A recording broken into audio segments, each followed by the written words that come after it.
blah blah blah blah blah blah Blah, blah, blah, blah, blah. Man, this place is getting dirty.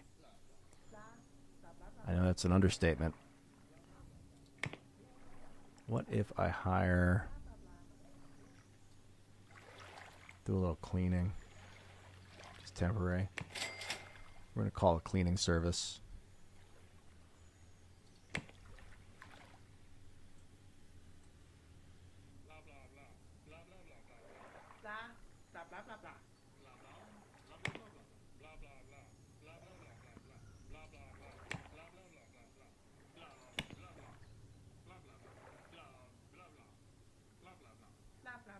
Man, it's way too early to be having team meetings. Seems to be reducing his stress levels, though.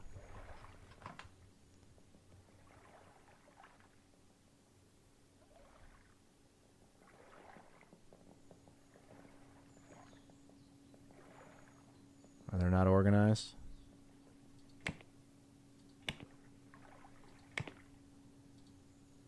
Nah, no need for a lead.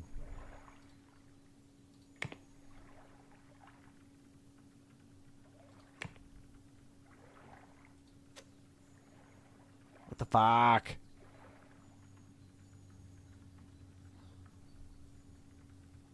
All right. This thing's designed, pushes development. Yeah. Let's see what happens.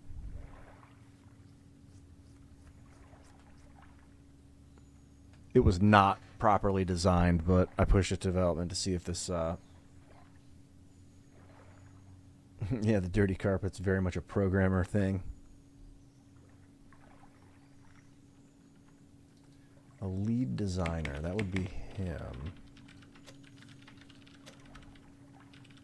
He is like uber stressed. She's doing great.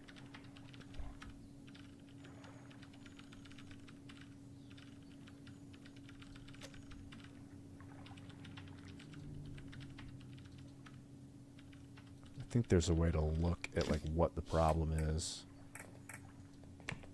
Yeah, here. see he's stressed, but why? He likes her. They get along good. Oh, he wants his own office. Is that what it is? Maybe that's what it is. Maybe he wants his own office. Oh, I'm spending all this money to find out, but... maybe we can rent this space now. So what is that here?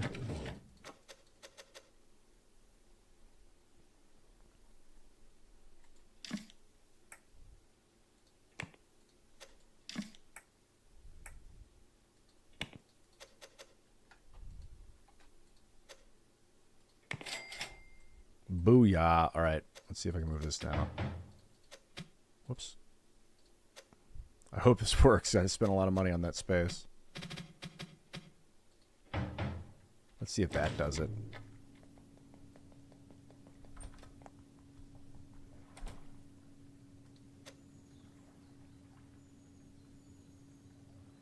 Dude, just go home for the day, bro.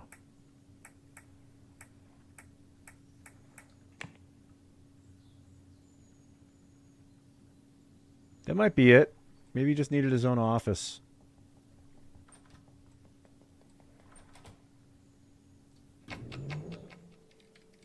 Oh, she's pushing it till 6 p.m. That was cool.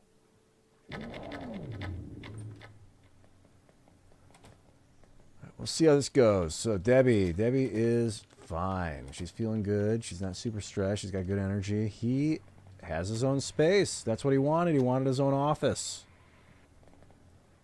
Oh, holler back. This is how we roll. Kind of want to hire another employee. Not going to lie. If the company gets too big for this house, I'm going to rent... I don't know if this is even an option. If the company gets too big, we're going to have to rent like an apartment building or something. Boss man gets his own space.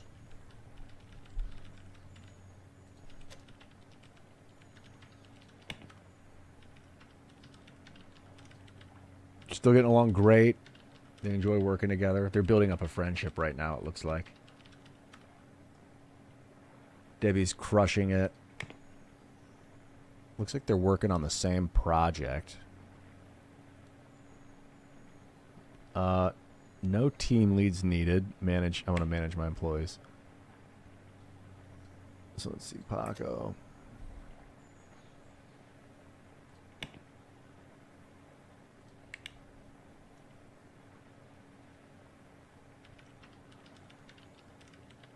Yeah, he can teach others when possible.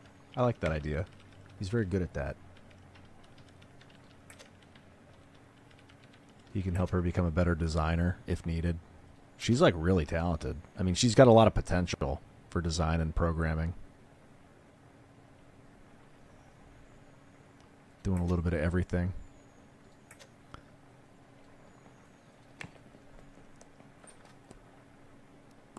Into the pisser. What else would he need? Maybe another bookshelf.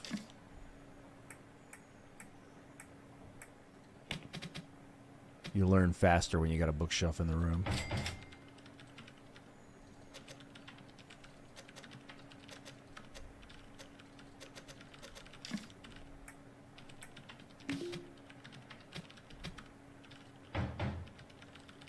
Oh, you can M to move furniture? That's cool. Badass. Big upgrade.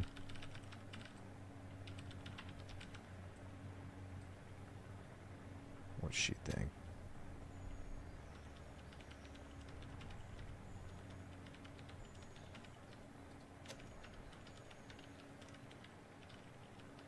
What is he stressing about?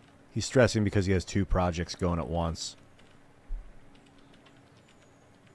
That's the value of working on one project at a time, is it's less stress on the team. Trying to multitask.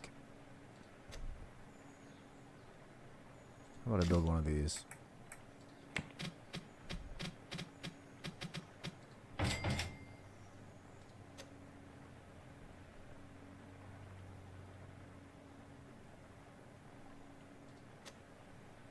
She's very satisfied with the environment. Just the whole flow. She's like, this is the biggest gig of my life. You don't understand what this $3,500 a month is going to do for me. I want to eat outside in the rain. Well, you do you, lady. He's going to need a light. So maybe I can do another one of these.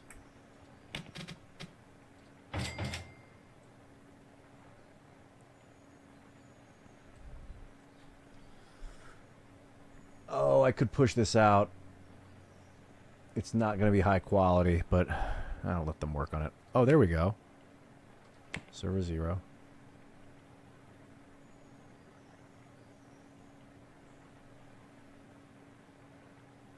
This one's not on a server.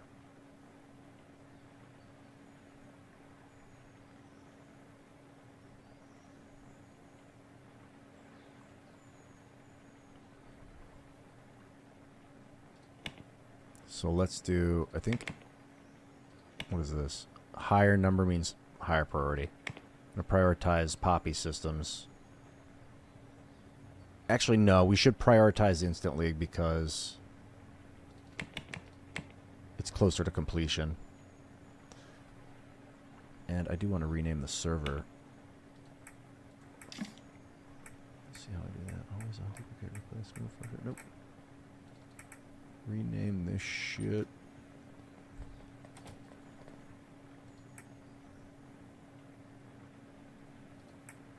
I guess I can't put an object.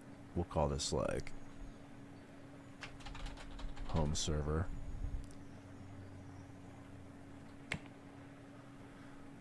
I guess if this project was already started offline, they can't move it onto a server. I guess that's the way it looks. He's like really stressing. Fortunately, it's your company, bro. It comes to the territory, my man. What is causing the stress? What? I wonder if it'll tell me what's causing the stress.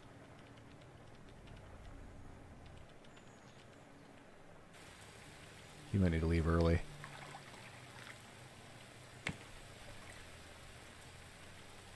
What the fuck? What the fuck? There we go.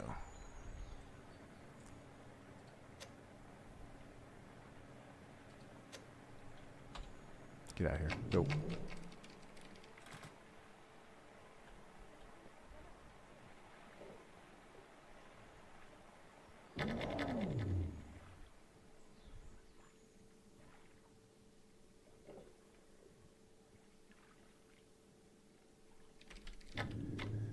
This thing's done. Let's get it out.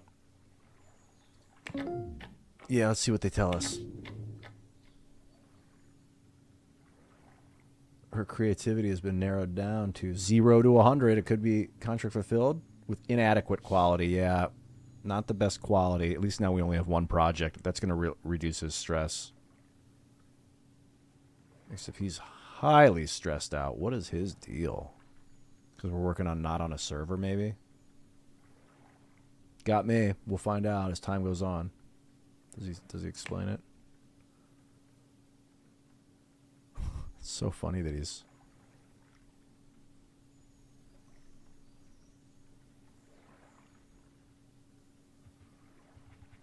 I wonder what he's stressed about.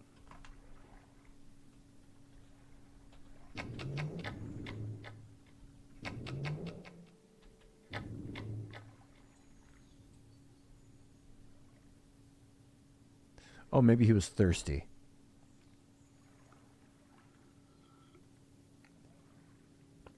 Take the mini fridge. You want me to take the big office and let her have that small room? That's funny. Dude, he's just standing at the water cooler like, bro, you have no idea what I've been going through. She's like, what are you talking about? He's like, my life. She's like, we just made $11,000, dude. He's like, yeah, but stress. She's like, what kind of stress? He's like, I can't articulate it. I don't know how. What is causing that stress? Why don't you go home, dude? Just send him home. He's wrecked. Yeah, you had a rough day of sitting in your office doing not a lot. Debbie will just run this place while you're gone. She's having the best day of her life, man. Look at that. Excellent design. She's not even a designer.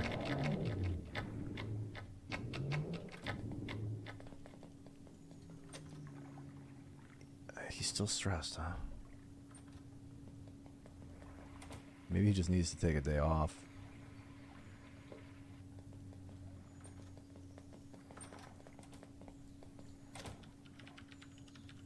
Her mood's exceptional.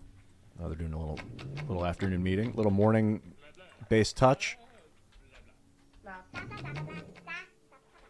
Back to work.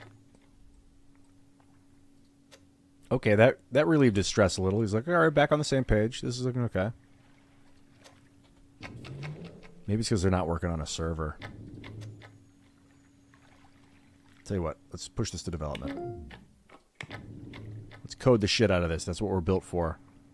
And what else? More contracts? Every week, every month, new contracts come in.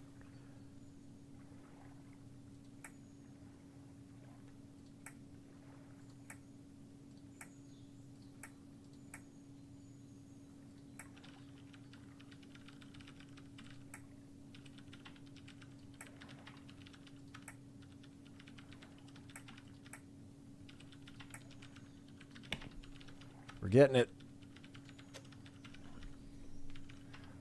Logistics? Should I give him a day off? I'll wait till his effectiveness drops, because if they go home somewhat stressed, they'll come back way more, but I don't think they won't rejuvenate like fully. If they go home super stressed, they'll just get like a little bit of a recovery overnight. Depends on how long they're gone. Yeah, I'll let him work down until he's at 100% and then send him home. All right, buddy.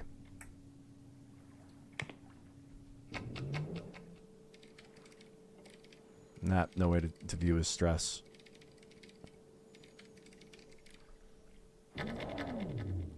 Yeah, he's much better now. Okay. I think it was just that day of them sharing an office just messed him up.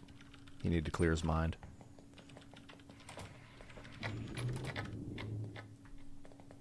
All right, back in action.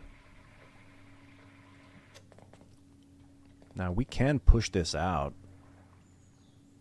We got it on a server. Or we do now, anyway.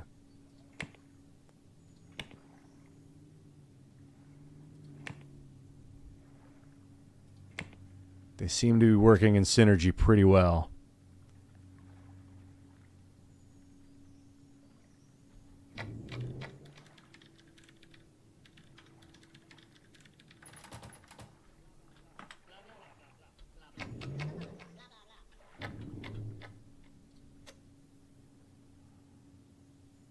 I like their little mid-morning meetings.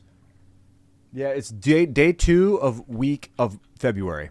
We started it in January 1st. So it's day 2, which essentially means there's 8 days a month. A day is actually about 3.5 days. So we're looking at like the end of the first week. Like every 2 days is a week, basically.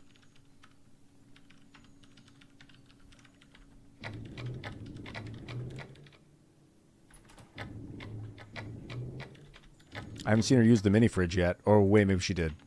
She did grab food out of there for lunch. Yeah, there she goes. She brought a lunch. Oh, this program's probably ready to push. Let's do it. Finish it. Yes. What do we got? Outstanding quality, and we didn't even work that hard on it. That is a good sign. This is a good team. They're very efficient. Another embedded systems, maybe? Logistics applications? So you'll see here what they expect. They don't expect much. So if you can eclipse their expectations, you can pull a good review. Mediocre. The ones where they expect less actually pay more.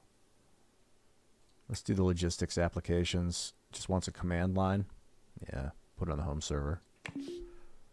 Get to it. How you feeling, bro? He's feeling pretty good. I think one project at a time. Oh, look how fast they're designing this one.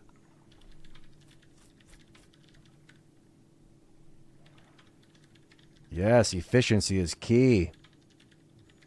I do not use whatnot. Hanamagi? Hanamagi? I do not use that, no. Whatnot? Never heard of it before. Hello there, Arc Azrael 53. Hello, dude. Welcome to the show. Oh, it's February. I think it's time to hire get another heat cleaning crew in here. Just call a cleaner. No one really cares that it's dirty, but I want to make sure people are healthy. There's just like an hour of work, $50. I mean, I could technically hire a cleaning $1,000 a month. No.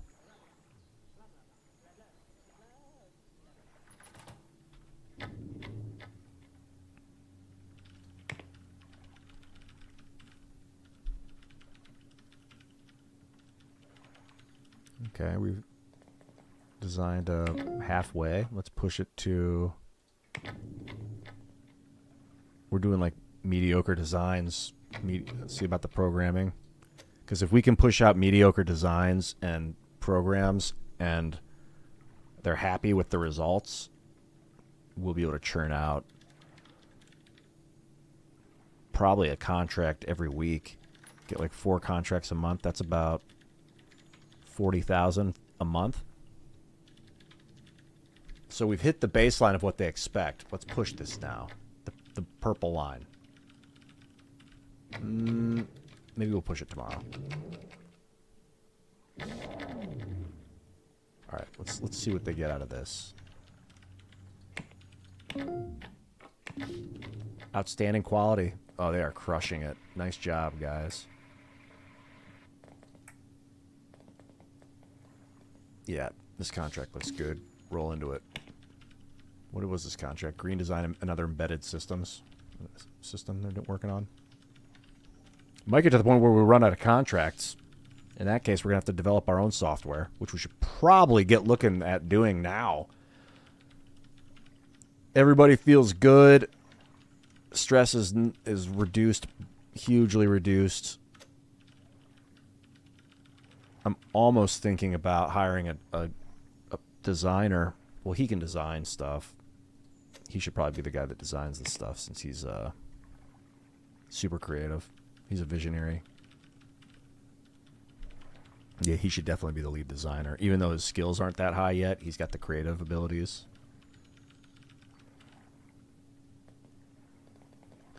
Patience, patience, patience.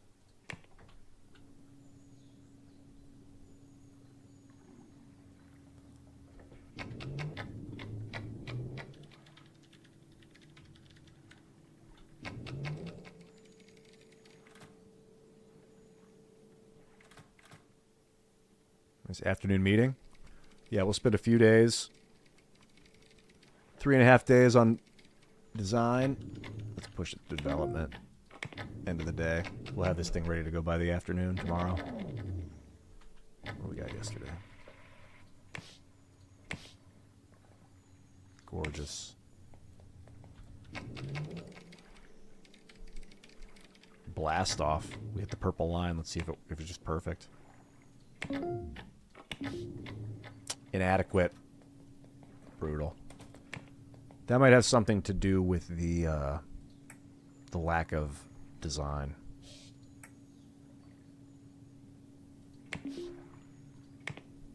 Make sure the design is about 70%, 65%, and then we'll try and develop it just past the blue marker.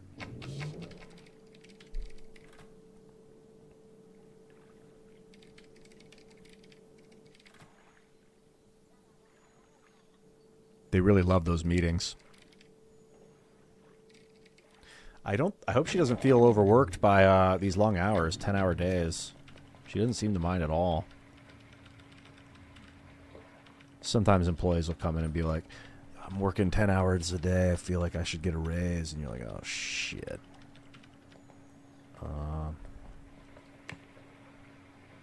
Cohesion is pretty good, 55%.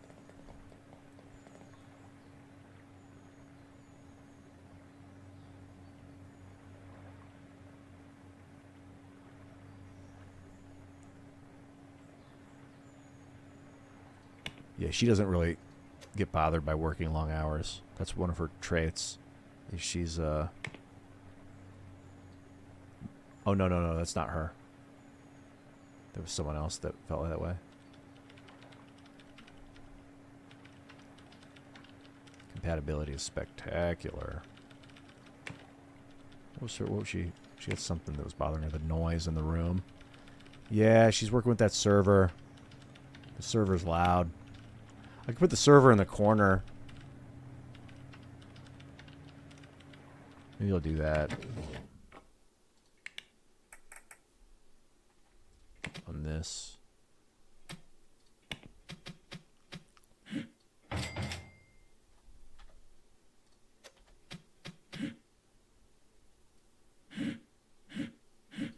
And then get one of those sound dampener things. Let me see here.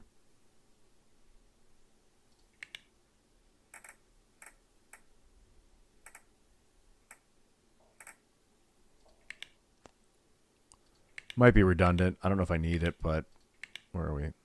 Meeting.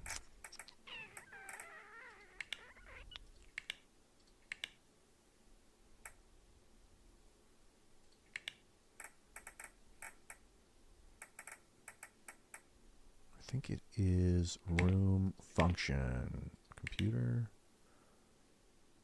Not decoration. Electricity. That's cool. Furniture? No. Lighting.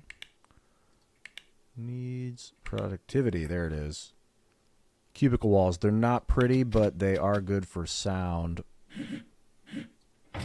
So that might make it a little easier on her noise-wise. Let's see. Yeah, it reduced the noise in the room. Getting that thing behind a sound wall over there.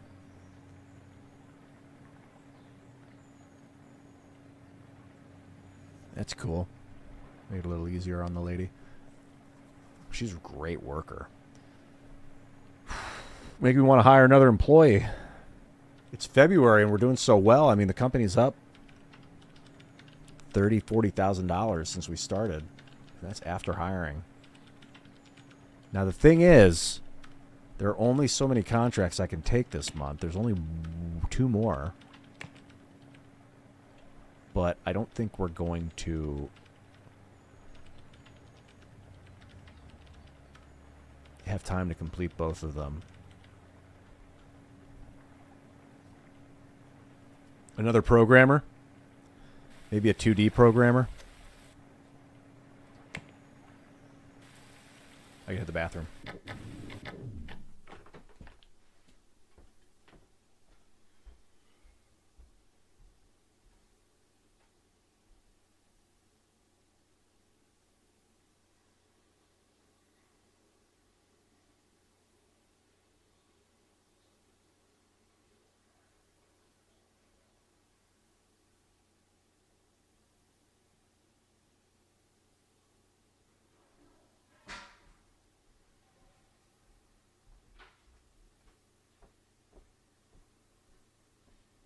I'm having visions of what can be.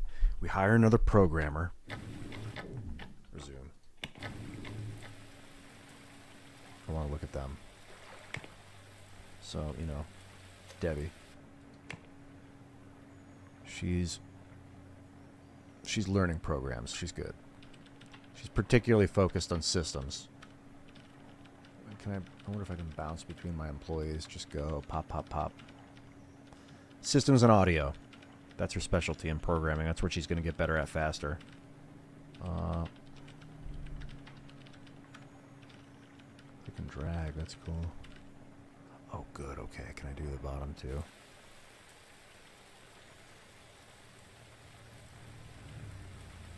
There we go. Let's push this to development.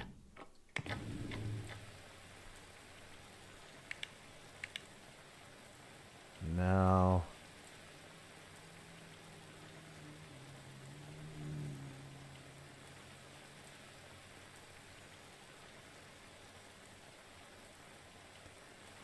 I wish I could like go left and right on this and look at all my employees' Side by side.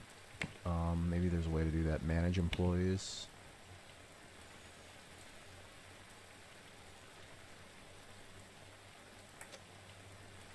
Programmer. Fortunately, this guy can cover the 2D programming.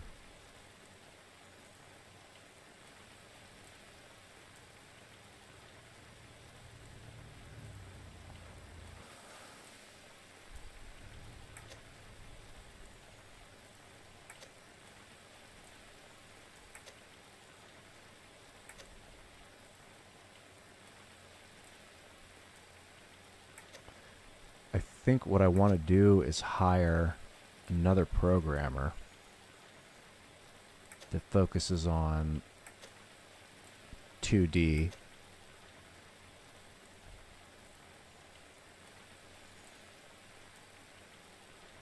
And then start working on a project that we own. That we own the IP to.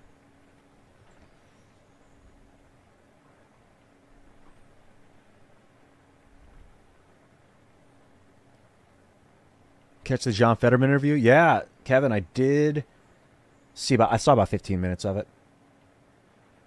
I was talking about it earlier on the stream, actually. It was all right. I mean, I'm really glad John did that interview, and I liked watching those guys hang out, but he was like, he was relying on his iPad a lot, his device for to monitor the conversation so he didn't get lost. I understand it, but it was not Joe's the kind of guy where you can just let loose, and if you're I'm sorry, my brain is not what I'm sorry, what Joe's oh dude, yes, he'll let you kind of just work your brain out, and I was a little sad that John was so worried about saying the wrong thing that he was watching his computer to make sure he didn't miss anything, to the point where he was missing things. But I really only watched 15 minutes or something. Seemed pretty cool.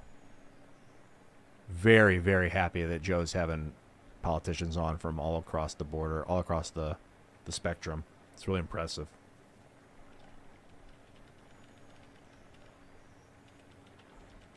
Whatnot is a good way of getting games you want. I have Humble Bundle. Is it like Humble Bundle?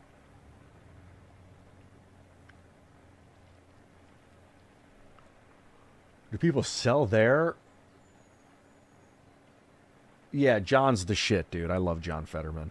I'm so glad. Michael Malice made that happen, and I'm being a little bit facetious, but he's been manifesting the greatness of John Fetterman for a long time. I think Fetterman actually represents, the resilience of humanity in a lot of ways. Guy ain't perfect, but he's super cool, personality-wise. I like that guy a lot. And to have suffered a stroke mid-campaign, or right 3 days before his primary, or whatever the hell, and to still come through and win it, he's a very lovable guy. I only heard of him after his injury and just assumed, I was stupid people voting for an injured guy, what the, but it's no, actually John Fetterman is legit, and he can heal. So I have much love for him, and I want to watch his recovery and help in any way I can with just moral support, whatever.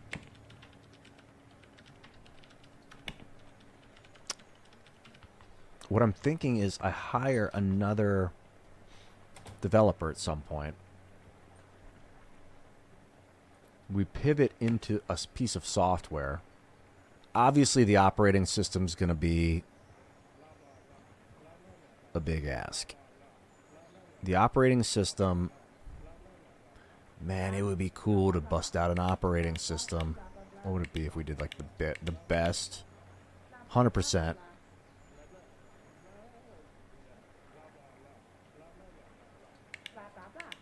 It's going to take us 20 years.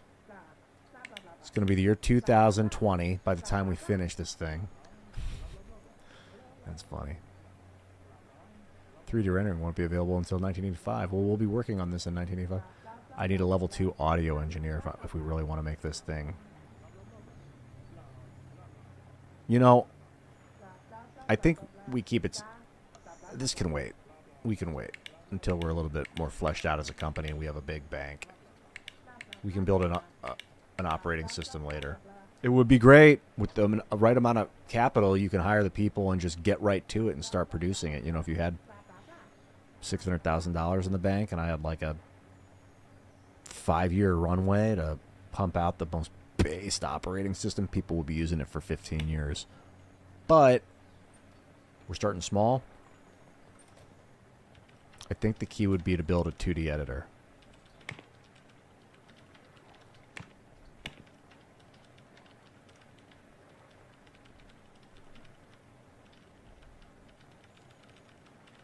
This would be basically our game engine.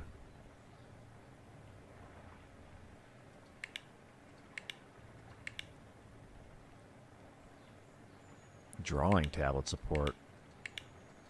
Nah, I don't need drawing tablet support. It's cool that we could do that. Raw image import.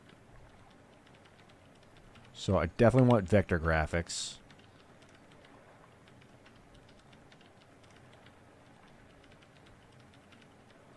Gonna want to liquefaction. That's interesting.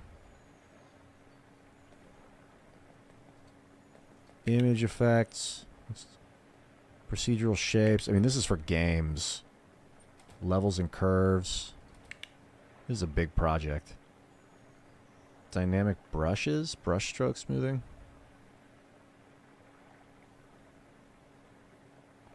These seem pretty essential, they're saying. God, with my current team, we're like, dude, that's going to be a 10-year project. Are you kidding, Ian? Let's take a look at the current 2D editors on the market.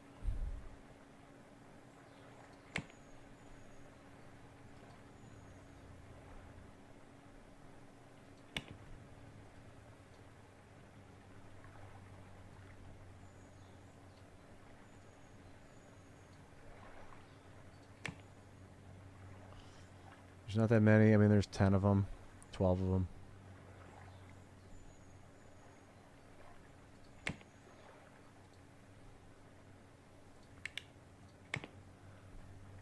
Excuse me. Ooh, aha.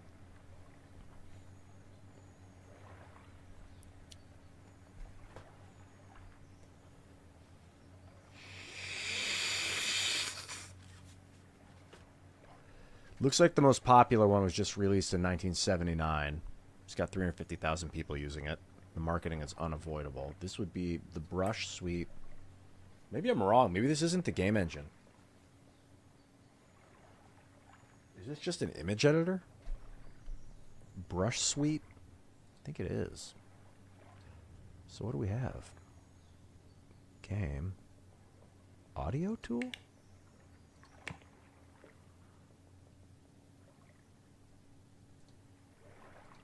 What do audio tools and game and 2D editors?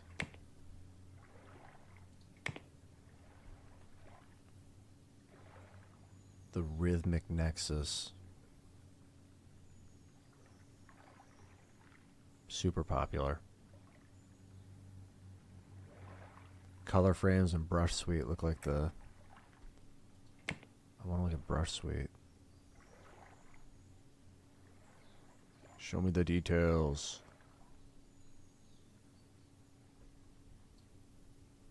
It runs on the Spectrum and Voyager, 2 operating systems.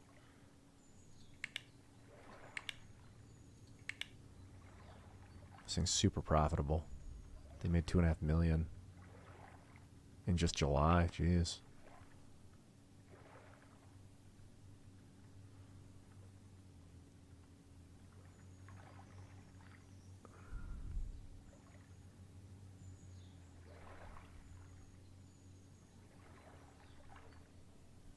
So what do they use it for? Made $35 million in a year. Nice job, guys. Competition. Brush Suite 4. They're competing with their own service. Color frames dropped off when Brush Suite 4 came out. It knocked it off the market. And then Color Frames 4 came out. Fucked up Brush Suite. Brush Suite 5 came out. Looks like Brush Suite 4 is still selling. Color Frames still selling. Color Frames 5. Color Frames 5 is struggling. This Brush Suite just dominating the market.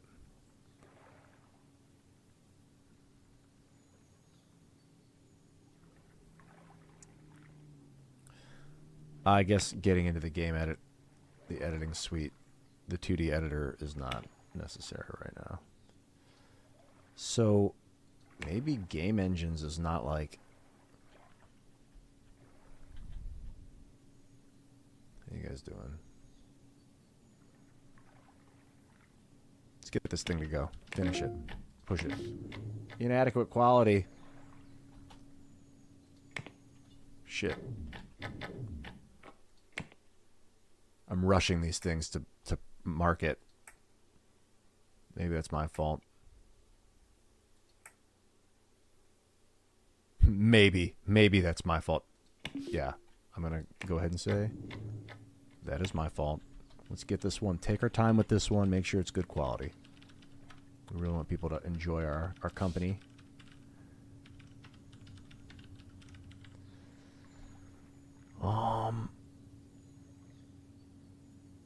So when it comes to what we can create, we're looking at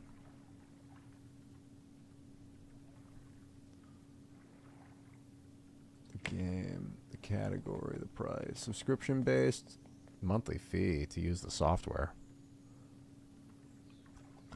No monthly fee. Design teams, development teams.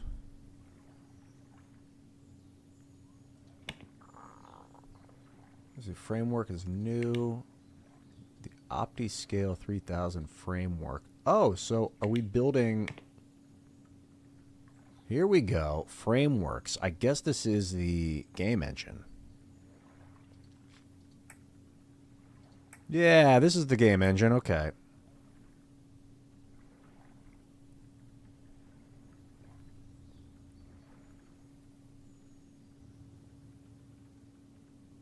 So if we build our own framework... Yeah, baby, here we go. It's in the game development systems where you build your game engine. Good question. Do we build our new framework or do we go with existing framework? So if I'm going to use an existing framework, it's not going to be some old-ass game engine.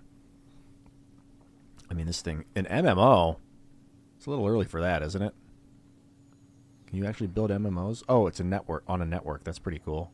It's 1980, but you can still like use local networks and stuff. Haha. Facilitate the screaming of obscenities by teenagers from all over the world. Welcome to my early 20s. Has recording dialogue. No 3D graphics. Post-processing. Balloon graphics. So this one has decent graphics. This is the old game engine. It can support an open world, dialogue trees, customizable characters. Just post-processing graphics. Post-processing, which is... I'm looking it up.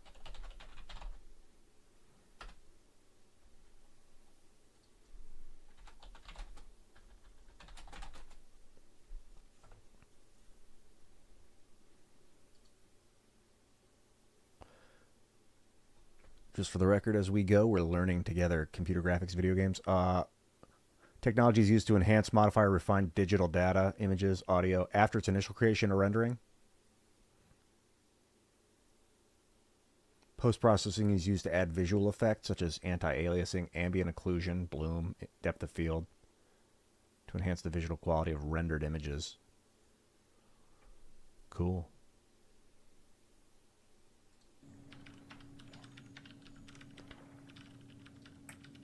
This thing has a heads-up display. It also supports mods.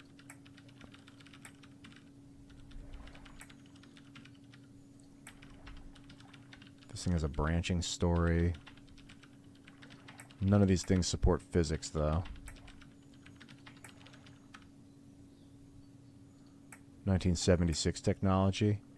Honestly, I think the gaming development world needs a new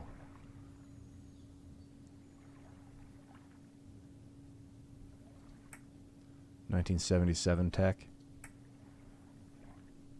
This thing was cutting edge when it came out in 77, the Codenex platform, 3 years ago at the point of this game. If I get another developer in here.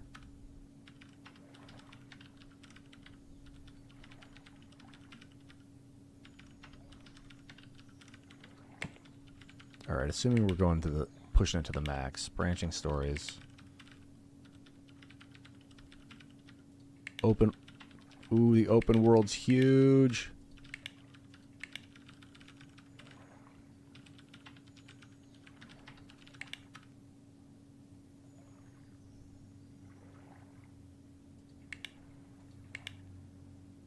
Physics is complicated.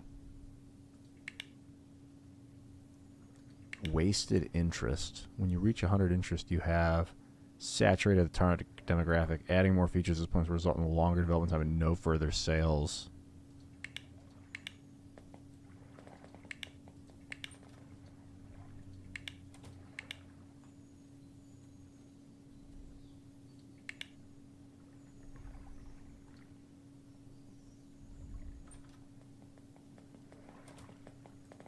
Yeah, there's no audio engineers that can, like, take this thing to the next level. I don't have one at the studio.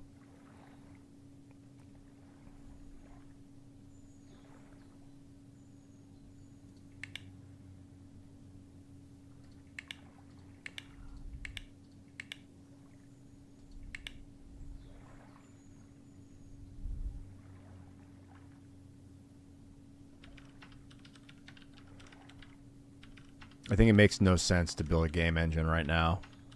Not with who I've got at the studio. So I have a mod support. Open world. Wasted. Why is there so much wasted interest? That's funny.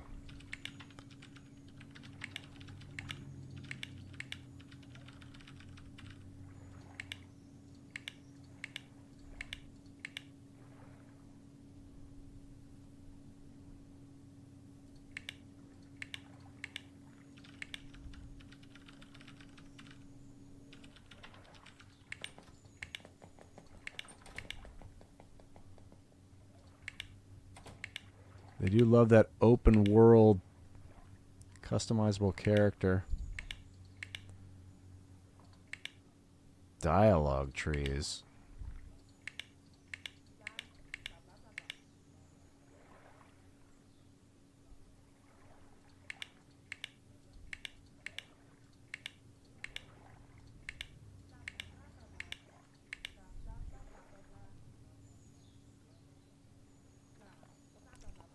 Alright. If I get another programmer in here. I really should get 2 more employees before I build my own engine. So we're looking at dialogue trees, open world, and adaptive music. It's not that complicated. I think these things already exist. I mean, obviously, Codenex has post-processing, which is pretty cool. They've already done the open world branching story. They don't have dialogue trees, but nobody's built those yet.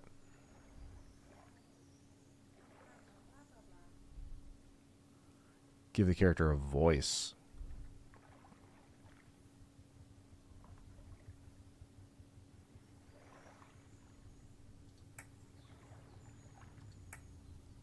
Real API has branching story compatibility. I'm sorry, Codenex has branching stories, whereas Real API has the advanced heads-up display.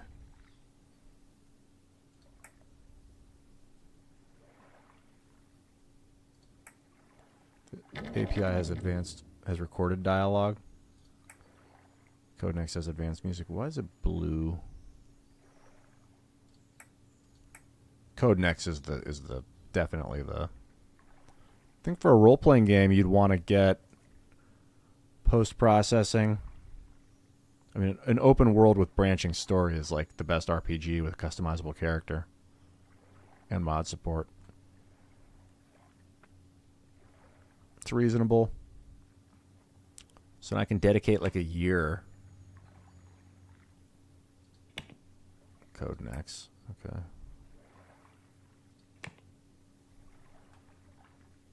With the current team. Pump this out in a year.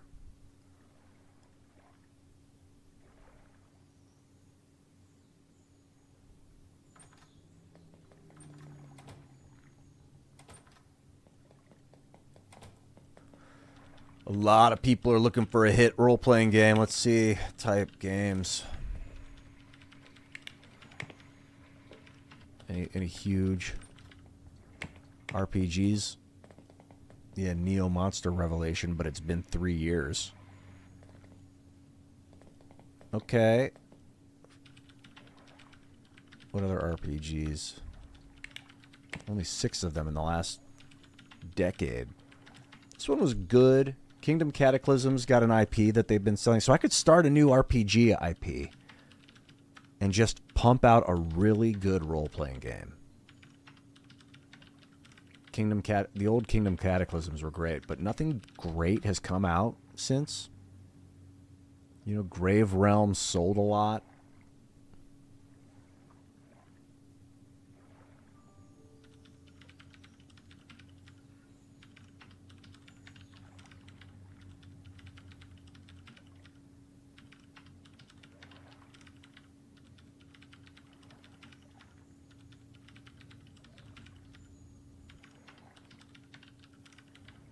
That song about the fetch quest. What's up, dude? What's up, Videos with Max? Good to see you, man.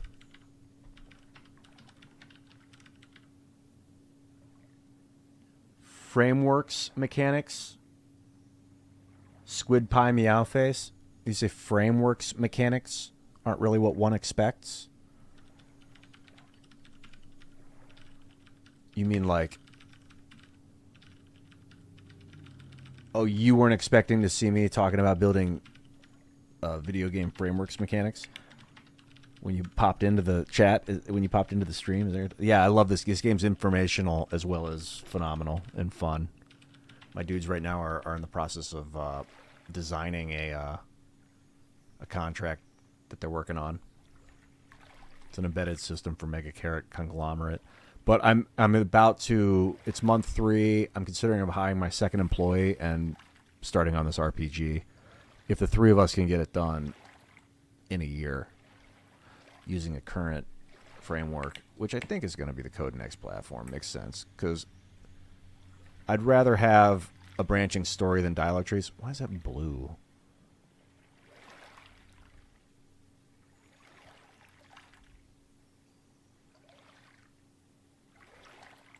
It also allows for an expansion pack. The branching stories do. Oh, and the characters.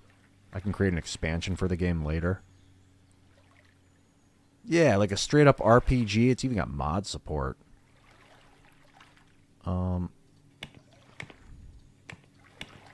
Post-processing, find the graphics. I'm not too concerned with graphics. I just want to make a badass fucking role-playing game. It's got music. That's all we need. MMO. It's too early for MMOs. I don't think you can pump out an MMO. I don't think. Can you? Let's see if I were to do an MMO. Yeah, MMOs aren't even. I need a network designer. I don't even think they exist. Hire and headwear guy? What do you mean? A hardware guy? Oh, to build a network? Yeah, if I hire a hardware guy, boss fights and an expansion pack. Dude, an MMO in 1980 would be tits on the wall. I'd be so beside myself with joy if I had a hardware guy on staff. But I mean, so I'm on the precipice of hiring. Okay, we're pushing this to development. Thanks, God. Oh God, this place is looking like hell. I don't think anyone minds. We still have one contract this month that I can pick up, but I think next month's about to hit. What's going to happen is we're going to start to run out of potential contracts. There's only so many you can grab every month.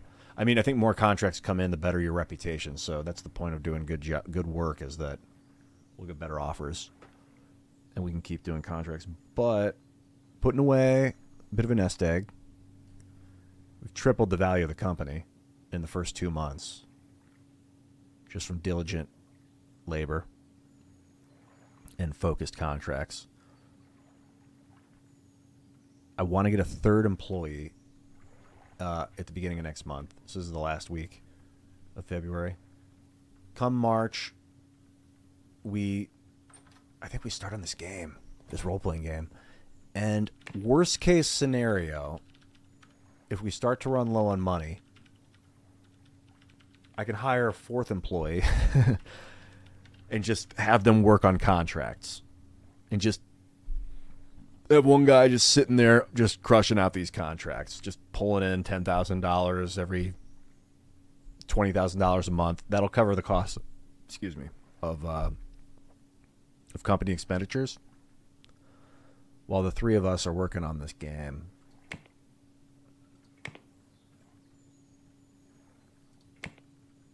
We'll use an existing firmware. Obviously, the Codenex platform is where it's at.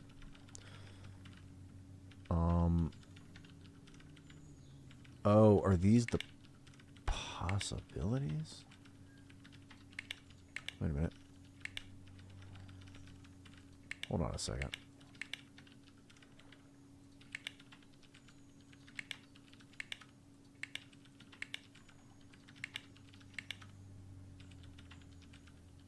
Oh, I think...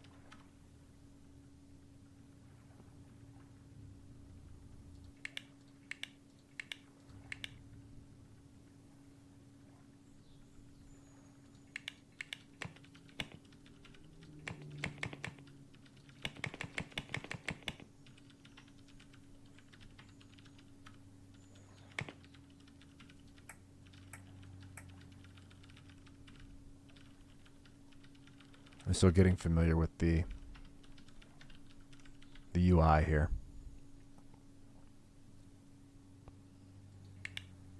So what am I taking the tech level of the Codenex platform? Hit OK. I mean, red, I can't do red. Red means I don't have the guy. I don't have 3D graphics. I guess there are 3D graphics. I don't have a 3D developer. I don't even know if they exist yet. Adaptive music for sure. Gotta have some music in the game if you really want the experience to be memorable. Post-processing. I don't really care about graphics, man. I'll be honest. It looks like if I hire a third person, we'll be short on programmers, but we can get this game out in a year. What about with mod support? Yeah, the mod support wastes interest anyway, it says. We don't really need post-processing. Graphics aren't that important for an RPG, in my opinion. But we have an open world, branching story, customizable character. Oh, my guy's a visionary, so it's kind of basic. Adaptive music. Let's take a look at what else we can do here. So we've got the open world, branching story, customizable character. Is that right? That's everything? We'll be doing it on our server with the Codenex. Product name. Swing sword. It's going to be awesome, dude. 2D editor is... Here's where we have the editor. Yeah. We're going to use an editor. That's why I wouldn't mind building an editor first. But I think what I really want to do is just make a fucking banging game. They're going to expect me to make more games if I do that. But I tell you, we just make a good game and we establish Swing Sword as like a killer IP. We could... I mean, Swing Sword 2 is going to do 10x. I'll hire 3 more employees. We'll get Swing Sword 2. It's going to have phenomenal graphics. And we'll be able to build an editor that we can use for Swing Sword 3. Ideally, that's my goal. But I think Swing Sword's going to be like just cream in your pants awesomeness. All right, 2D editor is going to be the best of the best. We'll use Brush Suite. It was released last year. I want to see it in action. It's inspiring. The quality's great. Nothing better.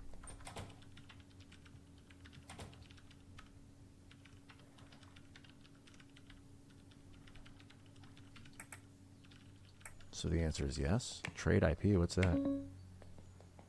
No. Brush Suite. Okay, lock it in. choose you.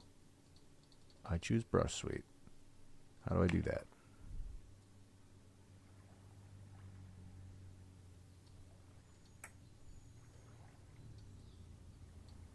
This button? Color frames 5. Did this just come out?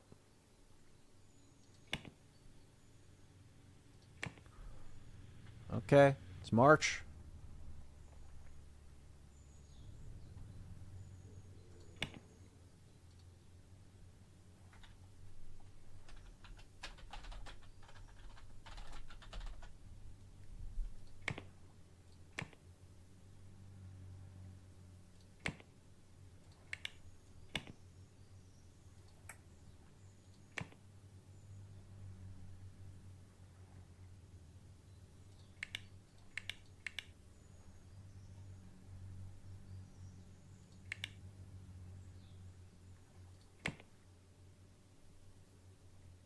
I wonder if that's a bug. Sound Lab.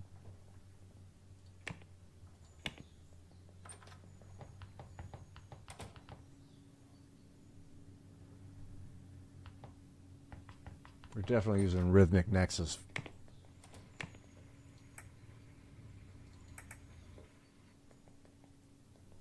Yeah, it's like there's some issue with how do I select this? There's got to be a way to select this that I'm just simple thing that I'm missing.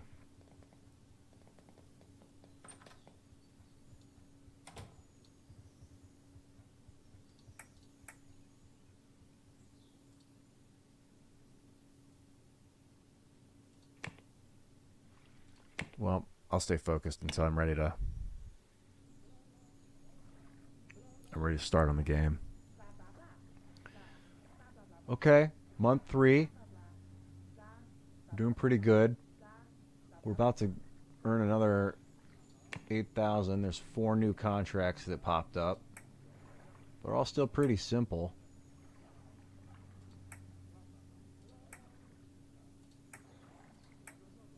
You know, every month that we wait is a month that somebody else is looking at making the next big role-playing game. My window, is my window oversized? No. You mean in the game? Or some of these, yeah, some of these windows come up just wicked crazy.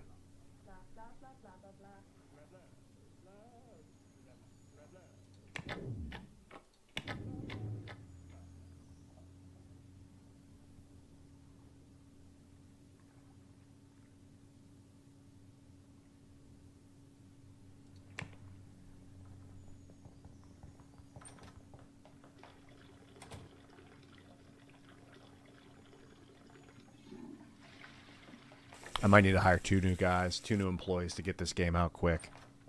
I think making 2 a hire. I mean, we pulled $45,000 in two months. That's pretty good.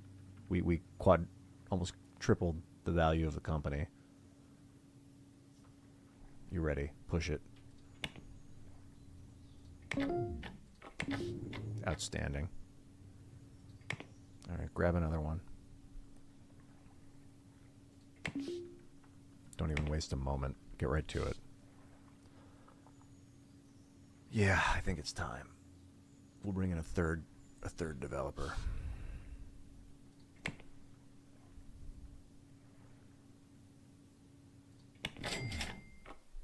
Excellent. Money well spent.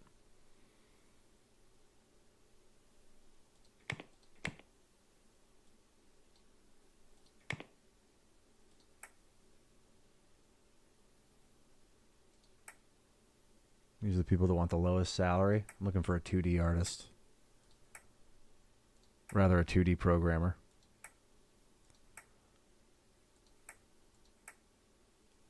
This guy. He's also good at hardware. And when I've got him, can I pull up my... I don't think I can pull up my current. This guy's cool. He's also generous and optimistic. He is a 2D systems specialist.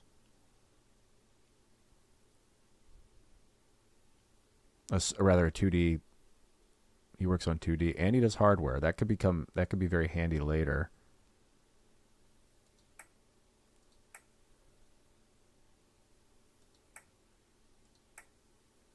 He's also a fast learner. He gets stressed more easily, and he won't use cars. He walks to work. Strange. This guy's cool. He's a friend maker. He'd be a good guy to have at the office. He walks to work too. This guy's also cool. He's a flirt. I don't want flirt in the office.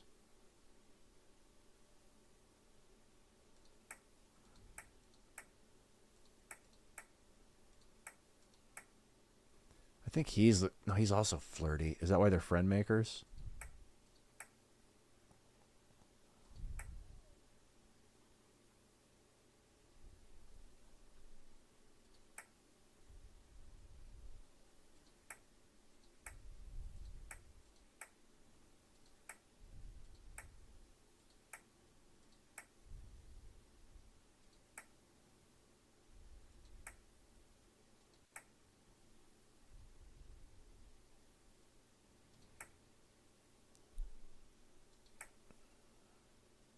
This guy's cool. Silent but deadly. No one will take the elevator with her. Geneva. Will she have fucking fangs? Honestly, she works hard. She doesn't need much of a salary. She eats slow and farts. I don't have an elevator, so that doesn't bother me. I don't know what this number 2 is on the hardware, but she's good at all of it. I mean, she's sufficient. I hope she doesn't stink up the office. Other than that, Tony, you're down with like a hardware specialist? I mean, she can do the hardware. None of these guys are particularly talented. They're all like new. I'm just looking for people that have good personalities. Like if you go look for somebody that's like really, he's expensive. These guys are more expensive.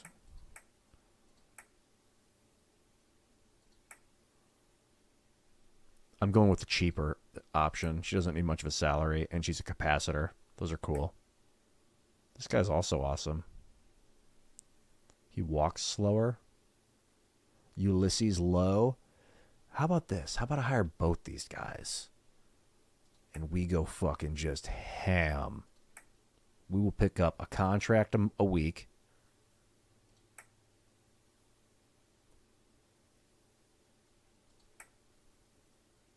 And we just crush this fucking thing out. I'll do the art myself. I'll also do the design myself. I think it's time to take a glorious risk.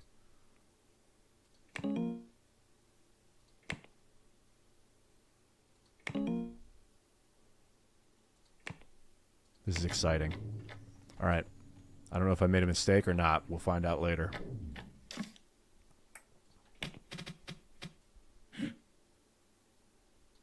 Might need to move some shit around in here. We're making room.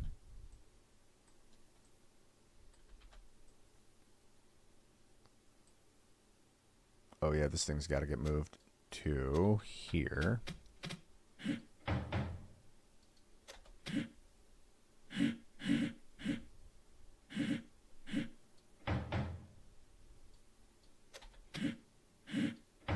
There you go. Here's your server. He's there. The coffee maker. Oh man, we don't have a lot of space in this room, but we have enough. Let's do this.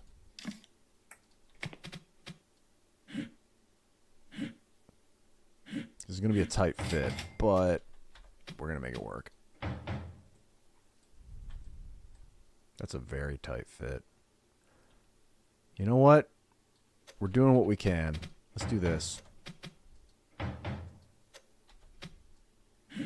It ain't pretty, but if we pump this game out and it's the hit that I think it can be, we're getting a new office space. In the meantime, we're going to push this to the limit. We're going to... This is the kind of thing I would do, by the way, if I was a boss. Be like, are you guys down? Because if we can make money off this game, we're all going to get raises. You guys are going to get... I mean, I'd be like, I want to hang out. Let's do this for a month or so. We start working on this game. Like, I would hire these guys with the intention of this. We're building the next huge fucking role-playing game. And we're going to franchise this shit. I would give them equity. I'd give them all like 1% of the company over the next 5 years. If they're down, if these guys are this cool and they want to work together, we need to hire staff. They're not going to request equity. Bunch of programmers.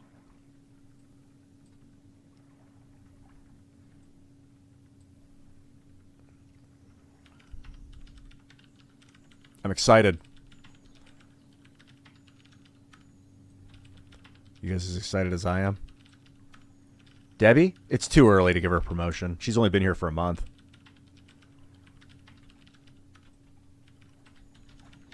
Yeah, but Debbie's she's the first employee to get a promotion. I'm not going to offer them promotions if they ask for them. In my heart, I would have a hard time saying no, especially if we're in the middle of putting this game out.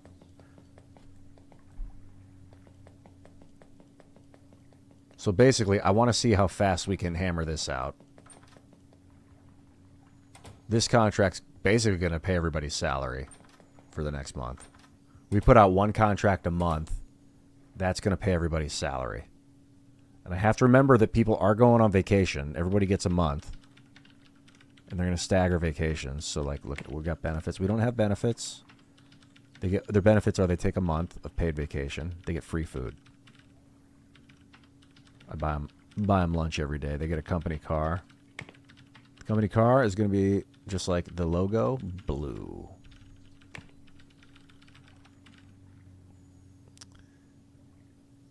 No minimum raise, no health insurance, no pension, no life insurance. We're still starting up. It's too early to start offering all these benefits. You know what's not too early to do, though? I'm going to save the game. This is coming along cool. Let's call it Ian. We'll save over my old game. Yes, I do want to overwrite Ian. Be right back.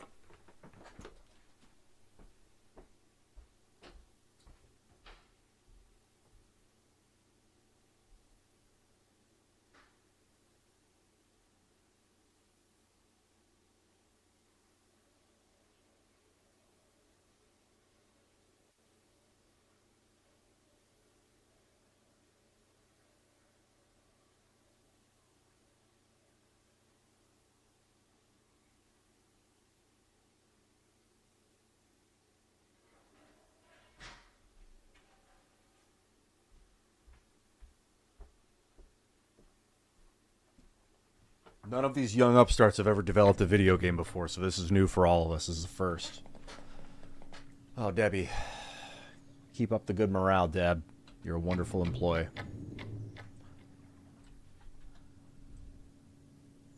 I have ideas, though. That's the cool thing about making a guy that's a visionary, is there's the potential that he creates quality ideas as the lead designer. He can generate like cool creative stuff, so it's possible that we're gonna end up making like a really cool game. I don't know. I've never done the visionary thing before, but it's good enough for me. It's exciting. It's always exciting when you start something new. Then it gets real. Oh yeah, dude, the new full package of RPG Maker. Is it good? Because I made a sweet RPG on RPG Maker. I could. Is it easy? Is that easy to make?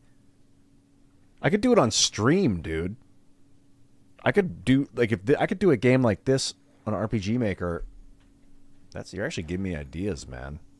Generate a lot of attention. Sell it for like $9.99. I mean, I could make a game and sell it for like $1.99 or something, and sell 1,000 copies. That's kind of a cool idea, man. Not only would 1,000 people get to play my game, I'd make $2,000. I could upsell it, you know. Let me check RPG Maker and see where it's at. I've made a game in the past, RPG Maker. It was pretty sweet. I was developing all the skills and talents and everything of all the characters.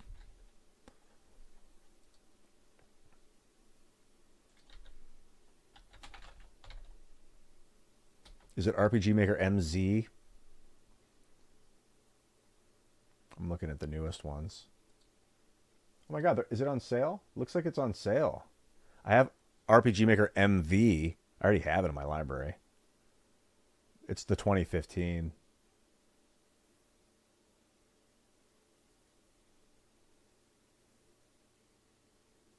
I have RPG Maker here. Check it out. These are all the RPG Makers that I already own. MV, VX, RPG Maker 2000. These are older. Is it MZ? Is that the one you're talking about?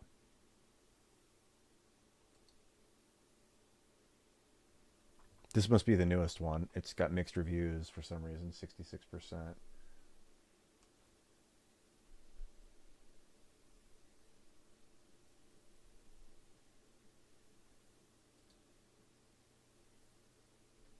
I guess I should look at release date. Yeah, MV and MZ. Okay, they're still releasing content for both of them.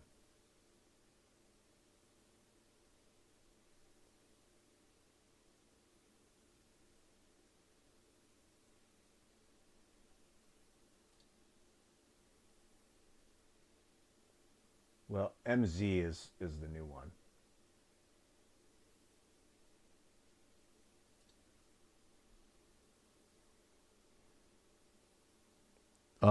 No, I don't have Persona on the computer, Hanamagi.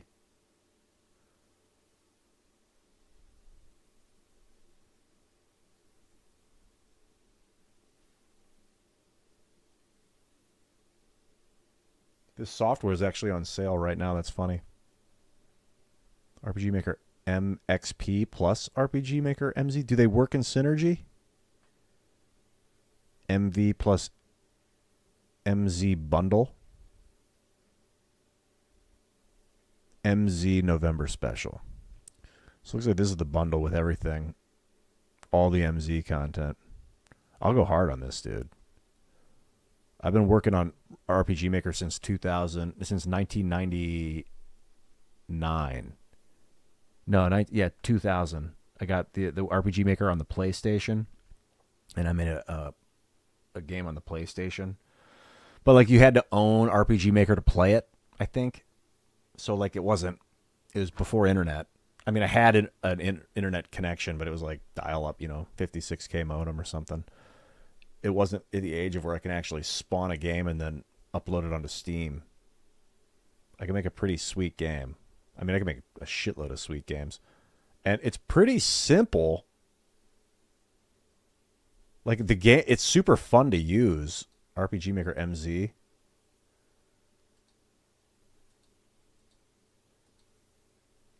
I don't know, what, a tactics game maybe?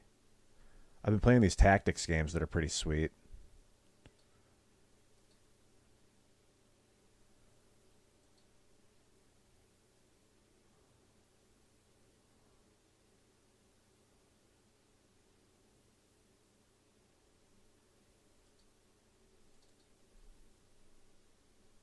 Just the basic Final Fantasy style side-scrolling turn-based. I wonder what the upscale is from MV to MZ.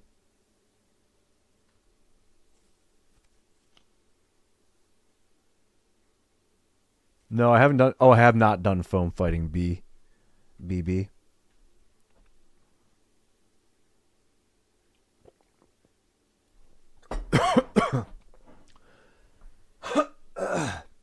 Excuse me.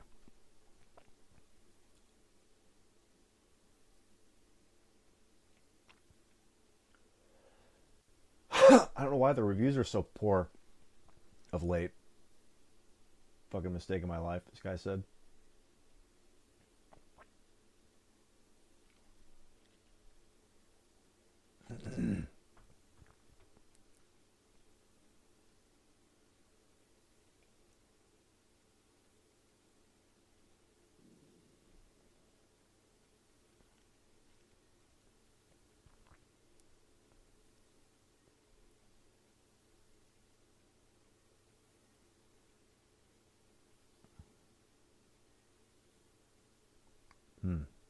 Looks like there were some compatibility issues. Not recommended. Oh, there we go. RPG Maker MZ since 21. Yeah, no real way to debug your game. If you experience a crash, you can't see any of the error messages, nothing. I don't know. I'm thinking about it though, Nerd Beef. That's an interesting idea. This guy's been working on the software for 11,000 hours. I think his review might carry some weight. With no minimal coding knowledge. If you're a developer, you might be curious about what's inside.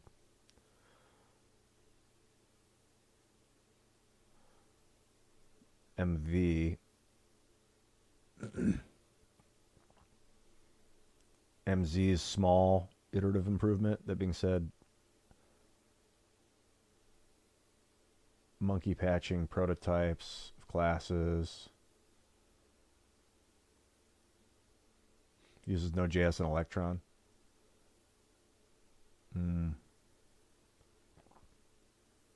It's written in Java script, not the typical TypeScript. This is a great review.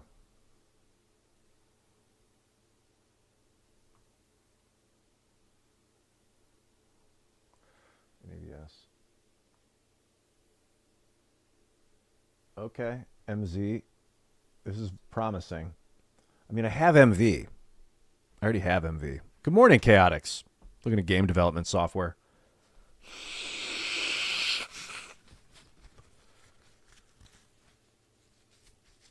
As I'm over here playing it's funny how it bounces out when I'm alt-tabbed out of the system. I'm playing Software Inc., considering getting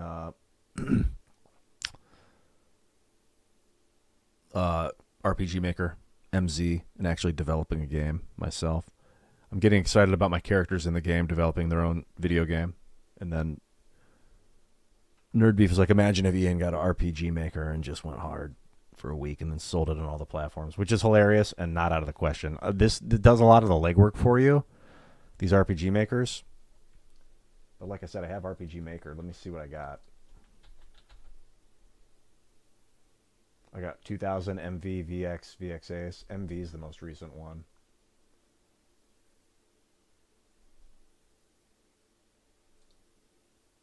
But package-wise, I don't... There's a lot of stuff package-wise, sets that I don't have. So if I go with MZ, let me look at this.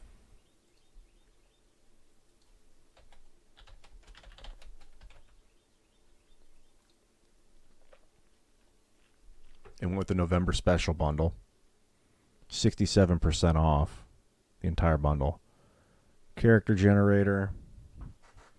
I gotta read this. My microphone's in the way. Let me do this.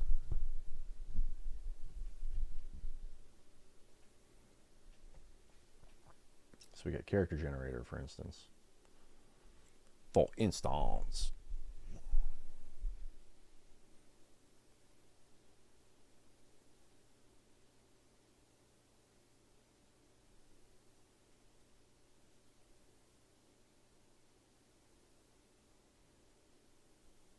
Character generators.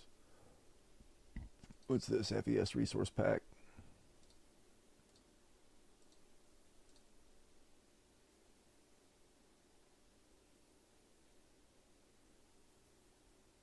You know, I want to make a game like Final Fantasy where battles are like tactics battles. Yeah, the Unquire. Well, I'm playing here. If you just joined, I've been playing Software Inc. I was playing Mass Effect earlier, and then I started looking at my games, and I came across Software Inc., one of my favorite games that I own. It's still in early access, and it's basically you're running a game development company. You're running a software company, and you can pivot into game. You can do games if you want, but you can build software of all kinds, operating systems. You can even build hardware in this game. That's without the mods. I love running companies. I love learning about how to run companies. I love the actual process of companies, but what I really love is game development. I love games. I mean, I love gaming. All right, anyway. I got the, what do you call it, the exposition out of the way. And then Nerd Beef was like, wouldn't it be hilarious if Ian got the RPG Maker software and actually went hard for a week and then sold a game, and I'm like, man, I've been using RPG Maker since the year 2000 on my PlayStation. And I'm looking at it, and I'm like, I'm actually in a position to buy this software and make a game. And do it on stream. How cool would that be? Streaming the development of a video game and then selling the video game. No, it won't be political. I mean, you could do politics in the game. Like, there could be the politics of the day, like a king. I mean, I could do, like, I got this script I'm working on, The Lost City of Atlantis. That could be the game. It could be a video game. Doesn't have to be that. It could be like that. The politics of that, where like the people trying to free up the information, like they're hoarding the information in the capital, and the people in the outlying areas are living like serfs, like off the dirt. But the people in the capital are hoarding the electricity, the data, the technology. So it could be like an old kingdom, like a medieval game, like Middle Ages with magic and tech. I've never worked with JavaScript for MZ. Never. No. Negative. I have zero experience with JavaScript. That's the thing. I don't want to say I don't. I haven't written software code since the GeoCities days in college, 1998, 97, 98, 99. I used to code websites, real simple, stuff with GeoCities. And haven't messed with JavaScript or like just coding ever really in general. I'll find systems where the code's already in the system, and I'll like use what's already been coded. And the nice thing about RPG Maker is it has a lot of stuff done for you. Like, I can get the characters and have them come out and say things and have like triggers and all that crap that trigger events and all that stuff. You've been using MV. I have MV. And then, I mean, like, look, we work together on some game. Like, that's what I'm talking about. Or I could just do it. It's fun to do, but like, it gets to the point where, like, just like in Software Inc., I hit the point where I'm like, I'm ready to hire my first employee. And then together, we go all the way, dude. But like, I'm not saying that. Like, I'm not like looking to hire an employee right now. I'm just saying. MV3D, I have, it's MV. Let me see what I got here. No, I got MV, Ace. What was the other ones? Sorry. VX. These are from way back in the day. Got RPG Maker 2000. It's so funny. I think I got these in like some package way back. But I got MV when it was still relatively new. Wow, people love this program.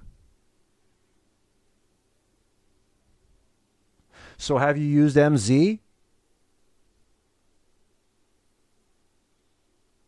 First person view of your dungeon maps? Are those mods? Like, from your perspective, how's the MZ upgrade? Is it like a no-brainer? Like, yeah, get MZ. It's almost the same. What's the difference? Yeah, that's where my next step was. I was going to start reading about it. I just didn't want to take up the stream time with me just reading about.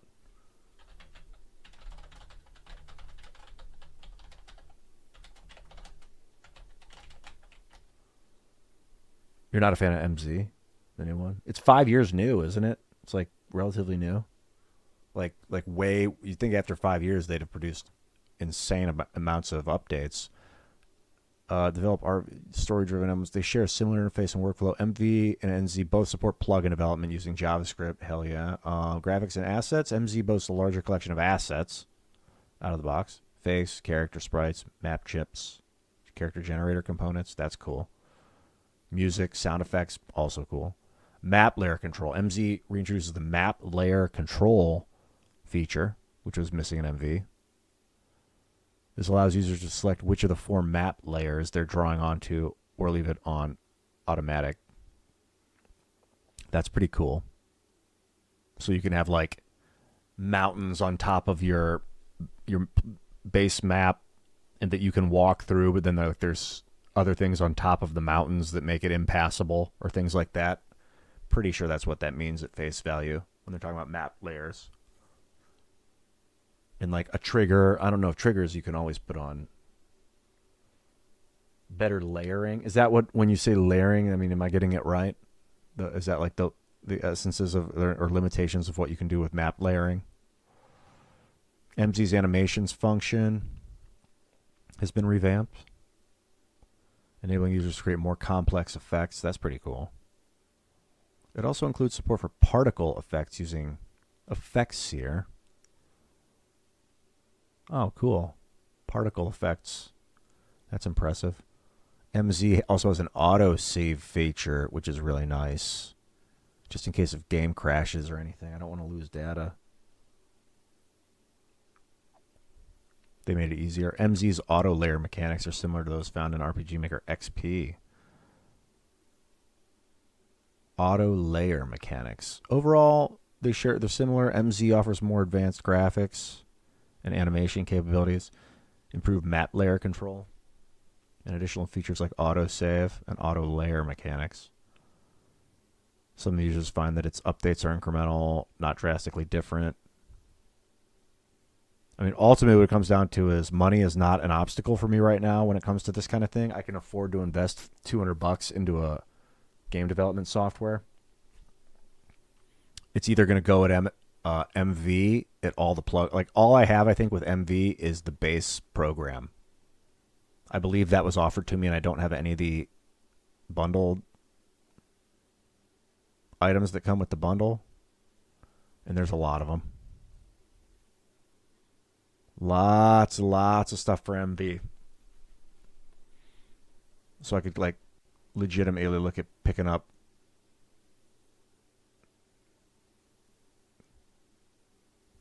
like 100 different The Hero's Journey.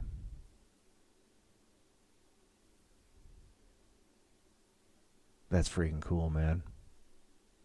They're basically here, make a video game. Or I can pivot into MZ. Everything they added that had professional plugins for MV that have been out. Oh, the thing is, wait, were you saying they could do that? There was nothing groundbreaking or majorly different, but everything they added, they had professional plugins for MV that had been out for over a decade. So all the stuff in MZ that you can do and get, you say, were already existed as plugins for MV that you could get from outside, but they just compiled everything for you, which, I'll be honest, that does appeal to me. Like less work, less like compilation. If they've done the work of compilation and then they upsold it for like an extra $50, that's like, for me, is pretty helpful, because like $50 an hour is not too... I'm happy to pay $100 for like 8 to 10 hours of compilation of data for me right now. That might be really helpful. No, I slept yesterday, DG. Good to see you, man. I got up like... Yes, it is multi-dimensional. It might be multi-dimensional, Christina. I think potentially, yeah. You might be able to layer, if that's what you're asking about the map layers. I don't know. You DM me a screenshot, one on X. I gotta pull it up.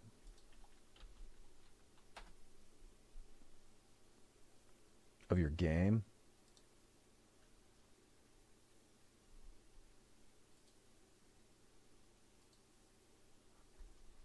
In MV 3D.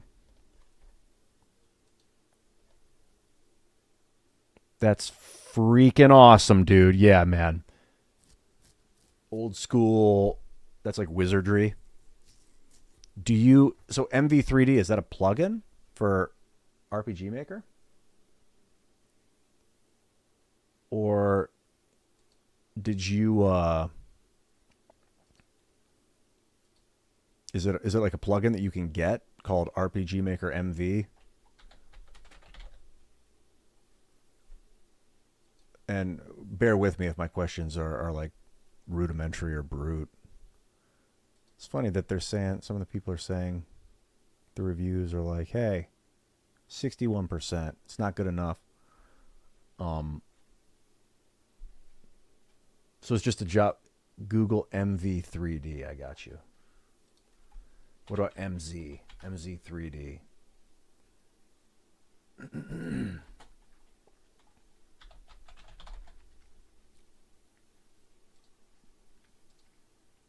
Yeah. I mean, I'd like to integrate that into the game. I'm cool with like isometric busting into like a turn-based sideways combat like Final Fantasy style, in addition to tactics-based combat where you're on a map moving. What's up, Treadbull? Good to see you, man. And then it actually converts the maps into a 3D system. So like it's like Phantasy Star. Like imagine if you could play the game like a setting you could switch. Or like you're like, I want to play it with sideways combat. It's the exact same battle, except you're doing it in first person instead. You could. I mean, it's the same functionality. Is it literally just like you're just looking at the functionality from a different angle and you can switch back and forth? Or do you as the developer decide what they're going to see? Because that's pretty cool to oscillate between first person and 3D. I'm reading about it right here. 3D rendering plugin made by QD Virus, designed specifically for RPG Maker MZ. This is MZ 3D instead of MV 3D. Probably the same functionality. 3D elements to the RPG Maker MZ projects, enhancing the visual experience. Development status, in development, 4.7 out of 5. Compatible with RPG Maker MZ. Allows for 3D rendering, characters, environments. Demo version available for testing compatibility.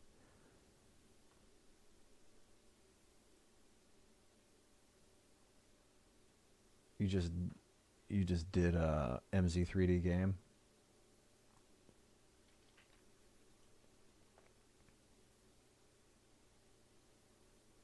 Oh, you coded a minimap into his 3D game? That's pretty cool. So what, it's still in development, the MZ3D? Is it like an open source plugin that's being worked on and you added onto it? Did you put it on like GitHub or something? Or did he just pay you for the code and you just built it and gave it to him?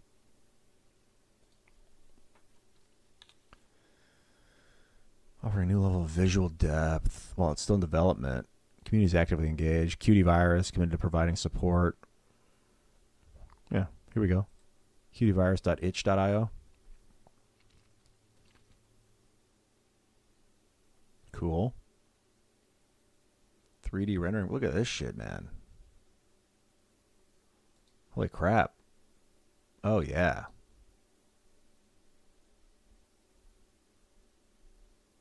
My favorite thing is developing game mechanics. Like, I'm not too concerned about how it looks. 3D, isometric. You want to pretend you are the guy. I don't care if you're looking at him or if you're looking through his eyes. I'm not too worried about immersion in that sense. I like mechanics, like different ways of leveling up, abilities that you can find, items that enhance abilities, abilities that enhance items, like an item that would do different things in the hands of different people. A weapon, for instance. Like dudes that charge, like one guy charges his weapon. Another guy can like get charged by his weapon. It's on Steam. So you coded it. You said no, it's on Steam. Like the actual plugin is on Steam. $25. You can buy. Looks like they're selling the plugin. Oh, so because the same guy did. MZ did the same. Also did MV. qdvirus.itch.io.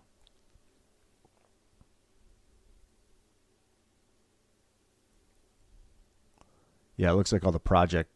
In order to download this plugin, you got to purchase it.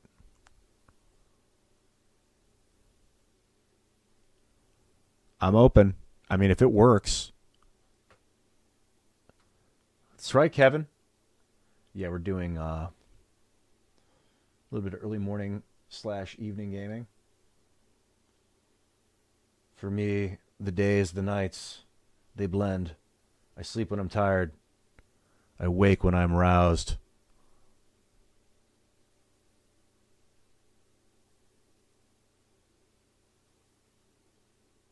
Wait, who are you talking to? Sending a lot of messages. I don't know what that means. I am the PermaStream. Welcome to my PermaStream.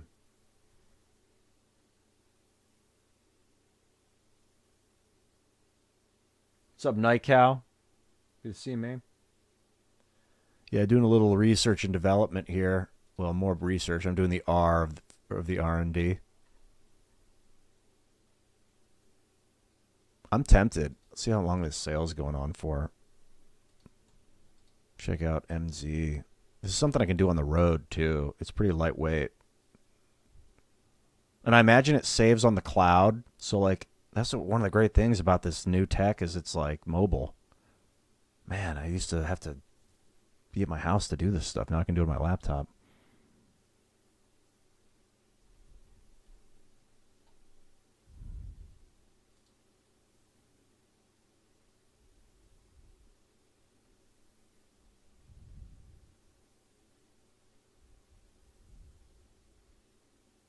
I'm just looking at resource packs now.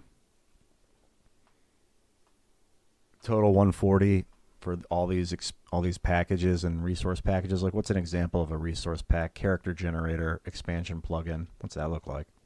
What am I paying $16 for, according to these guys?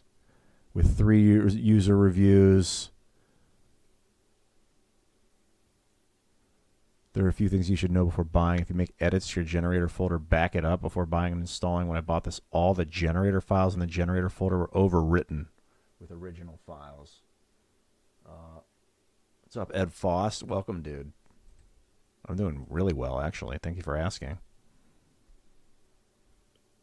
So we're looking at character generator expansion plugin, free editing of character components. What I would do is I'd get all of this at once, install it all at once. And I think that would have no...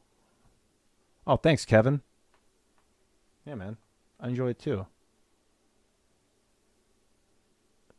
Thank you. I think that, correct me if I'm wrong, that if I get it all and install it all ahead of time, it's not going to overwrite cause any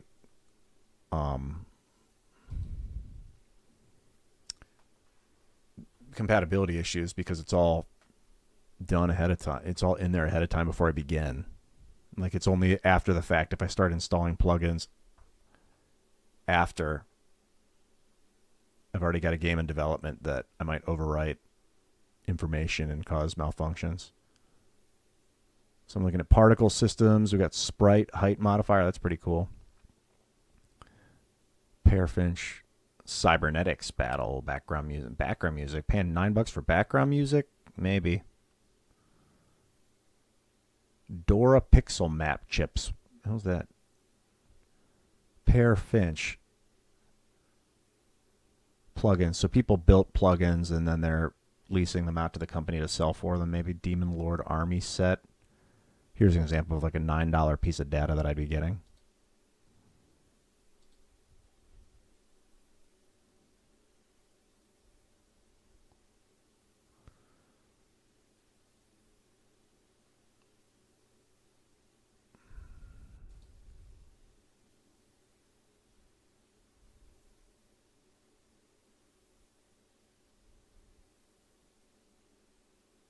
Oh, yeah, dude. This is the jam. I was just thinking about building a video game, actually, as I've been playing Horizon's Gate. I'm like, man, I can't walk behind buildings. Like, it's a solid object, and I don't even mind. I remember when I was developing games on RPG Maker, I'd be like, it is so annoying that I can't walk behind this building I'm putting on the map. Like, the entire building, the top of the building is a thing I bump into, and I was like... It's so unrealistic. It was like breaking the immersion of the development. And then I go and I play a game that I love and I don't even think about it or give a shit. What's up, Bill Plot? I don't even care at all. It's like the game is so good. If I can't walk behind a fucking building, I don't give a shit. I'll walk around the building. I get it. That's the limitations of the game are set, but the mechanics of the game are so good that none of that stuff matters. It's like suspend your disbelief. Well, the game that I've got on is Software Inc. I'm in the process of developing building a software company from the ground up. I have my first employee here, Dora. Is it Dora? Debbie Fields. Sorry, Debbie. And I just hired 2 new employees. We're about to start development of a role-playing game. As I was in the process of building the team, one of the members in chat, who was it? It was motherfucking, not Nag. It was Nerd Beef. You know, Mr. Fetch Quest himself, Nerd Beef, was like, so are you gonna imagine if Ian got RPG Maker and they let you walk behind the roofs? Does it like open a little like hole, you know what I'm talking about? Like put like a circle around your guy while he's behind solid objects so you can see like everything that he can see kind of thing. Yeah, Hanamagi, I truly love the chat. The chat is highly inspirational. What a big part of the entire process. So it basically, Nerd Beef sent me over and got me thinking about actually picking up the latest iteration of RPG Maker. And the Uniquer is like an expert. Okay, I don't need that mechanic. I don't need you to be able to see my guy behind a building at all. Yeah, from Mass Effect, from gamer to game creator, dude. I mean, the nice thing about RPG Maker is it kind of gamifies game creation. That's easy to do with JavaScript. That's cool. I'd be down to, jump into a little bit of JavaScript for this, but I mean, I could do something really creative with just the tools I've got, I'm sure. Because really, it's more about game mechanics, dude. It's about like skills and storyline and music and like everything can be hard coded. All right, I think I'm gonna get this.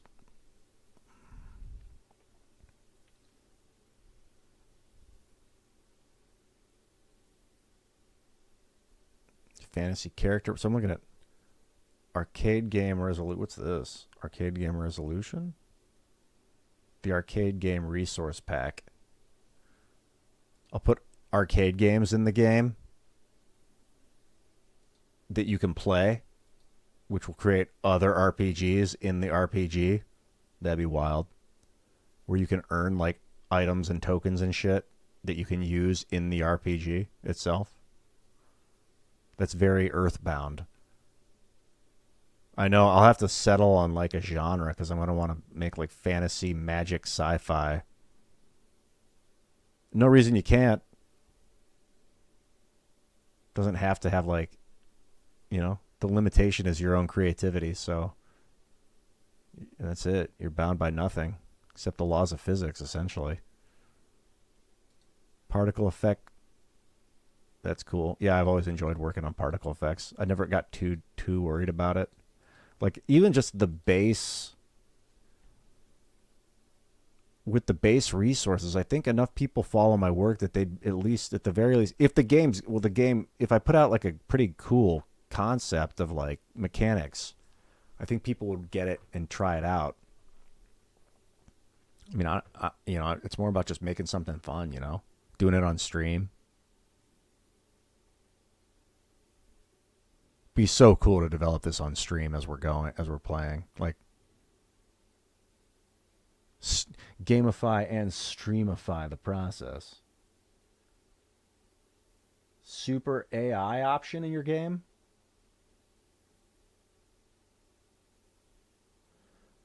A game document? Yeah, you could. I could do a game document. If it's just me, though, it's sort of like writing a novel. Like, I don't need to outline the novel while I'm writing it. I already know where they're going. Like, I know they're headed to the Spire. How do they get there? Well, let's find out together as I'm going. And I'm writing it down, and I'm like, and then. But like also the simplicity of just fighting wolves, you know, and just the flash of teeth the light, the moonlight, like off. You can see it reflecting off the teeth of the wolf, like the wolf's tooth, from the angle that he's on the ground looking up, and like I'm writing that, like the flash of light reflecting off the canine.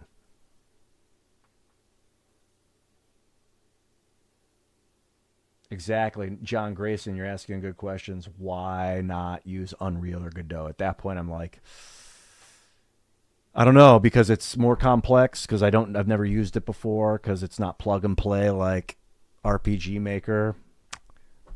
It's not integrated with Steam. Those are my initial responses to why I wouldn't use. I've never heard of Godot before. I picked up Unreal. Yeah, I don't really want to learn an entire new program, though. A lot of stuff is easy to learn. It's just about sitting down and doing it. Not even sitting down. You can do it standing up. But, like, I already know RPG Maker. RPG Maker is super basic. It's super easy. It's really... I used to make levels on, like, Neverwinter Nights with the map editor and, like, the RPG editor. Me and my friends would make, like, levels for each other. Super easy. You just have triggers. Well, you make the map. Maps are generic as fuck. Then you build triggers. Like, when you walk past this point, it spawns monsters here, here, here, and here. Basic, et cetera, et cetera. Once you talk to this guy and use this dialogue option, it opens up this dialogue option on that guy once you go back. I like the idea of, like, going back and the NPCs saying different stuff based on what you've done. And I'll create, like, wild dialogue tree arcs in the game where, like, a guy in the first town will offer you a fishing rod because you talked to a fisherman halfway across the world and helped him, get find the magic pearl out of the fucking trout's mouth. And then when you go back, he's like, word spread fast that you helped the mystic fisherman, whatever the fuck.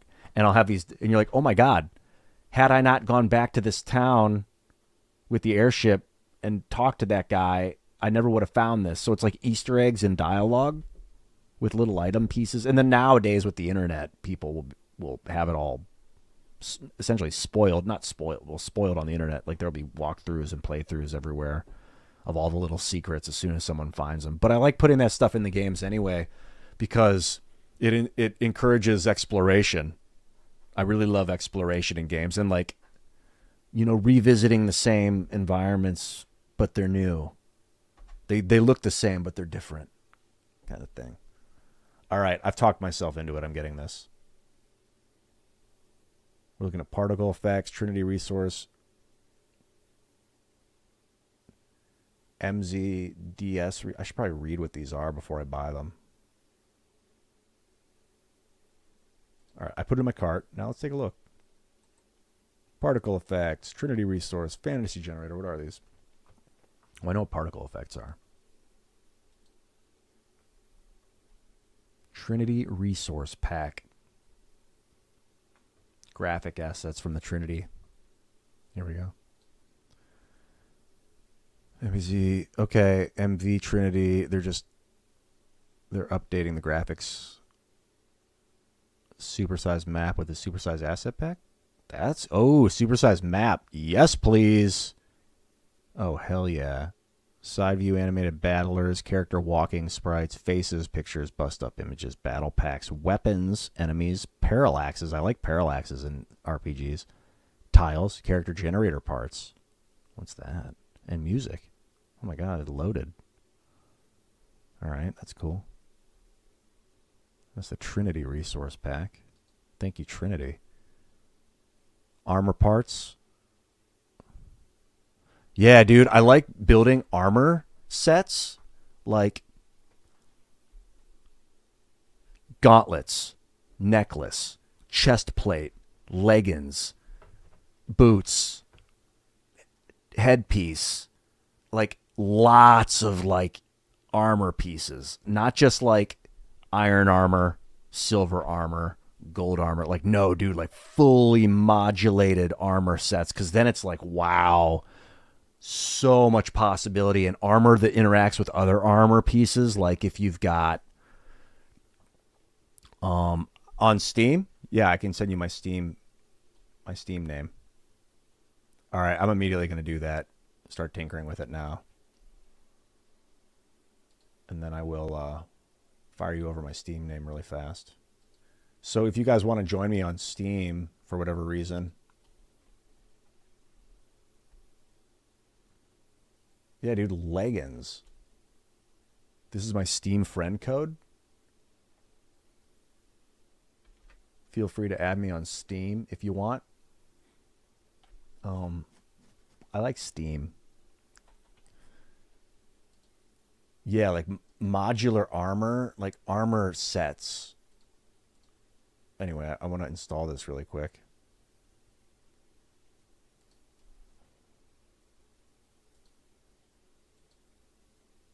All right, let me pull this up and buy this now.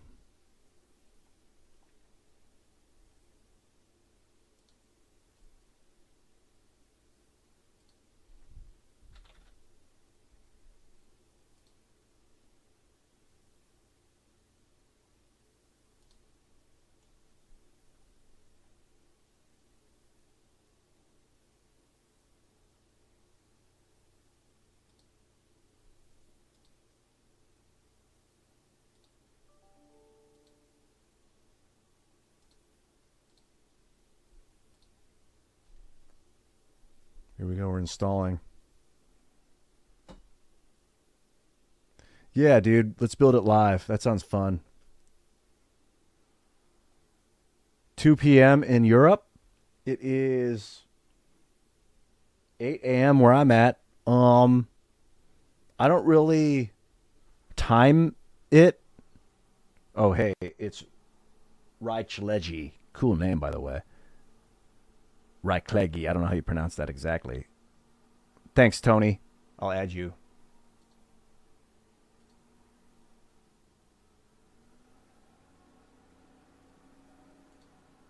Got some friend requests I want to accept. I don't know who's who, though, so send me a message. I normally just go till I stop. I go till I fall asleep, and then I get up and keep going until I get tired, and then I go to sleep. And then sometimes I stim out, so like I'll take the caffeine so that I can't tell that I'm tired. Only if I have something that I have to organize around, like a meeting, or that I know I'm going to need to focus on. I'll force myself to get like 7 hours or 6 hours. I can do like 5 hours or 4.5 if I'm going to stim when I wake up with the caffeine and be pretty focused, but then I'll be exhausted 4 hours after that and I'll need to go to bed. So like, I think, what is today? Sunday? Friday, I had a meeting in the afternoon. I only got like 5 hours of sleep. 4 hours of sleep before that. No, I got like 5.5 hours of sleep, but I woke up fatigued, shot some coffee, did the meetings. That's when I did and then I streamed Mass Effect till I woke up at like 8 a.m. Went to bed. No, I went to sleep at 8 a.m. Friday morning. Slept till 2, or slept till 1. So that's 5 hours. I was up, and I was supposed to wake up at 2, but I was already jazzed when I woke up preparing for the meeting. Did some really good research for the meeting. Stimulated. Did the meeting. Did my 4 o'clock meeting with my editors. Streamed Mass Effect from like 6 to 8. And then I just called it. I was like, I'm tapped out. IRL's coming on anyway. And I was like, yeah, I'm gonna call it for the night. And then I fell asleep. Slept till like midnight. I think I got up at midnight on Saturday morning. Wait, is that this morning? That was yesterday. And I was up from midnight Saturday morning until about 7 a.m. Saturday morning. And then I fell back asleep and slept till about 4 p.m. earlier, Saturday. Yesterday, I guess, at this point. Got up at 4 p.m. and then I've been up the whole time since yesterday at 4 p.m. So honestly, I can do about 18 hours before I am like, oh man, I need to go to bed. So what was it, 4 p.m. to 10 a.m. and I'll be at 18 hours. And in 2 more hours, I'll be coming up. But that depends, because now that we're talking about it, I kind of want to get some coffee. I don't really do the numbers. I don't worry too much about like I was saying, unless I've got something I need to organize around. I'm not too worried about the numbers. I just kind of go by how I feel and work. Yeah, sometimes I'll do like, I'll be up for 24 hours or 34 hours, 32 hours, and then I'll sleep for like 18 hours or 16 hours or something crazy. I mean, I'll do days where I'll sleep for like 5 hours a night for 3 nights in a row, and then I'll sleep for like 22 hours on a day or 20 hours or something. I don't really time it, but like I can like parse it out and then they do big rests, dumps. I would do that a lot when I was working a day job and I had to be up at 8 a.m., but I'd get home at 4, and then I'd be like, dude, I do not want to go to sleep. I want to game all night. I want to get all my gaming in, game, and I'd be up till 2 a.m. Smoke. Back in the day, I was smoking a lot of pot, too, so that would make me stimulate, and I'd be up till 2 a.m., and then I'd sleep for 6 hours till 8 a.m., and I'd do that like 3 nights in a row, and then I'd be like, I can't even see straight, and then I'd sleep for like 18 hours or 20 hours, and then kind of get back. As long as I wasn't smoking, eating sugar, and not getting rest, I could handle like 2 of those 3 things. If I was smoking pot and not getting a lot of sleep, as long as I didn't eat sugar, I could get away with like the smoking and the not getting that much sleep. If I was eating sugar and getting, these was 2 of those 3. If I did all 3 of those things, sugar, pot, and not enough rest, I would get sick. So I had to do cut sugar out of my diet. I could pretty much get away with smoking and not getting rest. Now I don't smoke or eat sugar. I mean, the amount of sugar I do is in the coconut water, so I'm getting sugar. But I can handle, with this healthy diet, like insane amounts of waking hours. Like what other people would be like, how in the fuck is he doing that? Like, but just because I enjoy life, a lot of it is like adrenaline because I love what I'm doing. Like gaming, and I'm going to tell you, Treadbull, I'm going to answer your question about Software Inc., is like one of the most exhilarating processes that my body, brain, mind has ever experienced. All right, I've been talking too much. I want to show you. Software Inc. is fucking epic, dude. My last name is an RPG name. Name my game The Crosslands. Okay, I'll build a game. You heard it here first. The game is going to be Crosslands, and it's going to be about a fantasy world that the boy wakes up in, he lives in, kind of like Chrono Trigger. In fact, it's inspired by Chrono Trigger, one of many games that's inspired me. The End of Time. If you visit the End of Time in Chrono Trigger, you know what the Crosslands could be. It's a land of portals. It's a crossroads of realities. It's essentially like in Dungeons and Dragons. There's a place between planes of existence that you go, but that is the land of the Crosslands. It's not the land of the the Crosslands. And when you go there, you can't leave. Well, you can. You can travel through it. But if you choose to stay, you can never leave. And people have chosen to stay and set up shop there and essentially created pockets of reality, like cities and communities and worlds in the Crosslands you can find. But the Crosslands is also a land of portals that you can take to other realms of reality. Maybe it's sci-fi. Maybe at other kingdoms of natural. Maybe at unnatural realms of insectoid beings that you only want to be in for 10 minutes and then get the fuck out of there. Who knows? And you don't always have a portal back. You're supposed. Sometimes you do. Sometimes you don't. You'll find out in the game. All right, the game is the Crosslands. Let's get to it. So I'm going to put Software Inc. on standby. This game's absolutely spectacular. It was the Crosslands, Land of the Cross, yeah. It'll be like Crosslands. It'll have a giant X on it, and I'll sell it to Elon Musk. All right, let's quit the desktop. I'm going to pull up my face for a minute.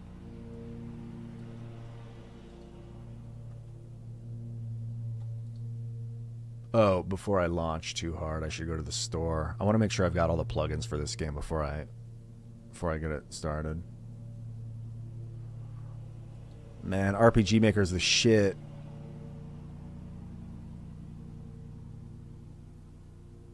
Oh, cool. Oh, there's lots of stuff to buy for... All right, talk to me. So, yeah, I got to vote. I'm going to deposit my vote Monday before I fly out. I got it all planned. But thank you. Yes, remember, vote, vote, vote. So, advice to those in the know. I'm looking at RPG Maker MZ. There's a lot of optional content. Just off the top of your head, what should I grab? Wait, don't I already have this? MV Trinity Resource Pack? Let's see what I do have.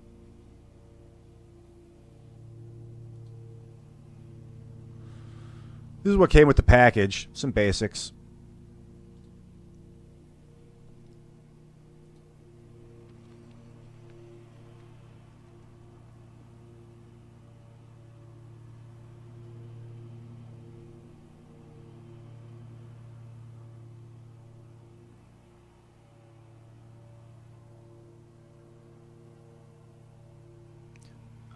There's so many cool options. I got to get a coffee. Go get a coffee brewing. In the meantime,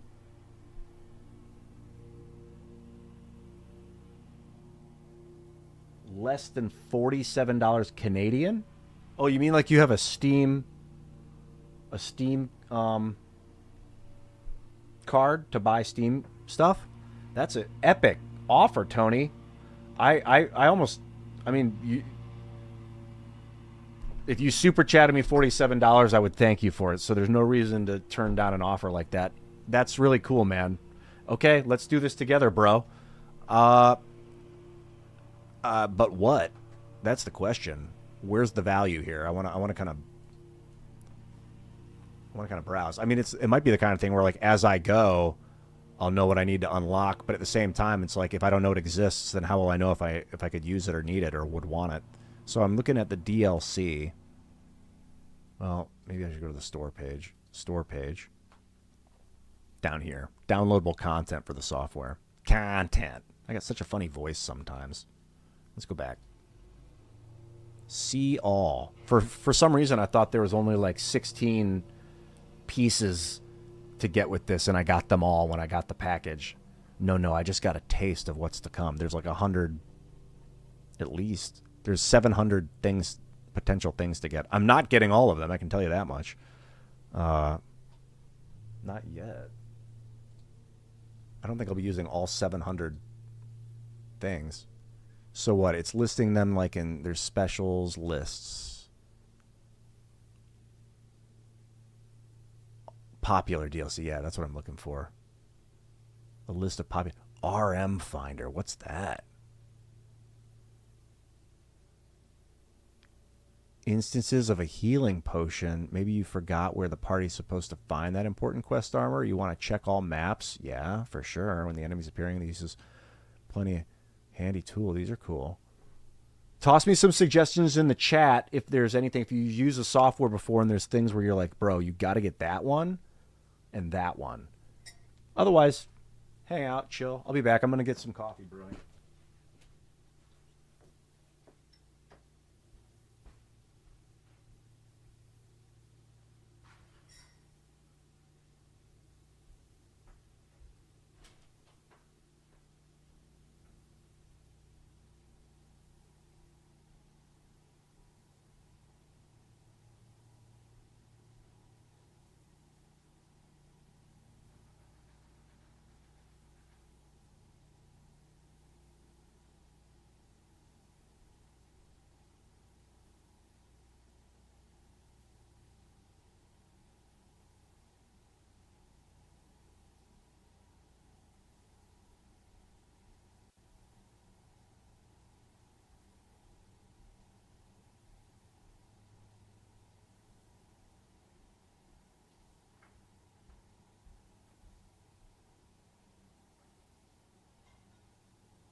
I'm gonna eat a piece of meat.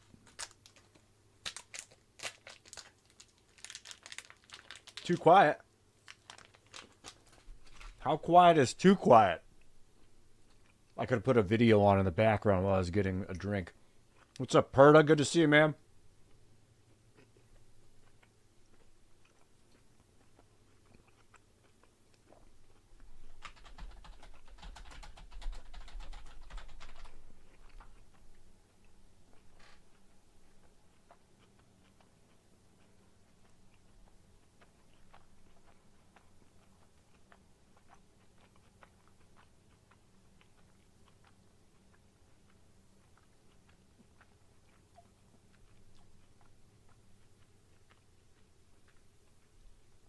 Alaris Varus. You son of a bitch. Just kidding. Well, no, actually. I mean, I don't really think you're a son of a bitch. I just like saying that out loud. Good to see you, homie. Tony. I got your Steam chat. Thank you. Hey, Zach Mattis.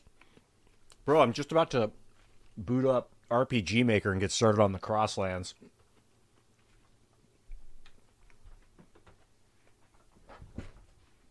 Oh, I'll be right back.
What was that Schwarzenegger movie? It was like, something, something. You son of a bitch. You son of a bitch. What was that from?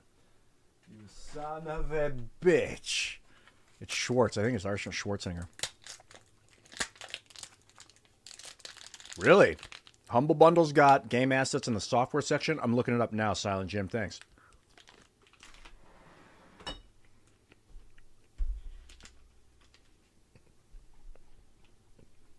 Asked if I was on I was on IRL last week, Monday through Thursday rather. No, Monday through Wednesday. I took Thursday, Friday off.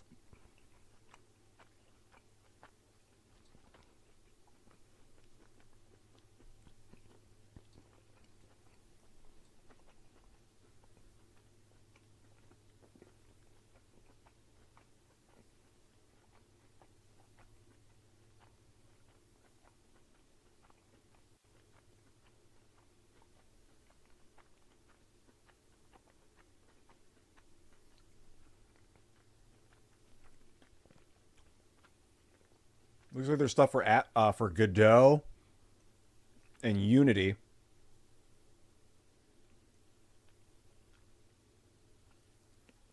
This is humblebundle.com. I don't think there's anything for RPG Maker, though. Do you have a link to something for RPG Maker? Oh, sometimes they do. You don't know if they did or not.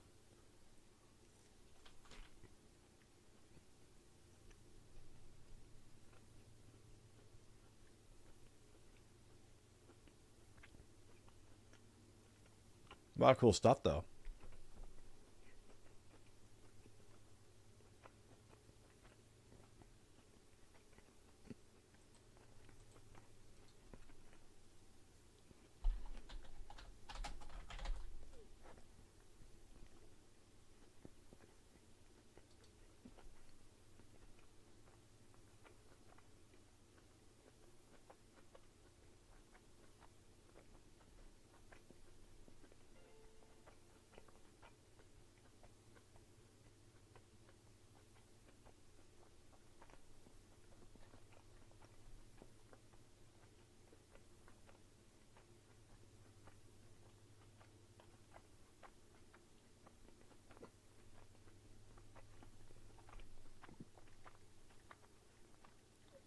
It looks like they're offering a very similar thing on Humble Bundle that they offered on Steam.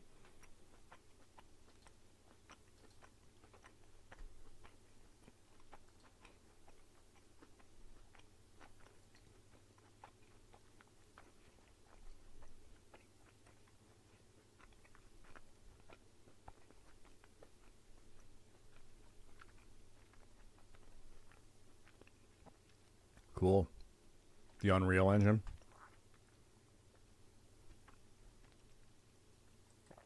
Right on, dude. I suppose I'll be keeping an eye on it. Be nice to get notified. If you ever see anything on it, message me. Best place is on Discord. Anything game related. If you want to get in touch with me about anything game related, Discord's where it's at. I basically log into Discord daily. Go down my messages, and if it's a message about a game, like sometimes developers will message me and be like, "Hey, we have a new game we want you to try." You got my interest immediately. If it's someone who's like, "We've got a game contest coming up. Hey, we want to involve you in some game related thing," I'm like, "Okay, I'm interested." If it's about politics or Timcast or like other things, I'm not. I don't really use Discord for that. Hit me on if there's other stuff. I mean, I'm open to reading messages about other stuff too. Although my brain is in the game vein right now. X is a good platform for like non-game related contact. Usually X is the best place to contact me. But Discord is like, I'm in game mode when I'm on Discord.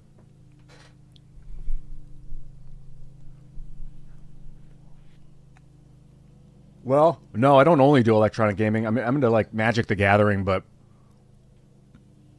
I haven't. I got a bunch of cards sitting right here next to me, just shitloads of them actually. Probably 400 cards. I don't know what I got here. 400 cards. I got to be general with these cards. I bought all these cards for this Urza deck I've been building, Mystic Tutor. But I just started streaming, and once I started streaming, I haven't really looked back.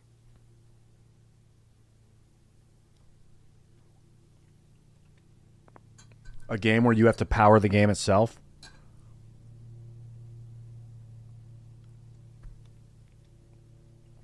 That'd be funny. Did you ever play that X-Men game on the Sega Genesis where he's like, the only way to progress to defeat me is you must reset the system. And I'm like, what the fuck is he talking about? He's like, you must literally reach out and reset the system. I'm like, how do I reset the system? And I'm like jump kicking the walls and trying to figure out this freaking end boss. And it was so annoying. I was like, how am I going to reset? What system do I reset? Where do I reset the system? And it took me like weeks and weeks to, and then one day I either read it online. I know it was before the internet. It was like 1994 or 93 that I was going through this. I'm like, I must have read it somewhere or someone told me. No, I read it somewhere, and they're like, you have to actually reset the Sega Genesis. I'm like, what? It's like, yeah, the way that you get to the next part of the game is you have to actually reset the system. What the fuck? So I got to the boss, X-Men. Let me see if I can pull that up. It's hilarious.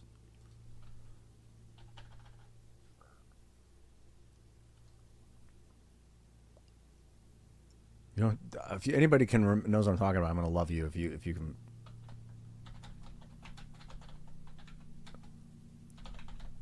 Yeah, here it is.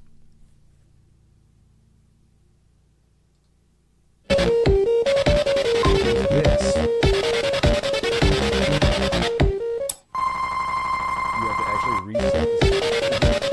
have to actually reset the computer now. Reset the computer now. And I'm like, what is he talking about? And I was trying to figure out how do I reset the computer? I'm like, what computer is it? I jump kick these fucking TVs over and over again. You actually reset the Sega. Only game I ever played where you had to actually reset the game.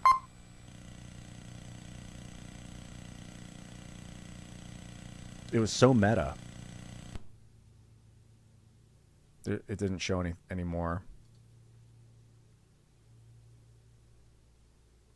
Here's a better version. Nightfall.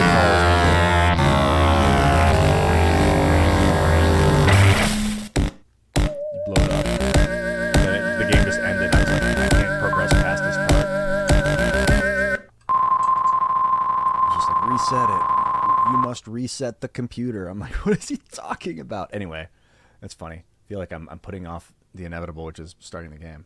I'm gonna X out of some of these screens. So I am looking at Steam.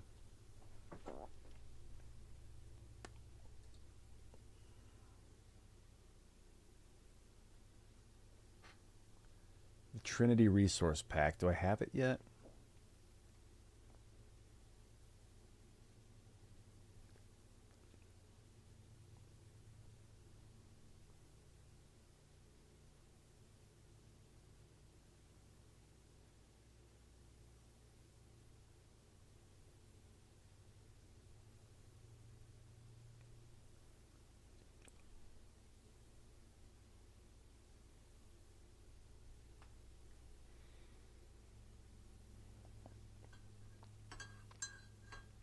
The Sega Genesis sound chip, was it that bad?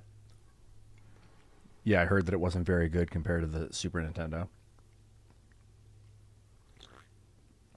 I always wanted it to be good because I love the Sega Genesis.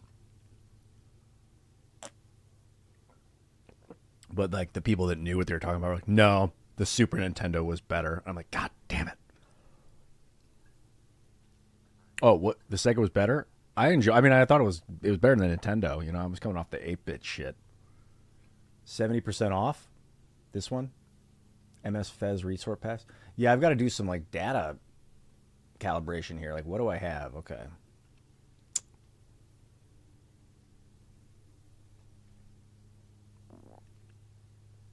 Well, I got this bundle. Why is it not showing that I own it yet? I think I need to restart Steam.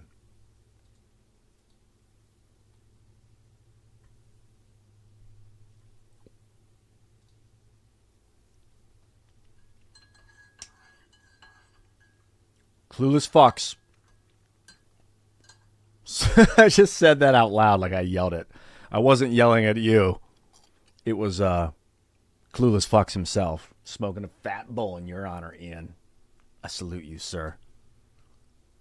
Burn one down in my name. Homie, I don't smoke anymore, but you can smoke enough for both of us, I'm sure. I don't like never smoke. I just haven't smoked in months. I really enjoy being energized without it. But I have like kind of gone with I've substituted caffeine for all the other drugs I used to do. Well, the weed. I mean, the only other drugs I ever did was weed for the most part. Yeah, I think people might assume that I was like huge into psychedelics, but I never was. I think I dropped acid like 6 times and psilocybin 10 times, and usually in not huge doses. I think I only did a heroic dose of psilocybin like 4 times in my life. 5 times maybe.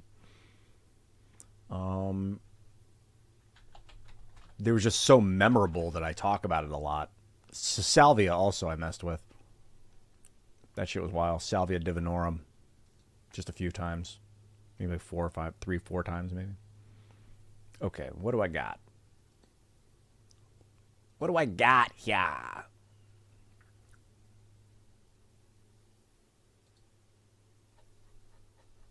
think it would show on the side if I had it already installed.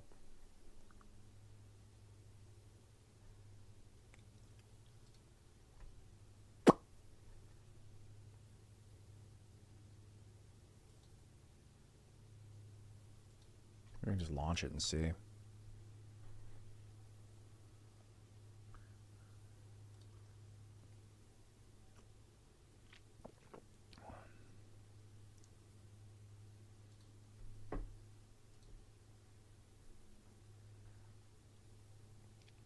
DMT? Yeah, I did. I vaped DMT a couple.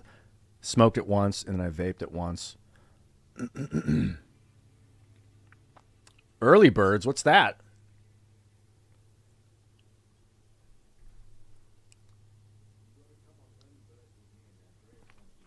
Yeah, I will. Where, when, where, what is it? How early?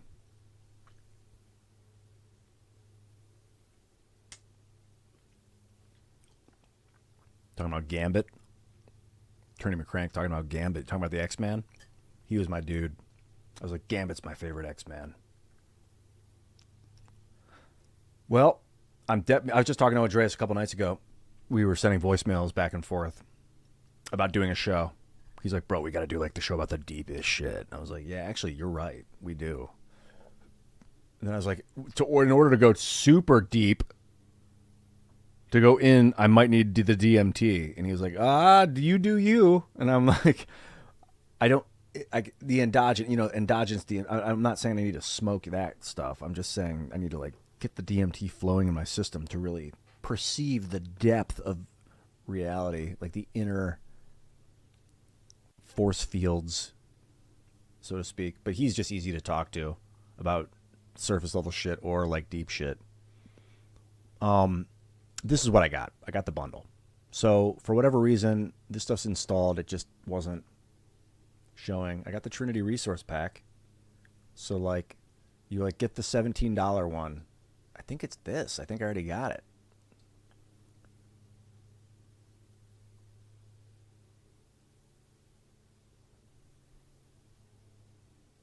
I don't know if I need to run it separate or something. I don't think so.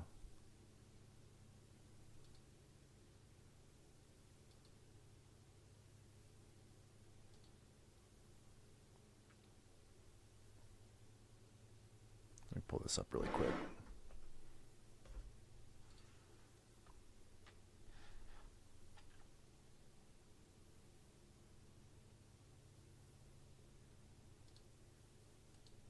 That's funny. Software Inc. just had an update today.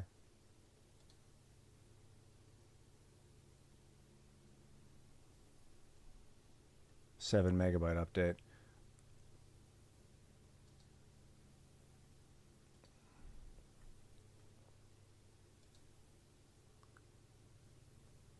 Yeah. Here's all the things I have.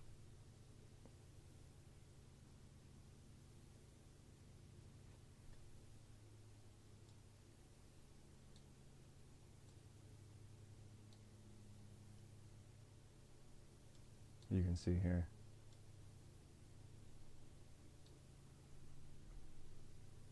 These are all, it looks like I'm about to install them, but there's no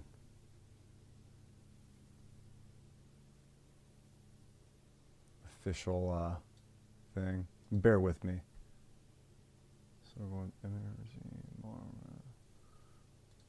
looking at.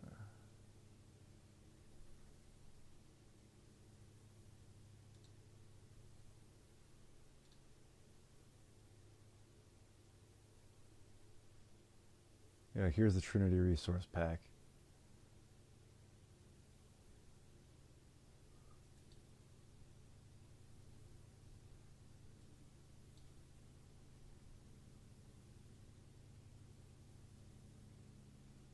But it's showing here that I have the Trinity Resource Pack. So like here it is. I think that's the same thing, $17.49. But when I look here, Trinity Resource Pack, it does not show it owned by me. Normally there's a little symbol here that shows that it's installed.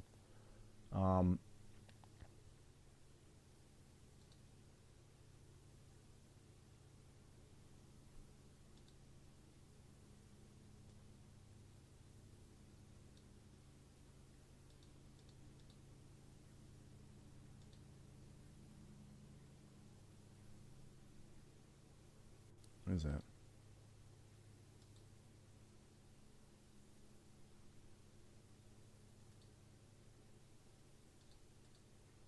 Oh, it's this. Tukiku, Tukiku, Tukiku, Fatiku.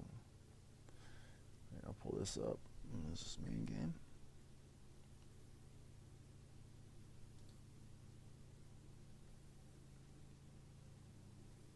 I might need to manually pull the game up.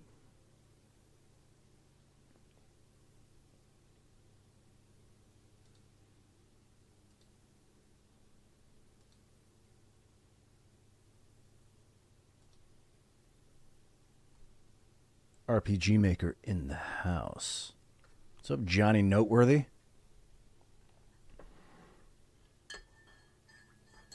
Silent Jim. You may be able to put the link in the chat. I don't know. Go to itch.io.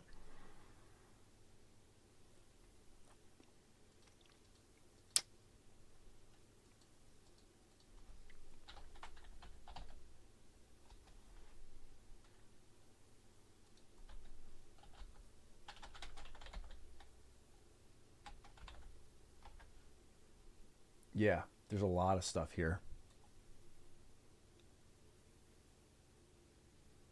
That's what I'm looking at. And then what, you can actually get free stuff? I imagine there's... No, MZ.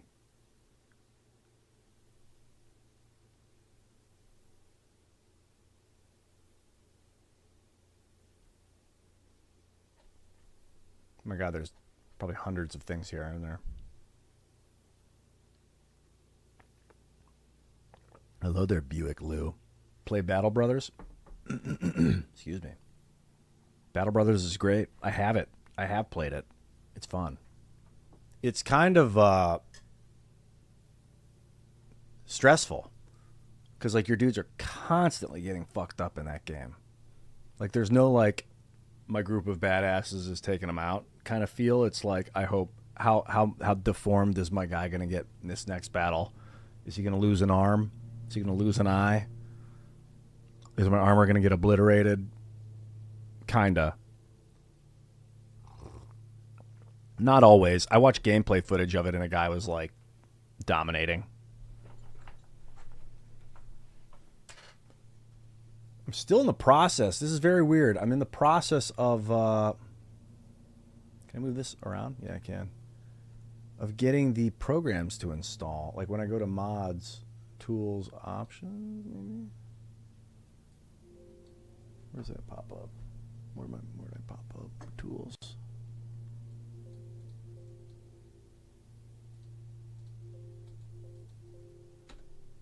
Eh.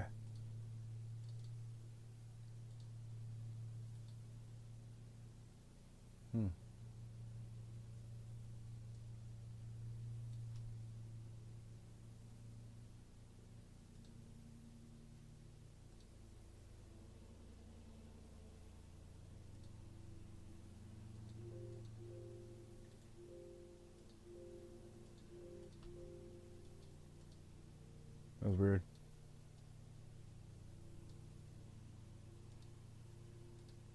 There it is. Tools options. Are you getting that?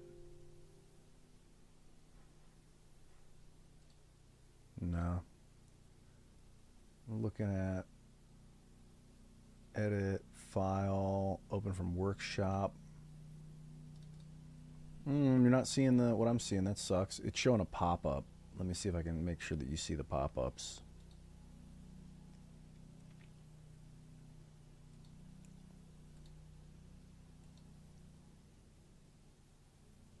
I mean, that's literally what I'm seeing right there.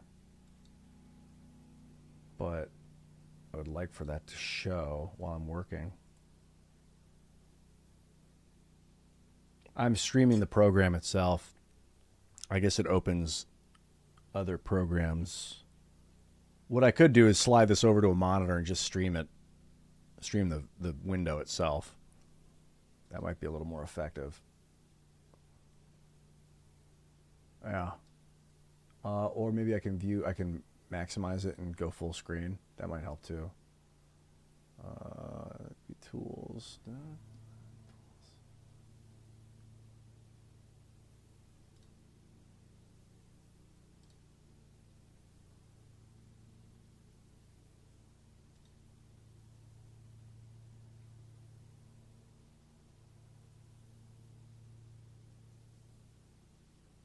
Okay. I think I just installed all the data. No.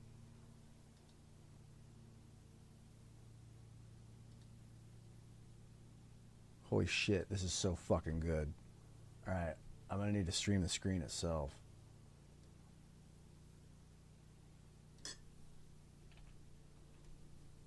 so you can see what's popping up.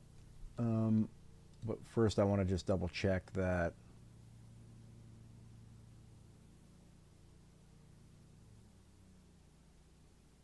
I have these things that I'm looking at. Resource manager? No. Plugin man. You'd think the plugin manager would do it.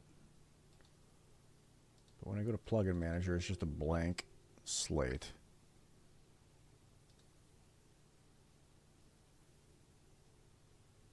Rogan Sims. Yeah, man, I'm at it. I've been at it for 14 hours or something. Roughly. Maybe a little bit more than that. Fuck yeah, dude.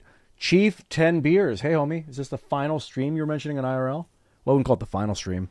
This is what I would call a giga stream. I've been at it for about 14 hours, roughly. I think I did like 7 hours on Mass Effect, and then another 5 hours or 4 hours just kind of hanging out. I did for a couple hours of just chilling, talking shit, talking about stuff, and then pivoted over into Software Inc. And now I've got game. This is a RPG maker. MZ. It's the newest RPG maker. I'm working on my new role playing game, The Crosslands. We'll just call it Crosslands. I'm not sure exactly, but I'm just making sure that all my assets are imported before I open from workshop. Negative. Exit. Exit. Steam.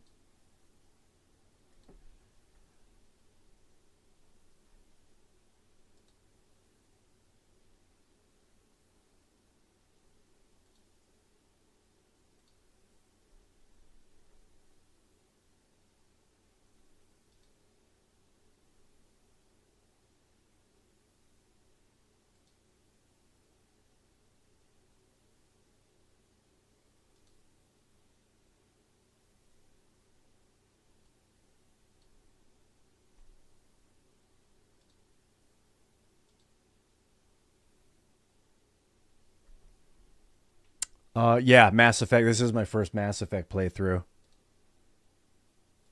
Yeah, I'm probably about 20 hours into the game. Oh, shout out to Rufus McNasty, also in the chat. How do I install my RPG Maker MZ DLC Steam? Searching now. Oh, let me make my face bigger there. Oh, fucking Q-Dog Punisher with the 100-bit cheer. Thank you very much, sir. Locate the Steam DLC folder. Okay, right-click, manage, browse local files. This will open the game's file directory. Got you. Then, I'm going to do this manually.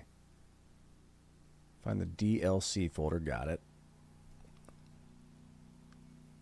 Maybe case sensitive folder contains all the DLC. Copy the DLC assets. Yeah, these are them. I gotta manually copy the assets. What?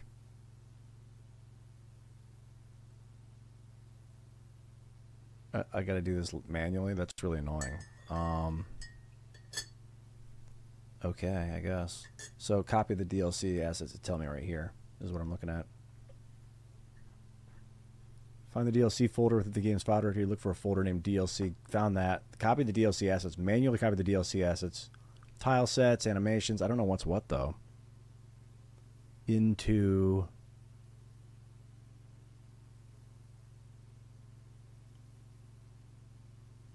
within the game's main directory.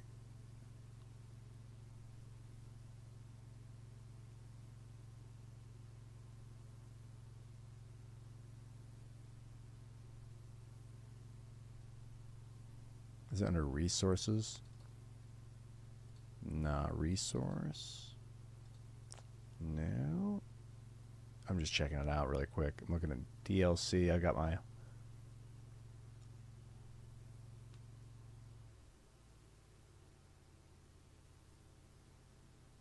consult the...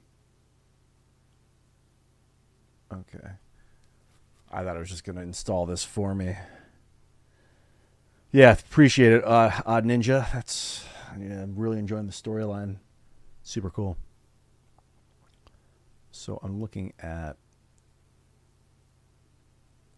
I want to make sure this is accurately going into the right folder. So I'm looking at, what is this? DLC. So you got like 3D particle effect pack.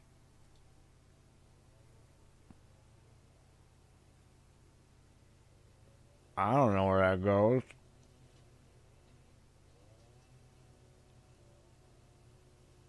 Let's see what Steam says. I'm going to do this manually for each one, which is kind of brutal.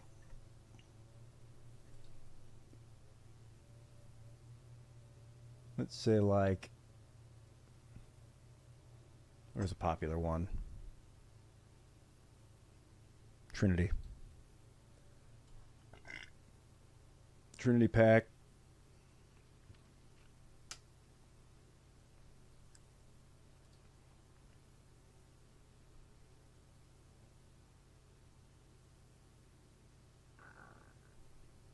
Back up the generator folder in your MZ installation and completely replace it with the generator folder.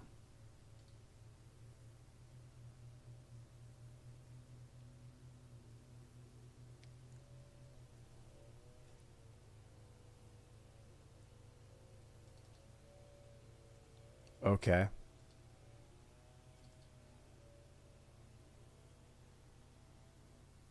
So we're looking at, yeah, I got to go through here one by one and like copy things and paste them into the right folder. This is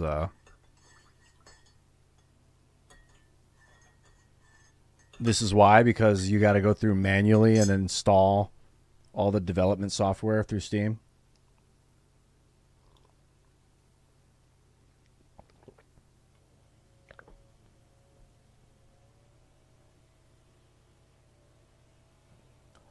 Yeah, this is absolutely atrocious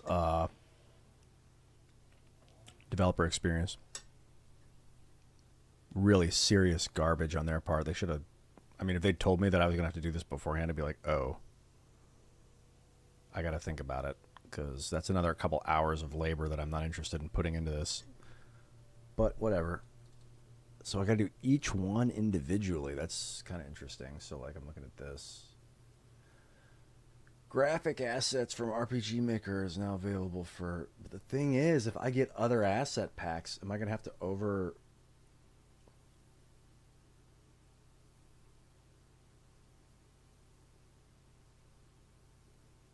I don't want to write over other packs. Like, are they all compatible?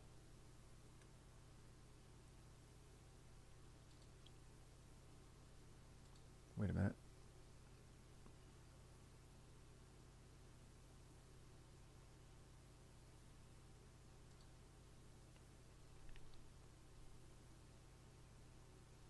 Oh, now it's good. It's showing that they're in my library. That's cool.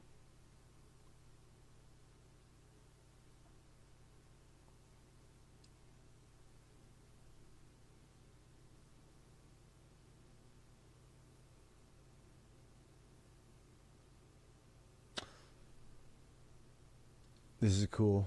Thanks for bearing with me here. This is not fun. Welcome to the development side of things. Yeah, the fun is saved for the front end. I mean, once the system's up and functioning, it's super fun. MV Trinity Resource Pack. All right. All right. Now it's showing that all my shit's in my library. That's cool. So let's see here. Yeah, now it's showing up in my library. It just took a minute. Cool. So, what happens if I launch the game again?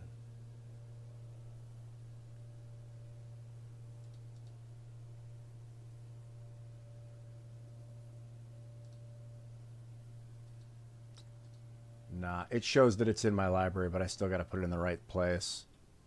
Okay.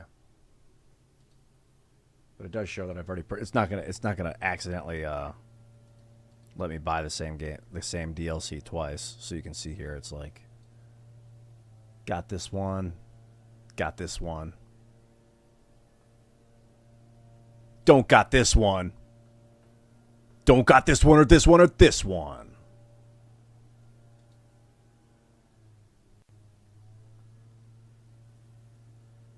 The RM Finder. Okay, I'm going through some of the best sellers here. This is legit. 3D particle effects.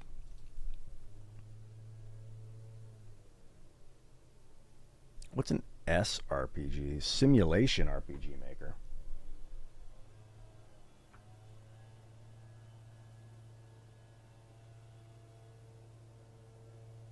This is like Tactics Ogre graphics.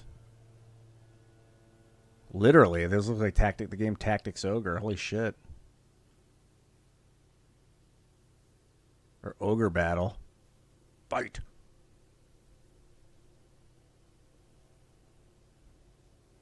This is fun. I'm having a blast doing this.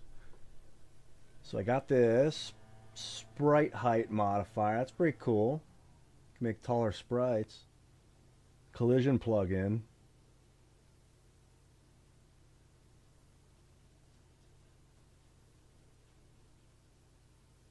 This looks really nice. A database cleanup tool.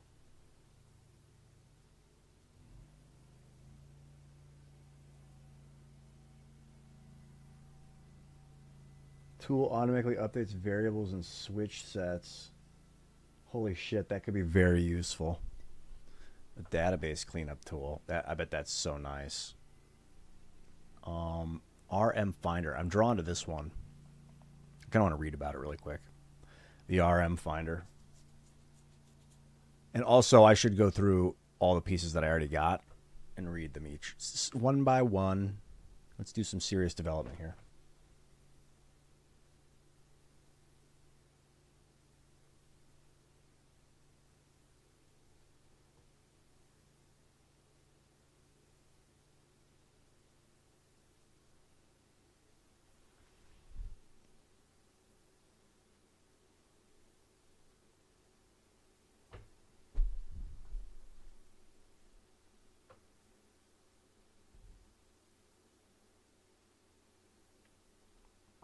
I'm going to read about this. I go to the bathroom.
Take it over. Really want to fight.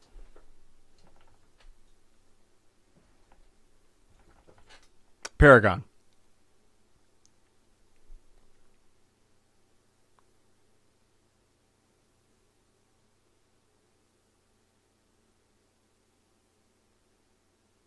Yeah, it's not downloads. These are just things I had. Oh, I should go back to where I was. I already checked to see if they were downloads, but they're not.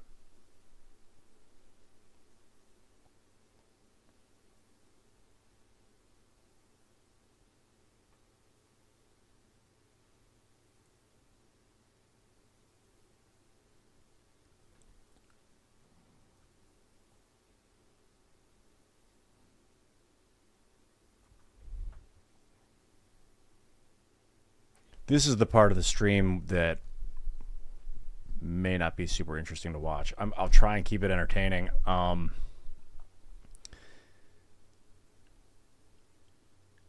Yeah, I'm reading about data inputs and stuff. Okay. RM Finder is an advanced event searcher. I like that. Events are really useful. Events are like, I walked on a spot. It triggers, the screen turns gray, lightning crashes, old mother dies, that kind of thing.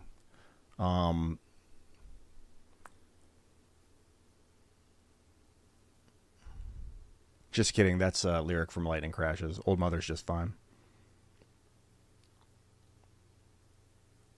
RM Finder for my own game because I'm revising many items and it was very hard to find. I love that people write their own scripts and then sell them.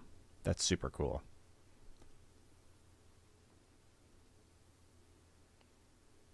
Only for Windows, requires .NET Framework 4.8. Comes with some versions of Windows otherwise. Switches, conditions on, off. It can search your entire game for events.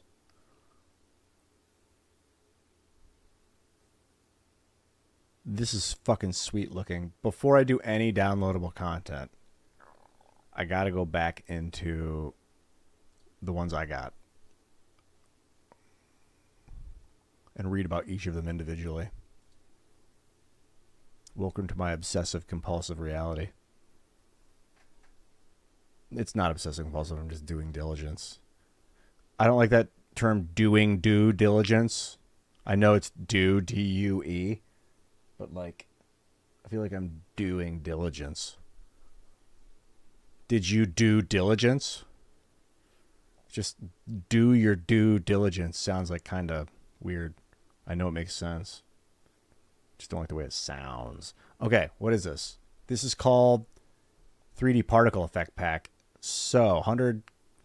Want to impress your game players with animations? Here you have it. New brand 3D Particle Effect Animation Packs. Featuring 100 very usable and important effects. Cool. So these are all sorts of... just weapons, slices, attacks, all that kind of crap. Love it. That'll definitely come in nice. What else we got? Number 2. Arcade Game Resource Pack. Oh yeah, these arcade games. Arcade Game Resource Pack, RPG Maker official material collection of resources which are particular about the expression of pixel art. You can use it to create arcade game scenes with action transitions, which can enrich your scene content and increase immersion. Used to enrich the map effects in your game. Flexible standby or active animation. Gorgeous action effects. 13 objects, 37 sheets. Or engine to be used in common projects. You may modify some of the assets. Not redistribute them. Makes sense. So arcade game resources. I wonder if what that actually, like, you go up to an arcade, you press it, and then you're like a lizard. It like fades out and then fades back in, and you're a lizard in like a swamp, and you're like you're playing the arcade game as the lizard in the swamp. I get it. Number 3. Character Generator Expansion Plugin. This is cool sounding. Allows for free editing of character components, enabling users to freely edit the composition of character blocks and adjust stacking orders. Additionally, allows for specifying equipment, And universal parameters, permitting individualized replacement settings for each character. So, like, this guy can wear heavy armor, this guy can't. I kind of want, like, classes, like jobs, you know, like Final Fantasy Tactics, where, like, I'm going to make this guy a white wizard, which means he can't wear heavy armor. And then if I change his job to warrior, he can equip heavy armor again.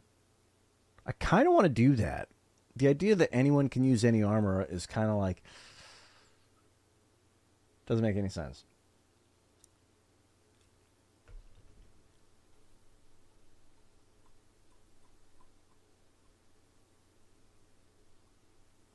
This is full body side view, face image, one TV, and TVD. Configuration of these components is entirely customizable. Non-combat, the side view image can be called for use as a dramatic action.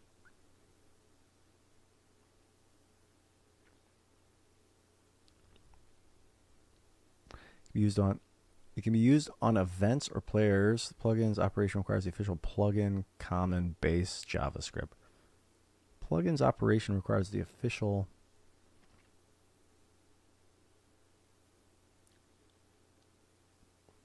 Yeah, environments where no other plugins are installed, okay. So they're like, use it at your own risk with other plugins. Plugin common base JavaScript. I don't know if that's already installed in here or not. I'll have to investigate.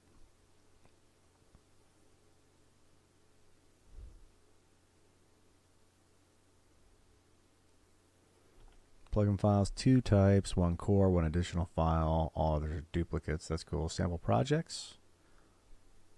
Use in conjunction with the TN Sprite Extender JavaScript plugin. Please make sure to place the Sun 0 generator X in JavaScript and plugin after TN plugin due to different scaling ratios for SV graphics.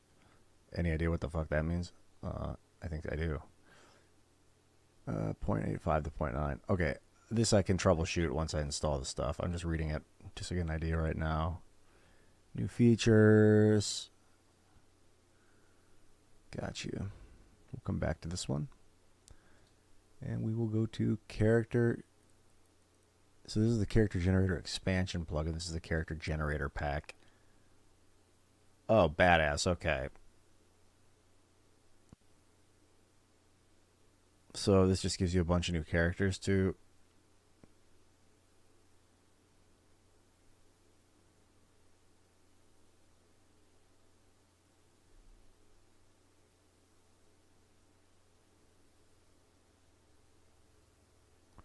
Okay, this will help me generate all sorts of crazy variety of characters. That's pretty cool.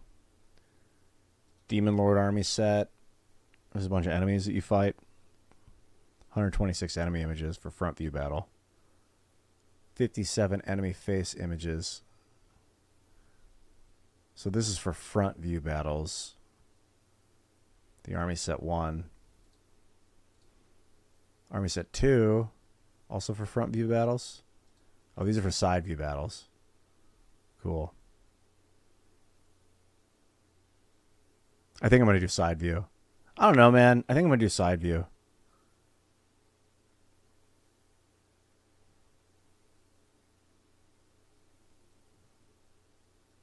There's just so many options. But I think side view is cool. It's all good. It's just a matter of picking one and going with it. What's this? Dora Pixel map chips. What are these? Dora Pixel map chips is an RPG Maker official map chip material collection of tile sets.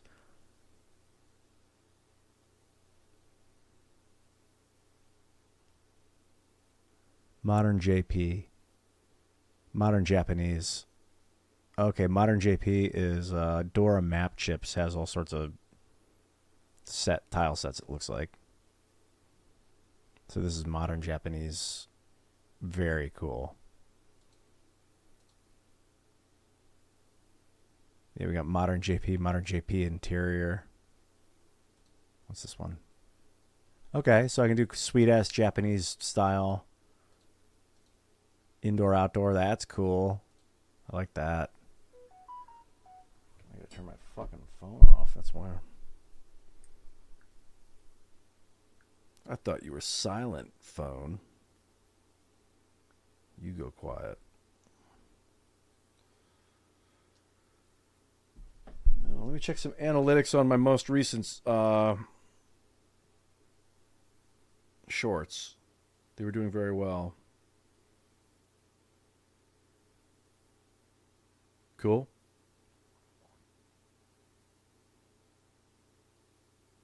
Yeah, the new shorts are doing okay. 560 views in 12 hours. That's pretty good. It's the same as the day before. We're experimenting. The editing team's experimenting with analytics of like how we post, when we post, what we post. Getting some feedback.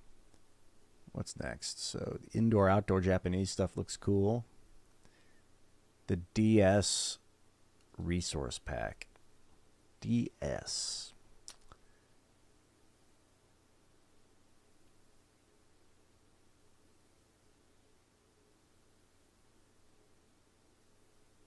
Oh, that's interesting. If you have one pack, you don't need to purchase the other. I wonder if I've got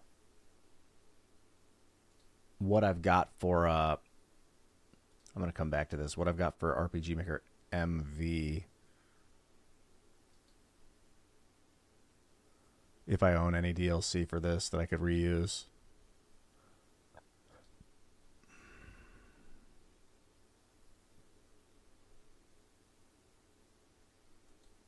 Almost seems like a money grab that they made an entire new program.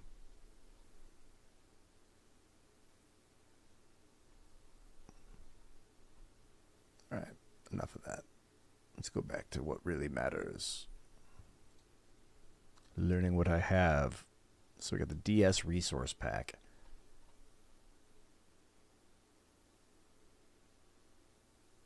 Over 30 sheets of tile sets to create dungeons and towns. And a variety of themes. Ice mines, Arabic castle, walking sprites, battlers, face, bust up icons, character objects, and 20 background musics to help you tune. That's cool. This is like the basic meat that like kind of lets you spread out from what the basic game offers.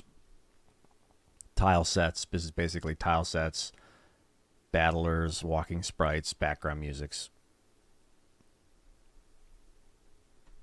Cool. DS resource pack. And then there's another one, the DS Plus resource pack, where they just add a bunch of... This is like part 2, pack number 2. The Japanese Sengoku era. Sengoku Jidai. Is this the Warring States period? Eternally brutal, I hear. The Warring States period was no joke. Oh, yeah, Odd Ninja, when I mentioned the CSEC, everyone was like, Garrus. Dude, Garrus is so awesome. Do I like the wizard pack? The answer is yes. If it involves wizards, yeah, I like it. Ethan Klein, buy Dragon Age and become transhuman. Is that what you mean? I'm going to get the original Dragon Age trilogy. I don't know if I'm going to get the new Dragon Age one. Yeah, we talked about on IRL one day how strange it was that the woman was like, I have to do push-ups because I said the wrong word. And you're like, oh my God.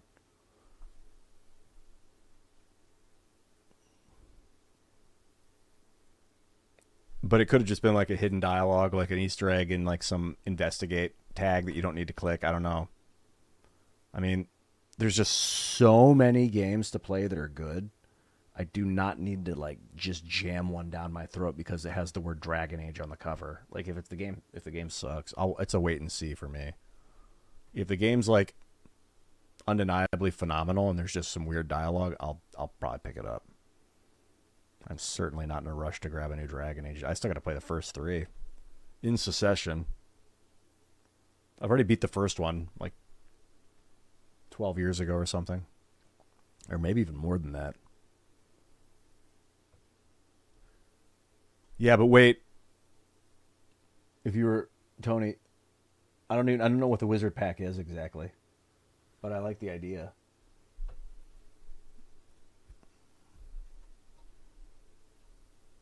Fantasy Generator. This is called the MZ Fantasy Generator Armor Parts set.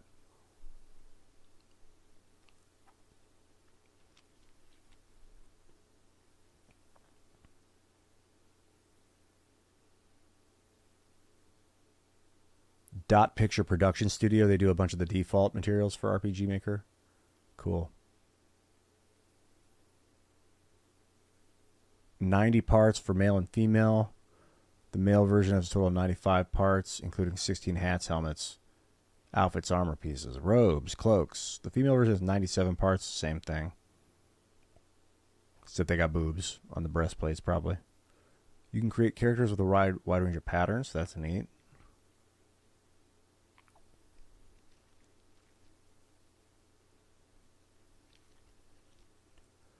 Set of samurai armor. That's cool.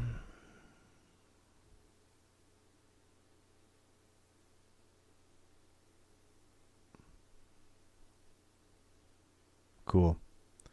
More armor created by the original creator that fits the theme.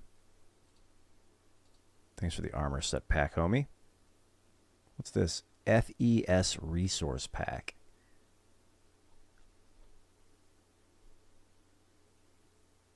Same as in the title. Charming style of RPG Maker FES. You a fan of the classic pixel style? Oh, FES. What does that mean?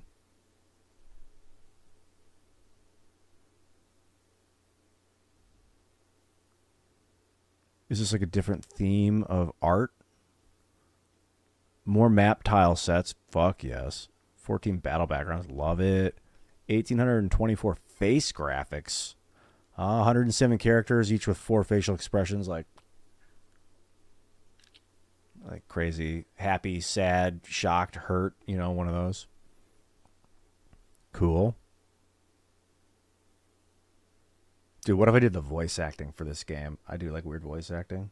I should like, Hah! I should import my own battle sounds. No! 1,820 bust-up images for dialogue. Walking sprites, battler graphics. Wow, this is a lot of good stuff. 53 background musics. Freaking love it.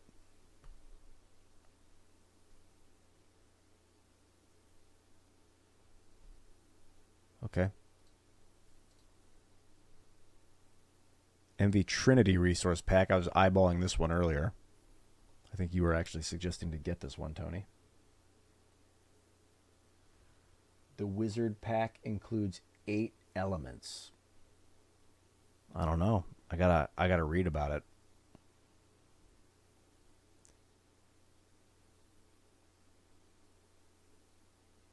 Sounds intriguing, though. I will admit that.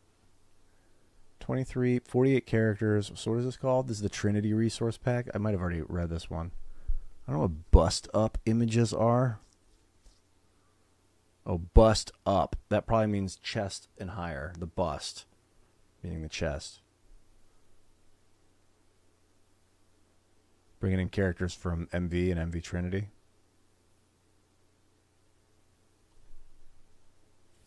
Oh, I'm sure the developers were like, shit, I get to resell my same content with a V instead of a Z instead of a V. I'm in. $8.99, baby. Let's make it cost twice as much as it should and then give it 50% off. Everyone will love it. I get it. 133 files of tiles.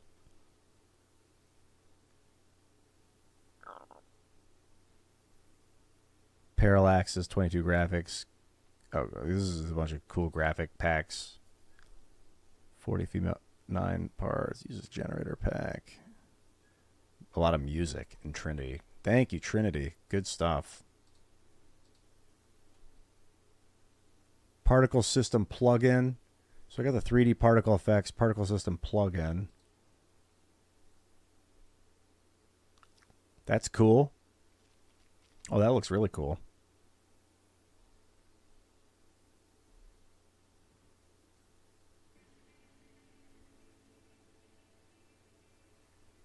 What's up, homie? Stinky Sock. Yes. I think the name of the thing is Ian Crossland Plays software ink. Let me fix all that, by the way. Whoops. Not here. Let's do this.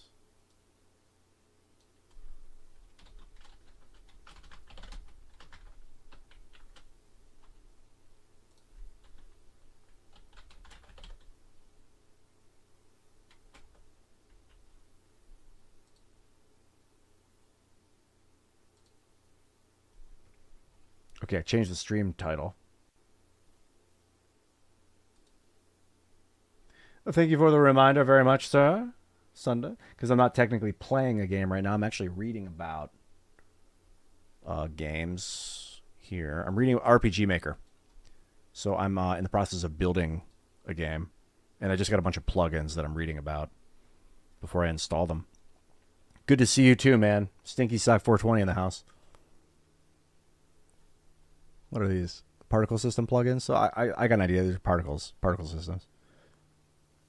You can also edit the particle settings, like loud, wider, more explicit. Yeah, I got it all. Fixed an error that occurred.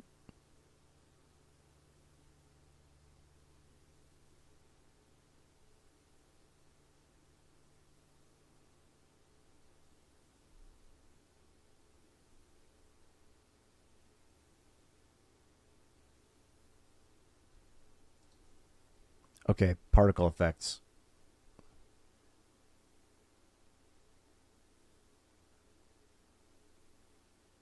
Looks good.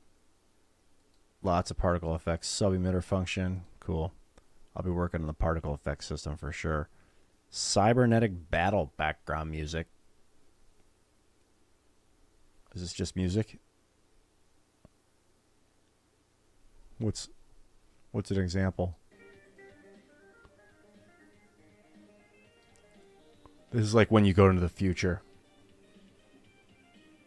Yo, bro, did you just super chat me again? Particle system plugins. Sunday. Ian reads particle system plugins. We have eclipsed the next level. You read my mind, Stinky Socks.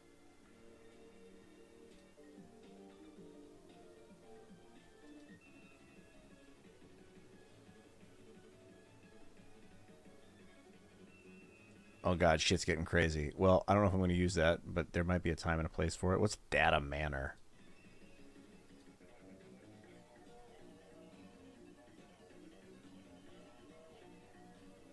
Love it. Cool. Background music. What was this? Ref Map Fantasy Character Pack 1.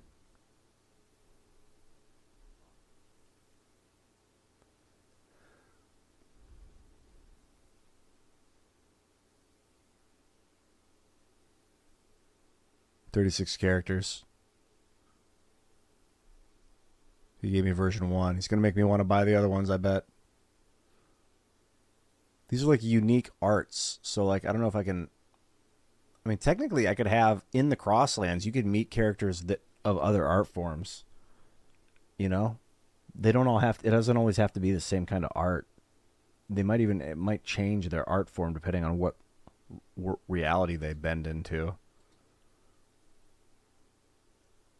Sprite height modifier. Yeah, I remember this one's important. You can tweak, make them taller.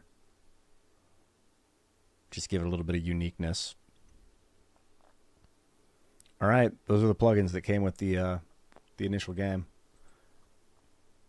Now I got to figure out what else I'm going to need to flesh out this system. I think... Let's see here. Well, I want to get rid of this.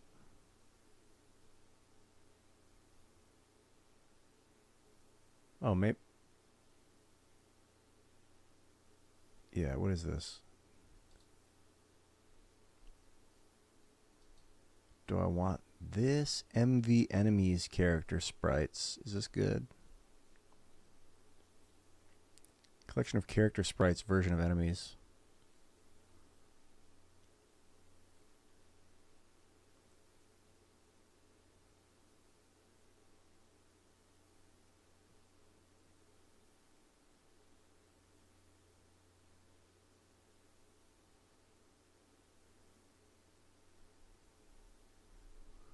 Yeah, enemy sprites is pretty cool. I think I'm going to keep that carded. So...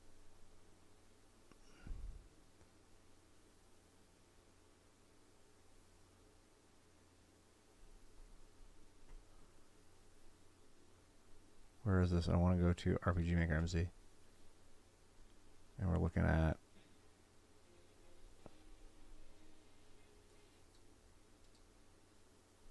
Boo doo doo doo doo doo doo doo doo.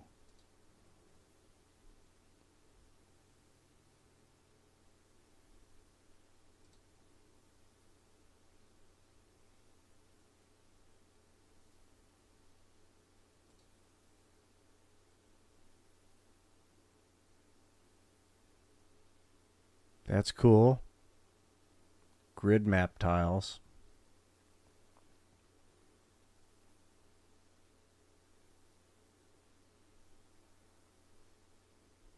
What is it?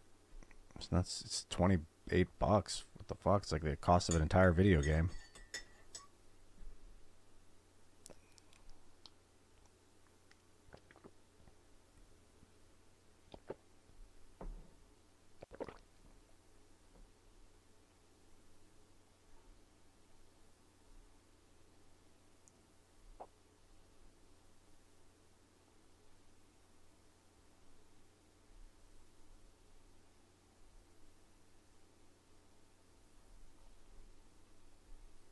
Oh. I have this.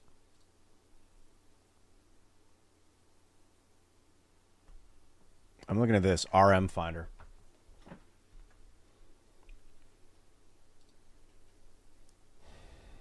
The RM Finder. This sounds kind of useful. It's an RPG Maker official tool. You can search your game for texts, scripts, switches, events, troops. You can just search the entire... This would really help organize activities in the game. When I'm like, what did that one guy, when he was talking about dog shit, and I'd search it, and it's like, oh, I was on map 17 and in the city of this, on the 4th floor of the house of it. And I'm like, oh, yeah, that guy. That's a helpful organization tool. This is useful if you want to find all instances of a healing potion in your game. Maybe you forgot where the party's supposed to find that important quest armor. You want to check all maps where one enemy's appearing.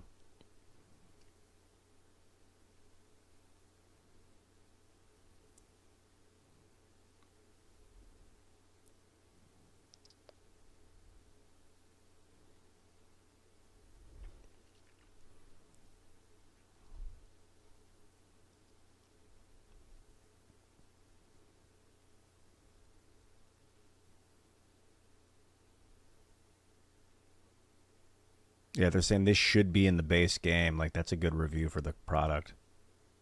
Should have been included in the base game. Quality of life. And the database cleanup tool. All right, this is going in the cart.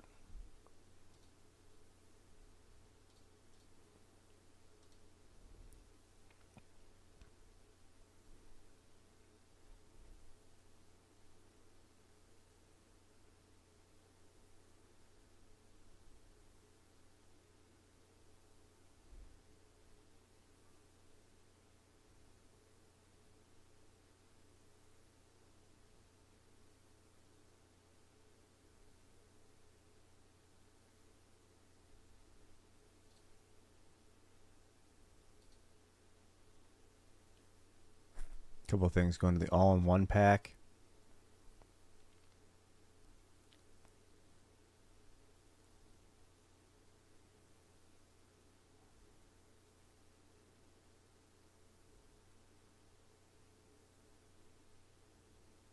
Retro graphics. That's pretty cool.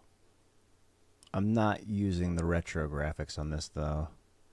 And the other one, the RPG Maker MZ Isekai Creator Pack, a collection of assets by famous Japanese creators. No, I think I'm okay on that for now.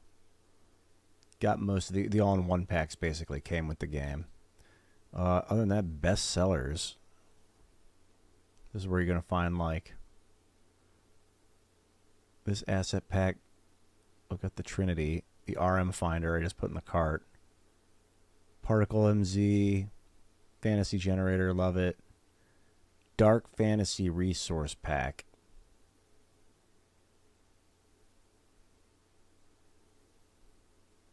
.3D particle effects. Modern Japanese custom MZ.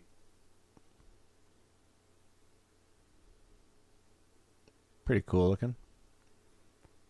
Character generator expansion. Collision. This is an interesting one. Rosdale collision altering plugin. Official map plugin, which changes how collision detection works in your project. The plugin changes the default grid-based movement of RPG Maker MVMZ. Allows pixel movement. I'm going to open this and keep it. This is the database cleanup tool that they were talking about. RPG Maker grid map tile. This might be worth getting to.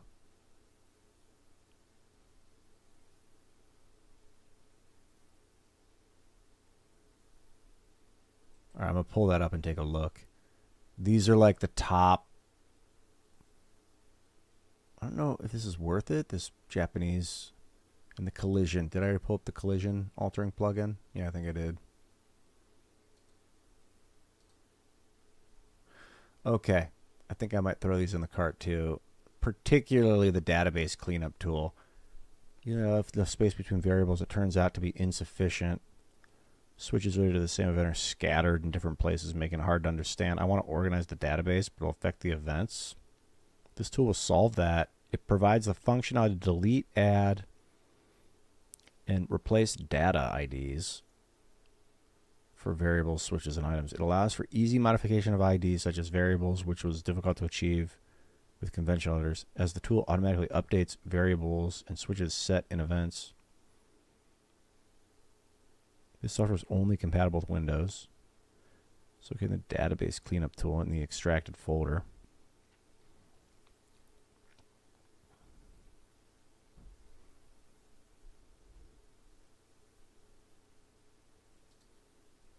I'm interested to see it in action. I wonder what it does.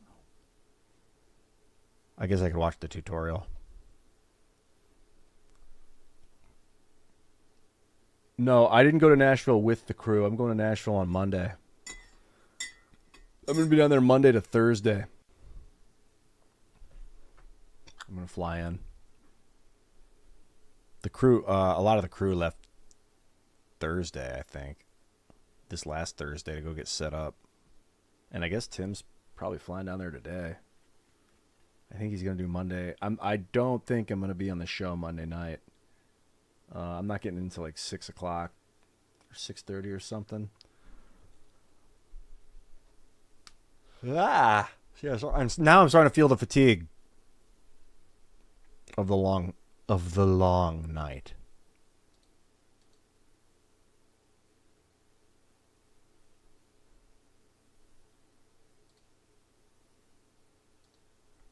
I want to watch the tutorial on this one.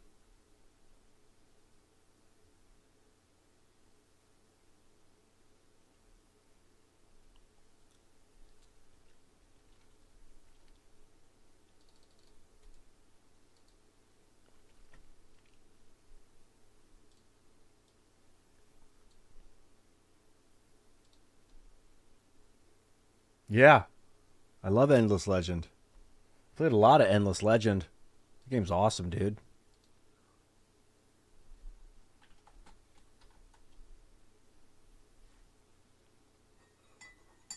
I have Endless Dungeon of the Endless.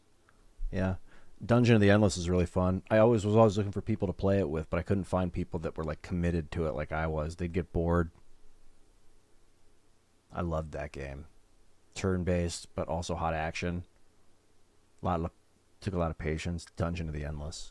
I think I have Endless Space. I also have Endless Space. I have Endless Space 2. I didn't really... Once I got to Endless Space 2, I was just like... I think I've had enough of the Endless series. It came to an end.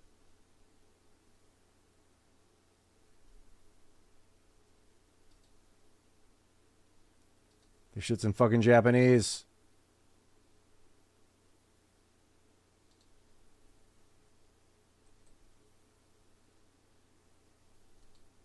This is what I'm watching. There's also no audio. I think it's in English too.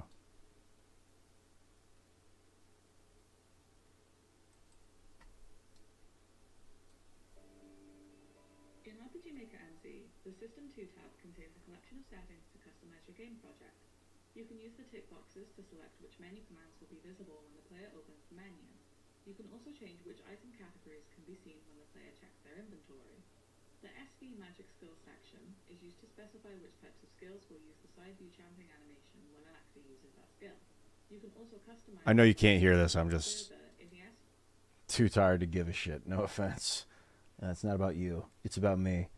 Funkmaster General with the 5 gifted subs. Thank you very much, dude. You rock and roll my life, brother. Shout out to the Funk Master in command. Hell yeah, dude. Just in time to witness the greatness of RPG Maker MZ. Actually, I already know a lot of this stuff. I'm familiar with the RPG Maker system, so this should be...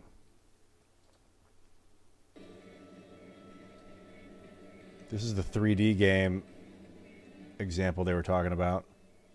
Or one of them. It's pretty cool, jeez.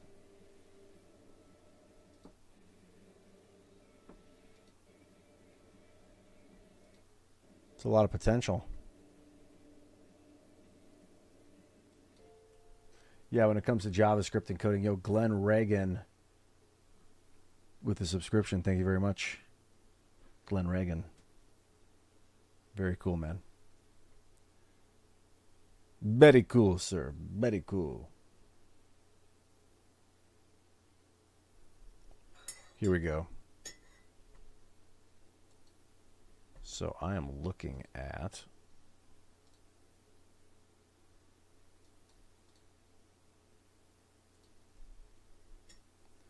database cleanup tool. That is a yes. The collision altering plugins. All right, we got a few things. Grid tiles.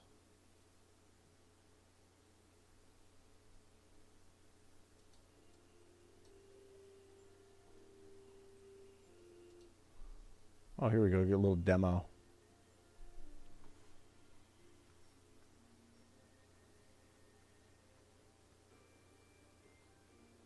Let me make sure you're getting audio. You don't really need audio for this, but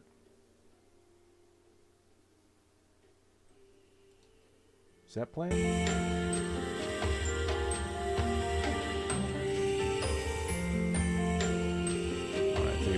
Take it back a touch.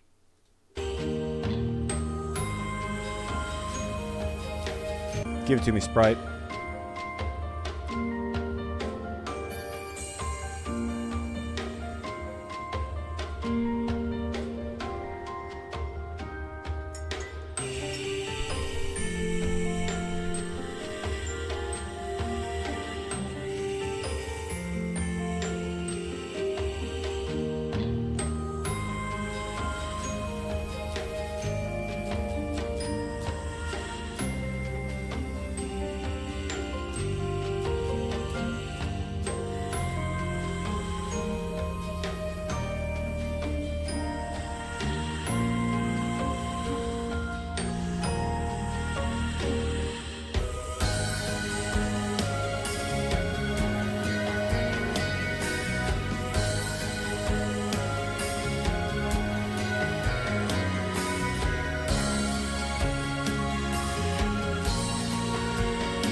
This allows me to turn certain images into collision aspects or not.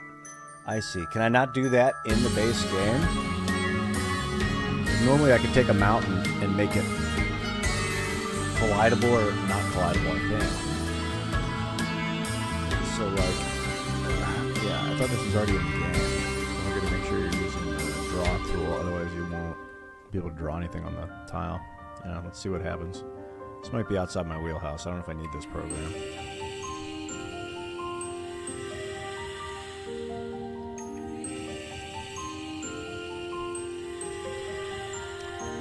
Oh, I see. So I can collide into the diagonal line instead of just collide into the box that the line is a part of. Right. That's like really for like if you want to run up diagonal things. I think I can keep my game square. I don't really need much diagonals and stuff. Pretty cool though.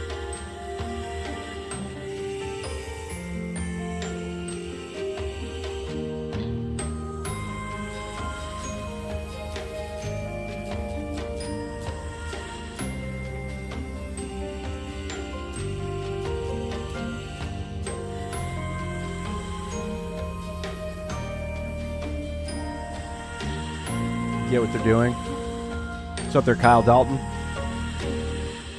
More coffee, Randizzle? You read my palette. Here for you, sir. Okay, there's more tools than just diagonal collisions. Okay, cool. This allows you to grab the points with already drawn shape and adjust them as needed. Show me. Okay, get it.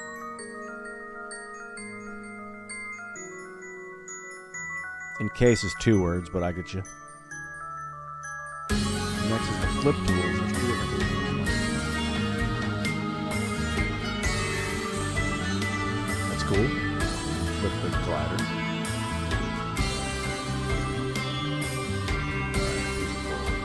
Got the basics.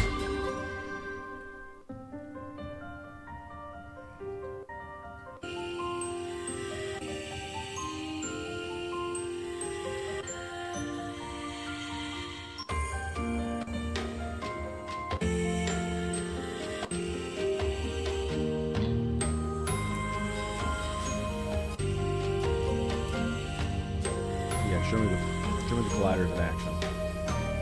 I think I can visualize what's going to happen, but I want to see it. Yeah, that's what's going to happen. You can run around diagonal things instead of just running into it like a box. I don't really care about this. Like, I feel like you can use your, you can, like, what they call suspend your disbelief.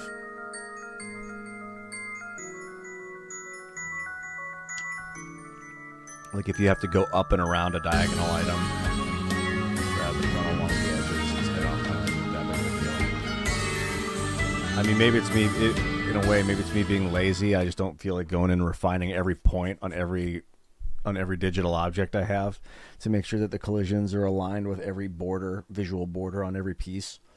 Like, I'm very happy to make just grids of squares.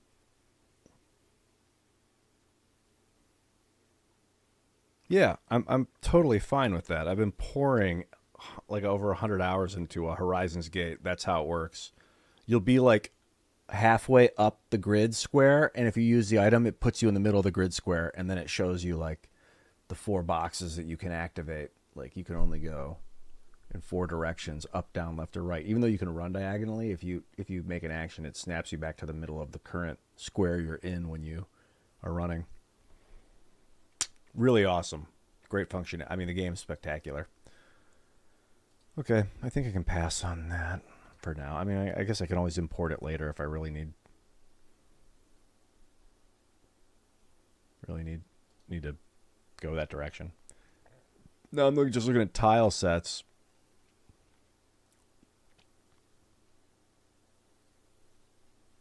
Tile sets are cool.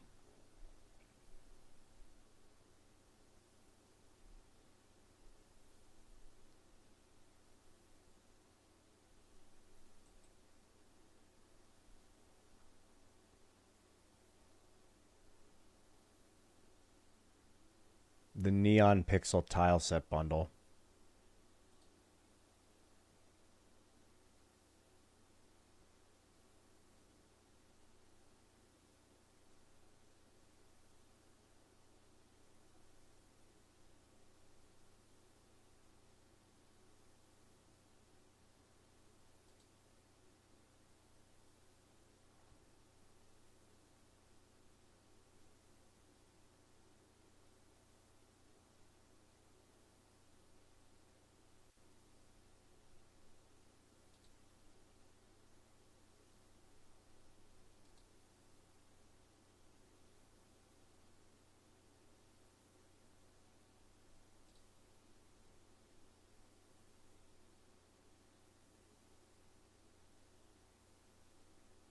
What's ARPG plugin set?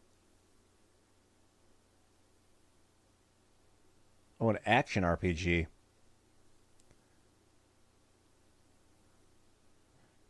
So like Zelda. That's pretty cool.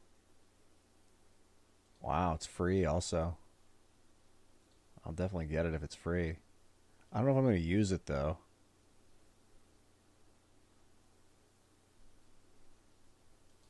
I don't plan on I'll add it to my library.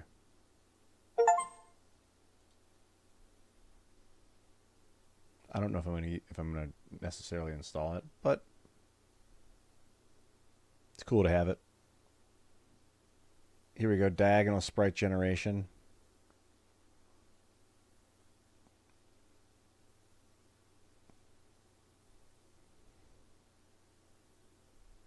Message log plugin.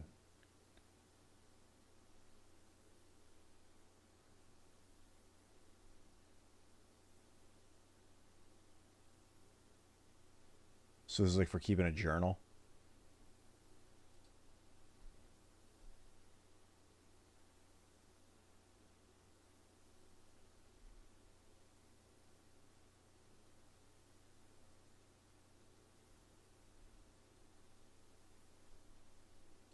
That's cool. I'm actually drawn to the pixels. Neon Pixel looks super talented. The Neon Pixel bundle. Like, this is like tile sets for ages. Mega Atlantis. Like I was talking about Atlantis earlier. Underwater tile sets. This is like serious variety.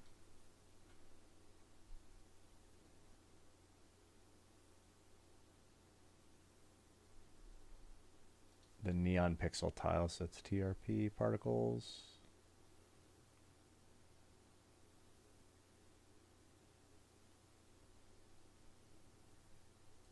The SRPG. So this is tactical battle systems. I like these a lot. Where like you're fighting on grids. I was talking about that.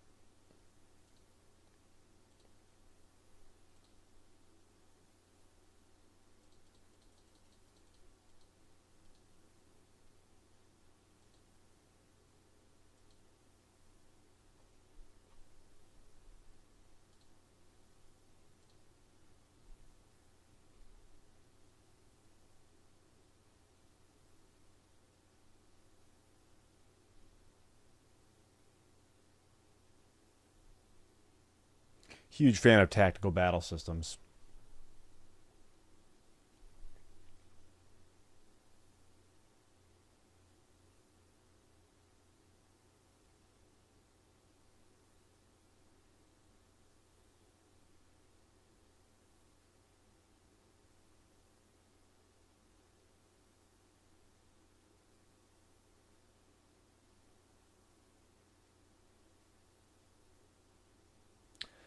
Man, it's like a whole other game, dude. What's up, Willis Den Media? Good to see you, dude. Doing a little RPG Maker. Priming. Oh, fucking Foammaster General took down a tree yesterday. Homie. Beast mode. Nice work. God, it must be fulfilling. I played Mass Effect for like 10 hours. It was still pretty cool. I streamed it. Man, I love tactics games. I've been playing tactics game frequently. Making a tactics game might be the way.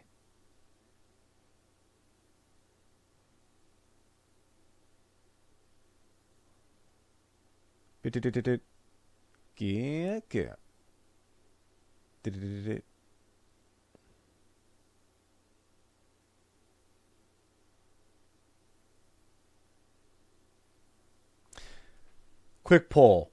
I'm just asking you guys here that are here right now. If you were playing a role-playing game like this, like a turn-based role-playing game, do you like the games more where you're walking around and you just randomly and you're in a battle and it's your party, Final Fantasy basically. It's a side view of your party attacking the enemies, turn-based combat?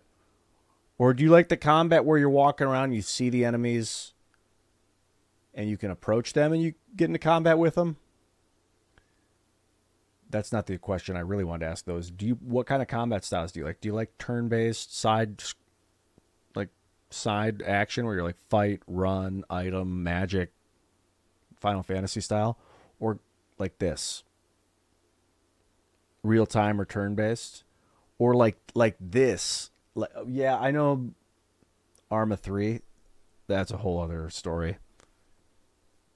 That's like first-person shooter. This is like tactics. Yeah, this is like Final Fantasy Tactics, where it's a battle map, and you're on a gridded map, and your characters can move on the map like 3 spaces. They have a movement like this guy right here.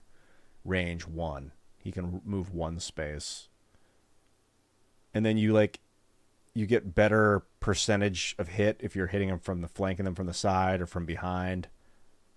And then you can get different skills and stuff that you can use in this battle.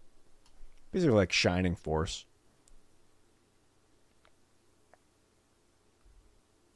You hate where the enemies are invisible?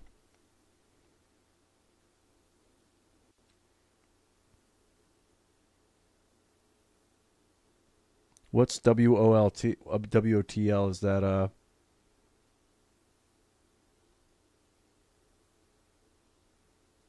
War of the Elite? I think I know what you're talking about. There was like a Final Fantasy Tactics version. Also Tactics Ogre. That was a great game.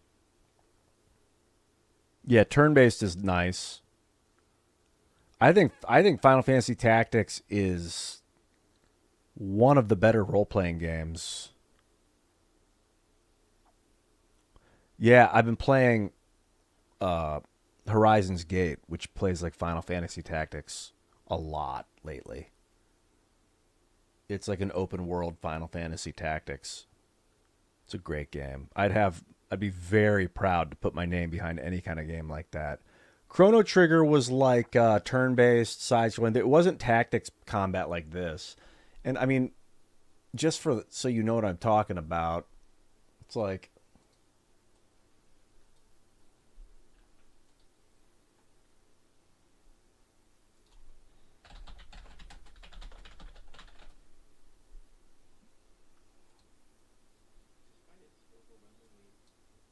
So here's Horizon's Gate. This is a game I've been playing a lot of lately.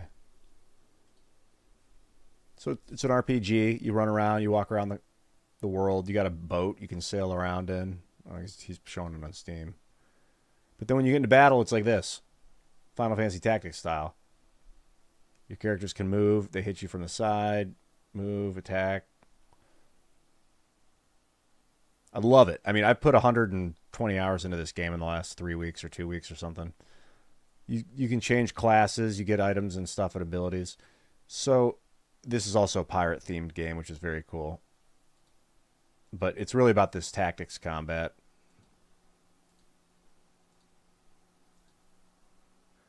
This is made by the same developer that did Void Spire Tactics and Alvora Tactics. I was just doing this battle like 2 days ago. I just came upon this floating salvage dredge place, and you got to defend it. And then there's in this game, there's also your boats can get into boat combat. That's pretty cool. It's mostly focused. The way I play it, it's mostly focused on this. So, just a general poll. War of the Lions is the first Final Fantasy Tactics game. What a great game that was. Yeah, Tactics, when people talk about Final Fantasy Tactics, they have really, really good things to say about it. That style of combat is like really awesome.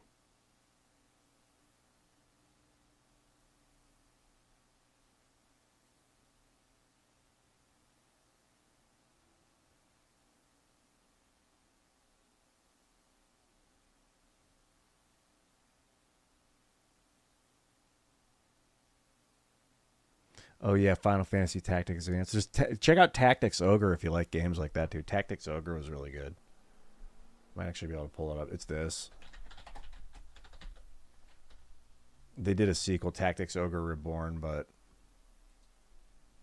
I mean, in a lot of ways, this was better than Final Fantasy Tactics.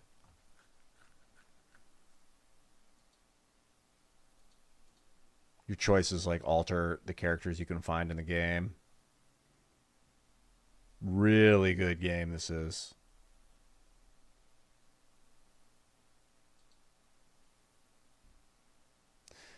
The downside of this game, or at least the limitations of this game is in games like this, is it just goes battle to battle to battle. There's no like walking around a world map and exploring a world map and like engaging enemies and like leveling up and all that. You just do the battle. When you beat it, you get some dialogue, and then you go to the next city, and then you engage in another battle. I mean, there is like a map that where you can go from like zone to zone, but every zone is either like a city or a battle. There's no like world map that you can walk around in with your party or anything like that. Kind of like Suikoden. Like, I was a huge fan of Suikoden, which I hear they're releasing. Suikoden 2. I thought this game was kind of well done. You know, you got your Jowie, dude. I remember Jowie. It fights like Final Fantasy. But you have a world map you can walk around. I mean, this is more like Final Fantasy than any kind of... It's not really a tactics game. I think that it's got your like battle. This game's really good, by the way. Suikoden 2. Yeah, they're redoing 1 and 2. I never played 1. I think it's very similar.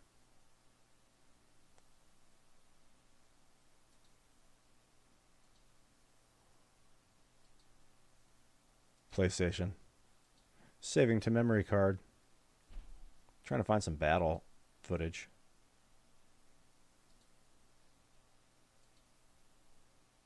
And then you get like kind of like Shining Force style. You get tons of guys that you can swap in and out of your party. I don't know if you guys ever played Shining Force, but we were talking about the Sega Genesis earlier. This was like one of the first games I got on the Sega Genesis. Well, one of the first games that I ever owned where I was like, I felt very proud to own this game. You walk around a city. Like, I would kind of like to make a game like this, actually. I don't know, man. It's tough to say. And my brother's name was Max. That was the main character's name. I renamed him Ian. But walk around the city.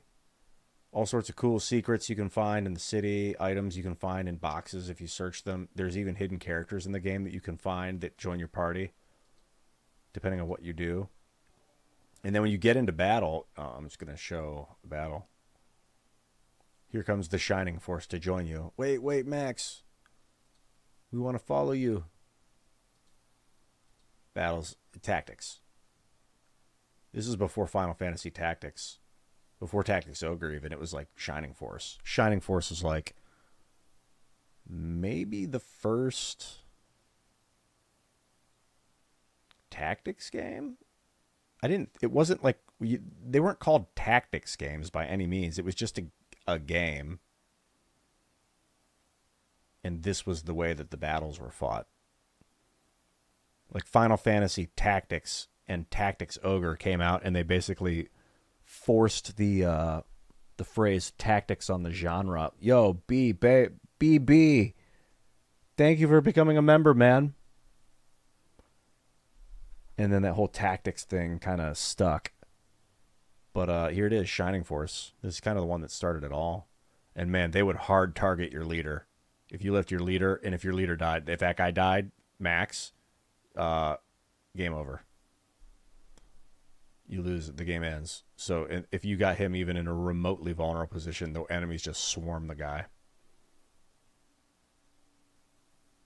The music's like, wing, wing, wing, wing, wing, wing, wing. What battle?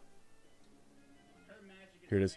Wee, wee, wee, wee, wee. I know it so well. I probably, God, how many 100 of hours did I put into this game? And the sequel, Shining Force 2, probably even better than the first one.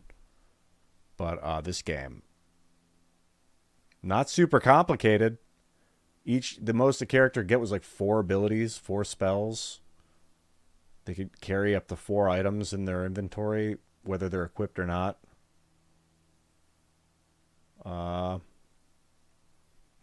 Once they get to level 10, they can level up. They can like get a promotion to their high level abilities, or you can level them up all the way to 20 because they keep getting skills.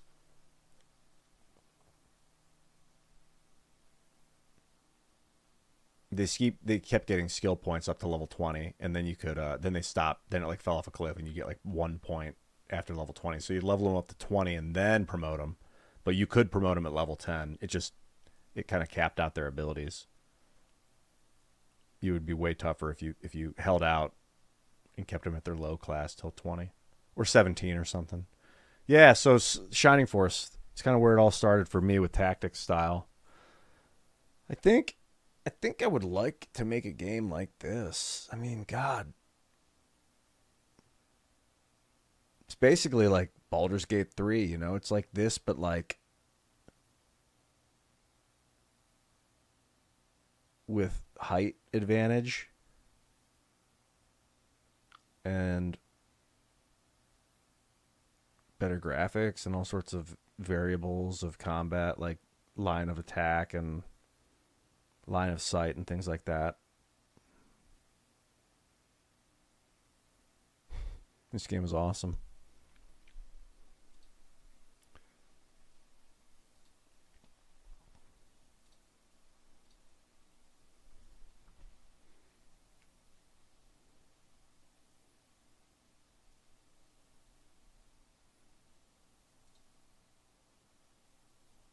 Kind of want to grab this bundle.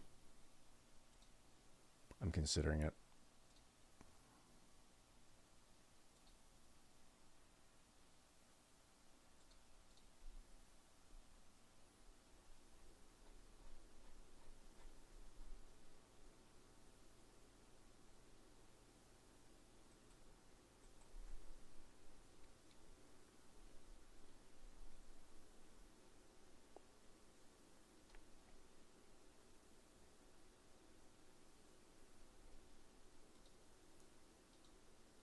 Wait a minute. Check this out.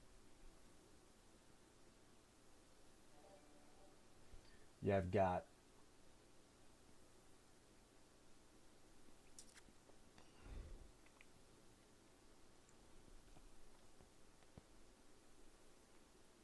resource packs. They come with some tile sets. Mostly character creation sets. Particle effects. I didn't really get a huge tile set at all. I got these. And what is this? Like 40 tile sets. I kind of actually want to take a look at what all this offers. I mean, this offers a pretty good fuck yeah, Sean.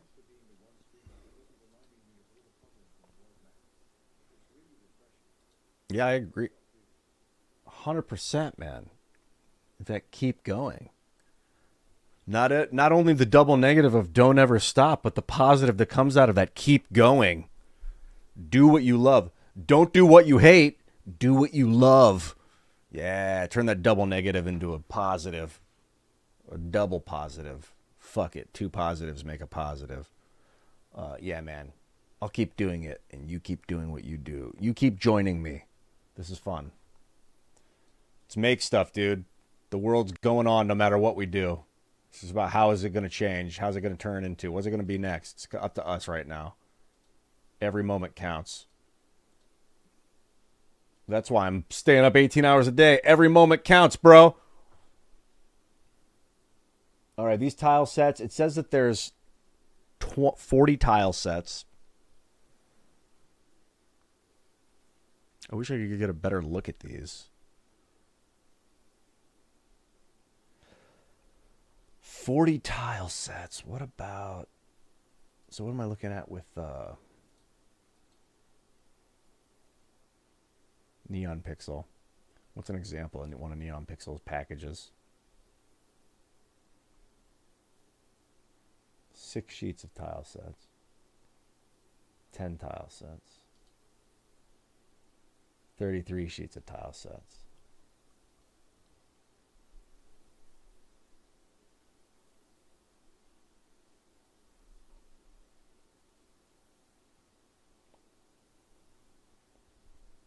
And one of the things I like about tile sets is you can mix and match them. You don't have to use like the same. Like I could put a weird sci-fi building in the middle of my fantasy realm or something.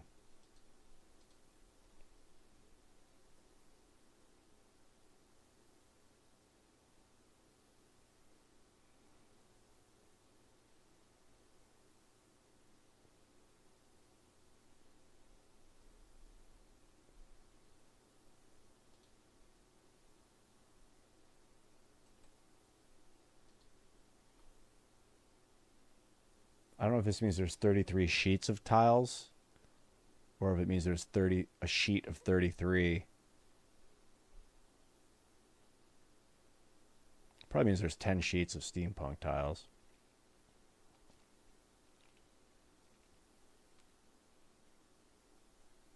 From the Mega Classic set.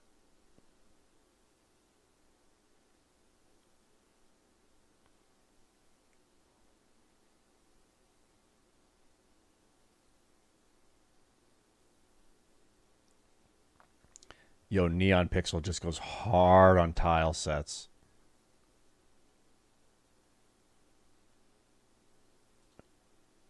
The Flying World tile set. You know you got my interest when you're talking about flying islands.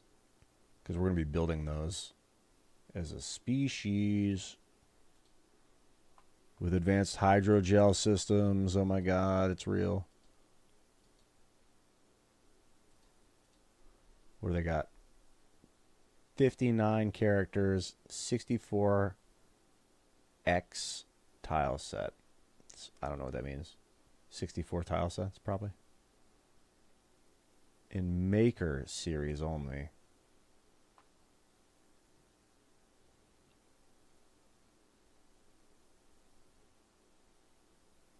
Maker series, what's that? RPG Maker. Oh, RPG Maker series only, I get you.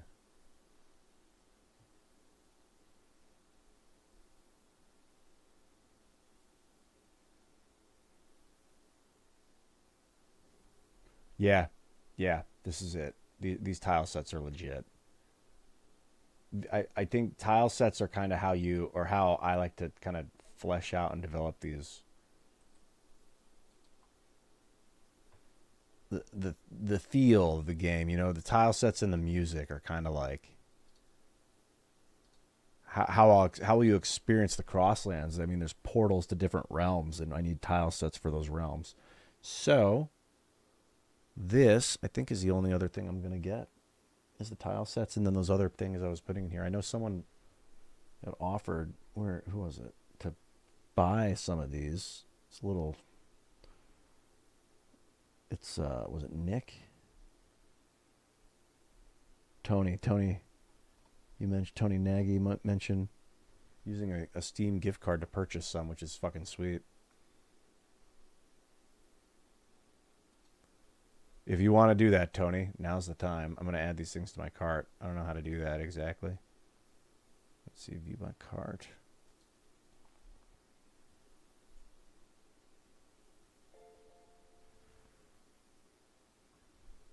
Death by Design TV with the subscription on Prime. Thanks, man. Thank you for the Twitch Prime sub. I like your strategic use of threes where ease may be.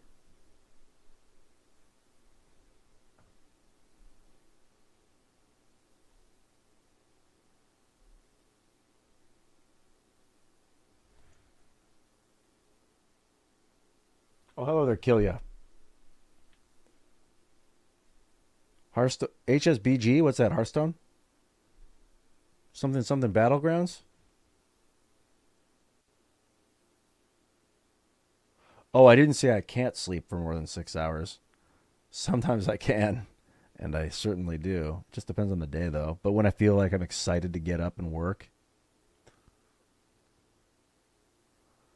Oh, hey, Death by Design TV. I have got a lot of contacts recently. I was telling people earlier on the stream, if you hit me on Discord, I really only use it for gaming. So if you're going to message me on Discord, message me about gaming. And that's like, if you have a project you're working on that you want me to partake in, or if you have a game you want me to try out, if you're like a developer or designer or something. I just go into Discord with pure gaming aspirations, and like if it's political or about like jobs or any of that, I kind of like tune out. Timcast is not hiring, so there might have been mild miscommunication with that. People were messaging me about like working for the company. He's not hiring anybody. It's mostly about just vetting projects, and I'm looking about, if it's about graphene, yeah, just contact me on X about anything non-gaming. If it's Discord, I'm in pure gamage mode. All I want to do is game on, learn about gaming, hear about gaming, organize gaming, schedule games, things like that. But I do other non-gaming stuff. X is a good way to contact me. But anyway, I digress. Hey, if you got stuff about something cool about graphene, throw it in the chat now, because there's a bunch of people listening.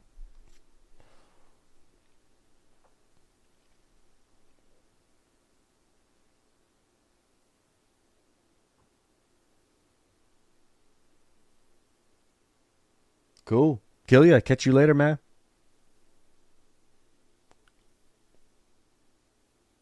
What not is gaming related? Yeah, if it's gaming related, then I'll at least be enjoying the message on Discord. There is a graphene. Ooh, can you tell how fatigued I'm getting right now? I can feel it. There's a graphene chat room on Discord. On the Crosslands Discord. You guys can join it. It's !Discord if you want to join it. Okay. Looks like Tony Nagy is not in the chat. So I'm going to go ahead and pull the trigger on this, on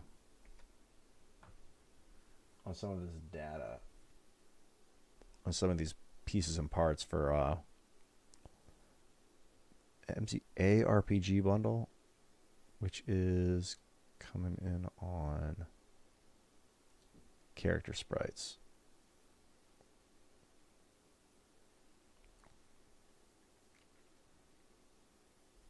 Yeah, that looks good.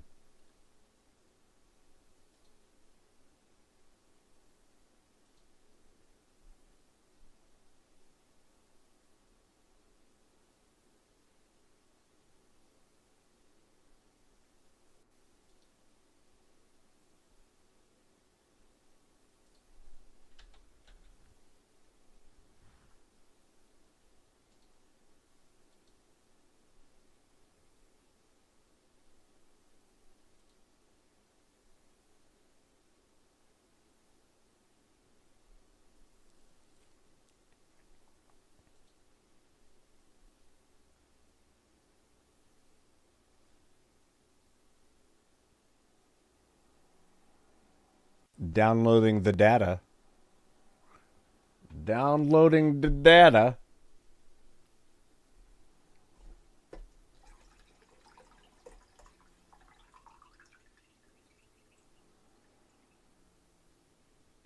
You want to chug the rest of this coffee and go get some sleep. It's 10:17 in the morning. It's about time I get to bed. This sunlight's exhausting me. That's a joke, by the way.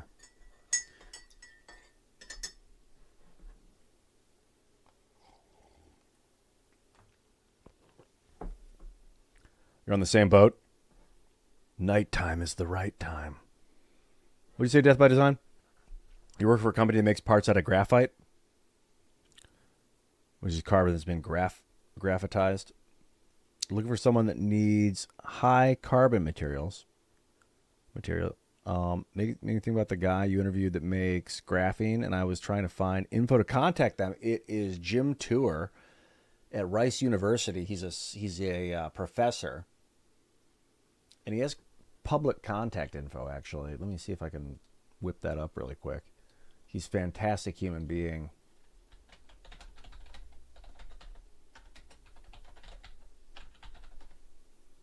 I think this is probably who you're talking about.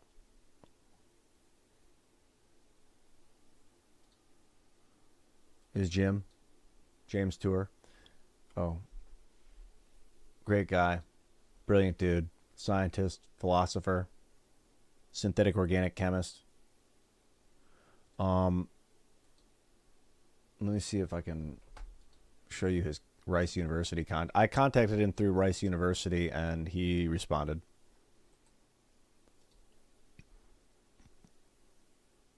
This is his Rice University info. Tour at rice.edu. I emailed him, and he's a very genuine guy. Super busy, but if you have a legitimate purpose for contacting him, he's usually, as far as I can tell, he was very excited about the potential of graphene in the future. But they work with graphene. I don't know. Although we did talk a lot about utilizing like graphite as well. Graphite has pretty cool properties too.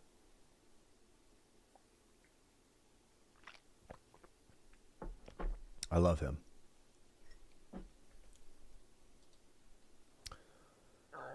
Well, what a stream this has been. In fact, it was 2 streams, one 7.5-hour stream. Then we got 100 people joined and the stream immediately crashed. And then another 8-hour stream. Joseph Twitch 101. Yeah, I would like to stay and keep going. I wish that I had just woke up because I would feel super energized to install all this content piece by piece. I've got about 25 folders of data that I'm going to need to import folder by folder into my RPG Maker files. And in order to do that, I'm going to have to go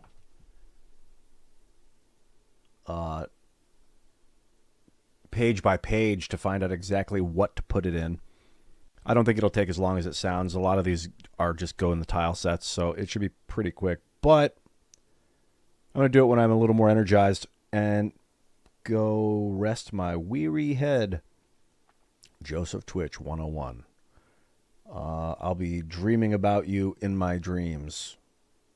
Even though that came out a little redundant.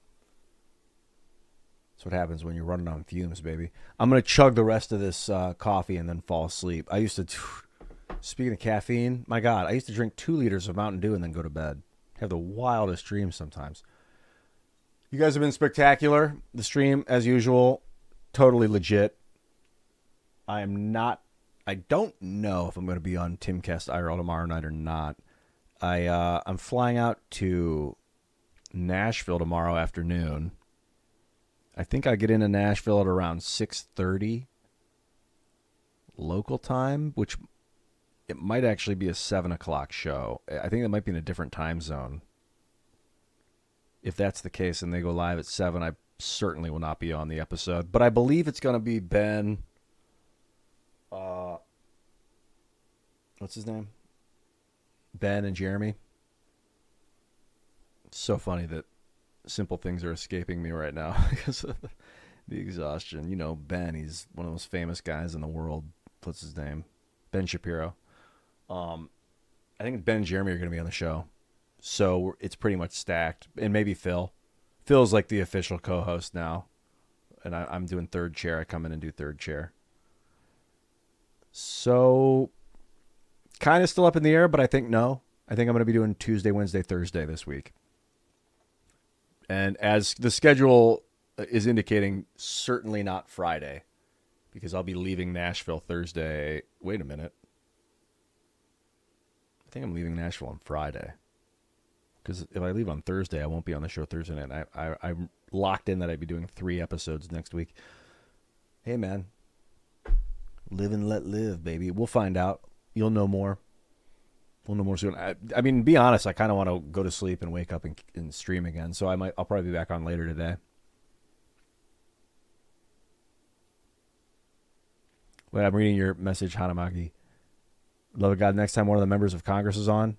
There's no apostrophe on the word members, by the way. Unless you're talking about the possessive of what the member owns. I'm a grammar Nazi. One of the members of Congress is on. Make them ask member of Congress. Well, I think I see what you're saying. Ask member of Congress that's on demand. Okay, you just typed that twice. Oh, it's auto text. Interesting. Yeah. Okay. So next time member of Congress is on, ask demand accountability and make people who don't uphold their oath of office to resign or be removed. But what do you mean? That's very vague. What do you mean exactly? Demand accountability. I mean, God, if they could be, I don't even know how one guy's supposed to account to 700,000 people that they're supposed to represent. Like, I can't represent you and Sean Morris. It's impossible. I can barely represent you. I don't even think I can. Literally. How can I become accountable to your actions? Like, but I kind of know what you mean, but it's like how do you approach that kind of conversation?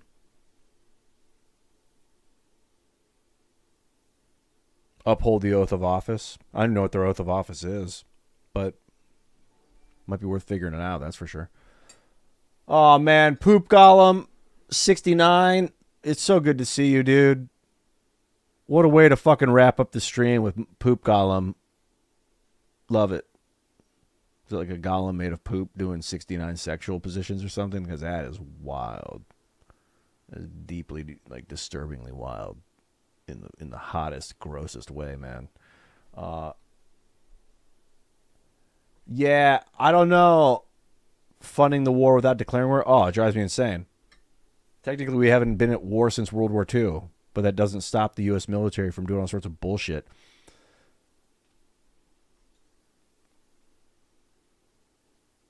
It's a deep, deep convo, man. Yeah, Treadwell, I'm about to fire off. I'm about to go lay down. So everybody have a nice day. Have a wonderful, productive Sunday. Do something really cool today. Stretch your legs. I'll be seeing you. Make sure you follow Twitter, YouTube, and Twitch. And also on Kick. I started a Kick account. So if you haven't been to kick.com/Ian Crossland yet, you want follow me there. I think I'm going to go live on Kick next time I go live, too, just to try it out. Have a blessed afternoon, evening, morning, wherever you are. I'll catch you guys.